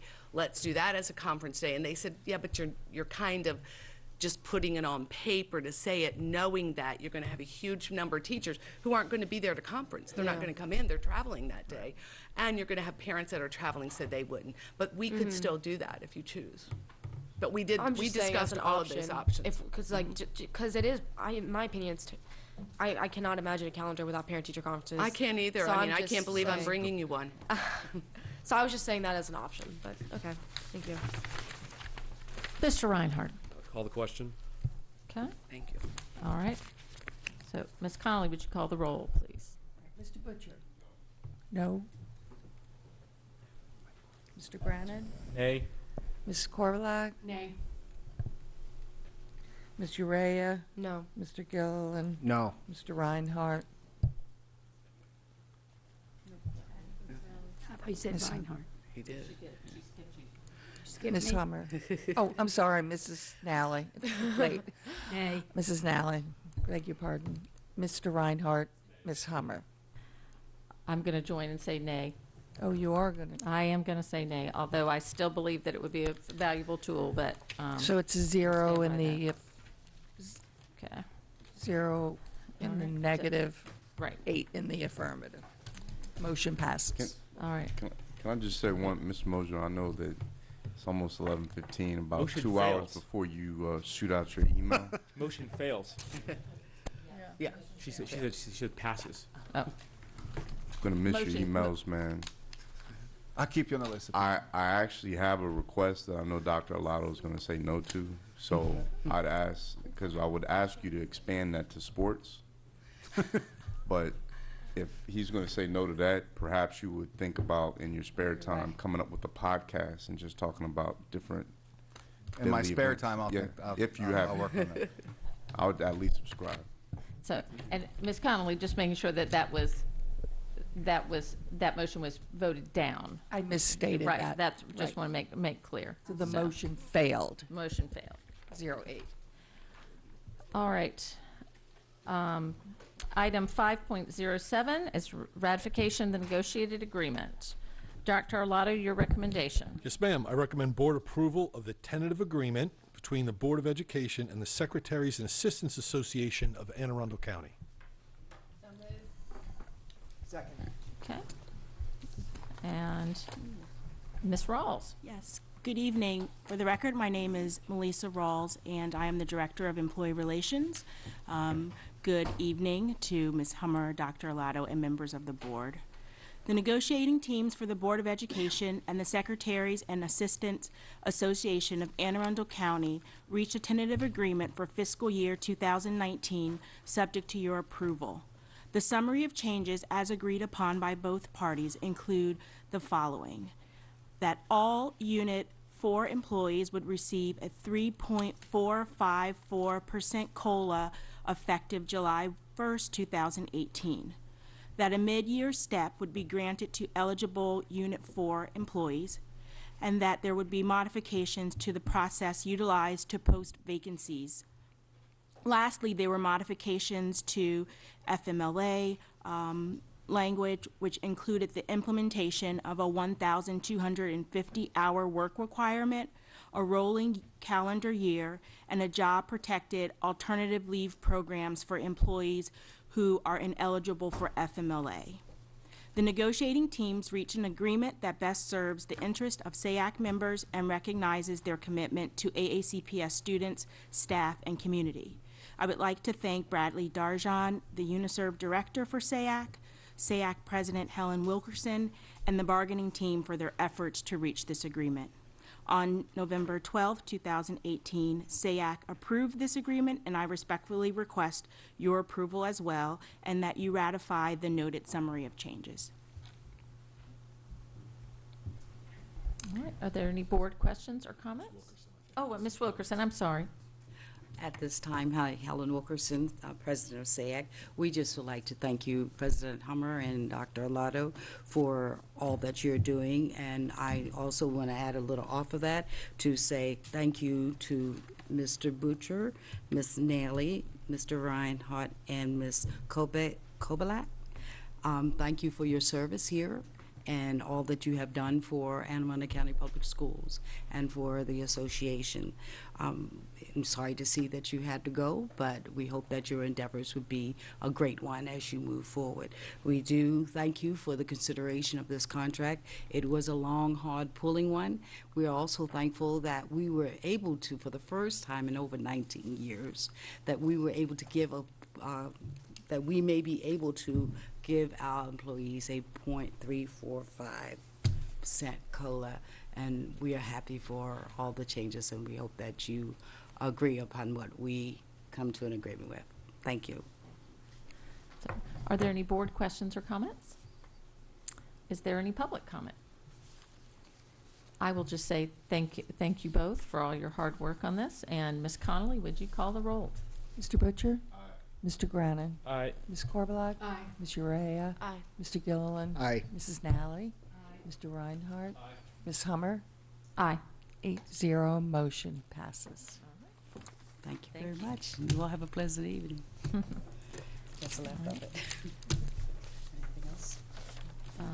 Item 5.08 is terms of employment for Unit 5 and 6 employees. Dr. Arlotto, your recommendation. Yes, ma'am. I recommend board approval of the terms of employment for Unit 5 and Unit 6 employees for FY 2019.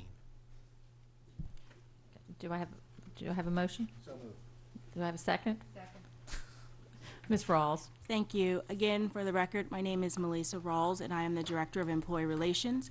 As a result of budget considerations and negotiations with employee bargaining group representatives, the following modifications have been recommended for the terms of employment for Unit 5 and Unit 6 employees. That all Unit 5 and Unit 6 employees would receive a 1.5% COLA effective mid-year. I respectfully request your approval of the aforementioned terms of employment for FY19. Are there any board questions or comments? Is there any public comment? You're just ready to go? I'm ready to vote. Okay. Ms. Connolly, would you call the roll? Mr. Butcher? Aye. Mr. Grannon? Aye. Ms. Korbelak? Aye. Ms. Urrea? Aye. Mr. Gilleland? Aye. Mrs. Nalley? Mr. Reinhardt? Mrs. Hummer? Aye. 8-0, motion passes. All right. Thank you, Ms. Rawls. Thank you. Item 6.01 is a review item, the monthly financial status report and FY 2019 revenue and expenditure projections.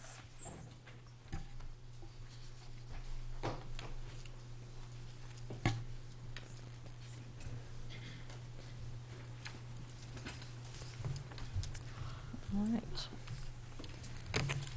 Are there any board questions or comments on this item?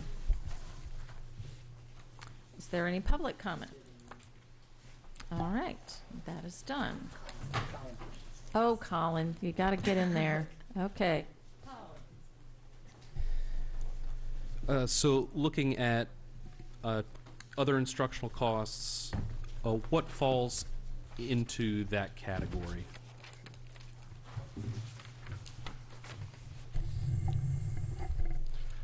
For the record, Matt Stansky, Director of Financial Operations. It would be items such as contractual services for professional development, things of that nature. Okay. And so that category doesn't operate like on a even 10-month basis. It will all depend on, for instance, when professional developments are held. Sometimes they're held earlier in the year, and so you may see spending a little bit higher than you would towards the end of the year. Okay. And then we saw a significant jump in community services. So we've spent almost half of our budget, and Correct. It's only October 31st. Yep. So there was a new requirement for our Judy centers to have a grant match, like we used to have what are called soft matches, which are facilities and things in usage and things like that. And we actually had to have a hard cash match for our Judy centers this year for the first time, and so that falls into the community services category. So that's why you're seeing expenditures a lot higher than you did at this time last year. But we do have a plan going forward. Oh, absolutely. Yep. Okay. Well, that category only has a $65,000 entire appropriation to it, so any expenditure is going to drive the needle rather quickly in a category that small. Any other questions? Okay, now we'll move on to item 6.02, which is award of contracts. Are there any board questions or comments on this item? Mr. Reinhard, do you have any questions on this one? It's 11:20. Thank you, thank you. Are there any, Miss Urrea? Oh, she's breaking us. Sorry, I had to steal your thunder, Mr. Reinhard. I just have like one. It's a quick question, Ms. Hummer. Don't worry. On the first page, it says drug and. Am I allowed to say this out loud? Yeah. Okay. I was just wondering what the drug and alcohol testing on an as-needed basis, like what are those usually used for? Are you able to say? Absolutely. Sure. For the record, Alex Scheckner, Chief Operating Officer. I'll give you 2 examples. One, for example, we've got a lot of heavy equipment drivers, bus drivers, 10-wheeler drivers, et cetera, to have a federally issued CDL license, a commercial driver's license. Okay. They have to have both periodic and random drug testing. There's protocols for both. So they have scheduled drug testing, and then they're in a randomized computer-generated pool. That's one example of an as-needed. Okay. Another example could be if we have a for-cause situation that we feel that an employee is acting out of sorts or out of character, and we believe that could possibly be tied to an impairment of some sorts, and we're not sure if it could be a medical impairment or possibly a substance type issue. Then for cause, the contracts allow us to take an employee for testing to help sort out some of those questions. Okay, thank you. Those are just 2 random examples. Yeah, okay. I just wanted to understand more. Okay, thank you. Yes, ma'am. So, any other board questions or comments? Any public comment? All right. So, that brings us to the end of our meeting. We wanted to make sure that our 4 board members were going out long, and so here you go. That's right. The next general board meeting will be Wednesday, December 5th at 10 a.m. here in the boardroom. The next policy meeting is Wednesday, December 12th at 1 p.m. in the bid room. And Miss Nalley, would you do the honors? I would like to move to adjourn this meeting. Do I have a second? Then, meeting is adjourned.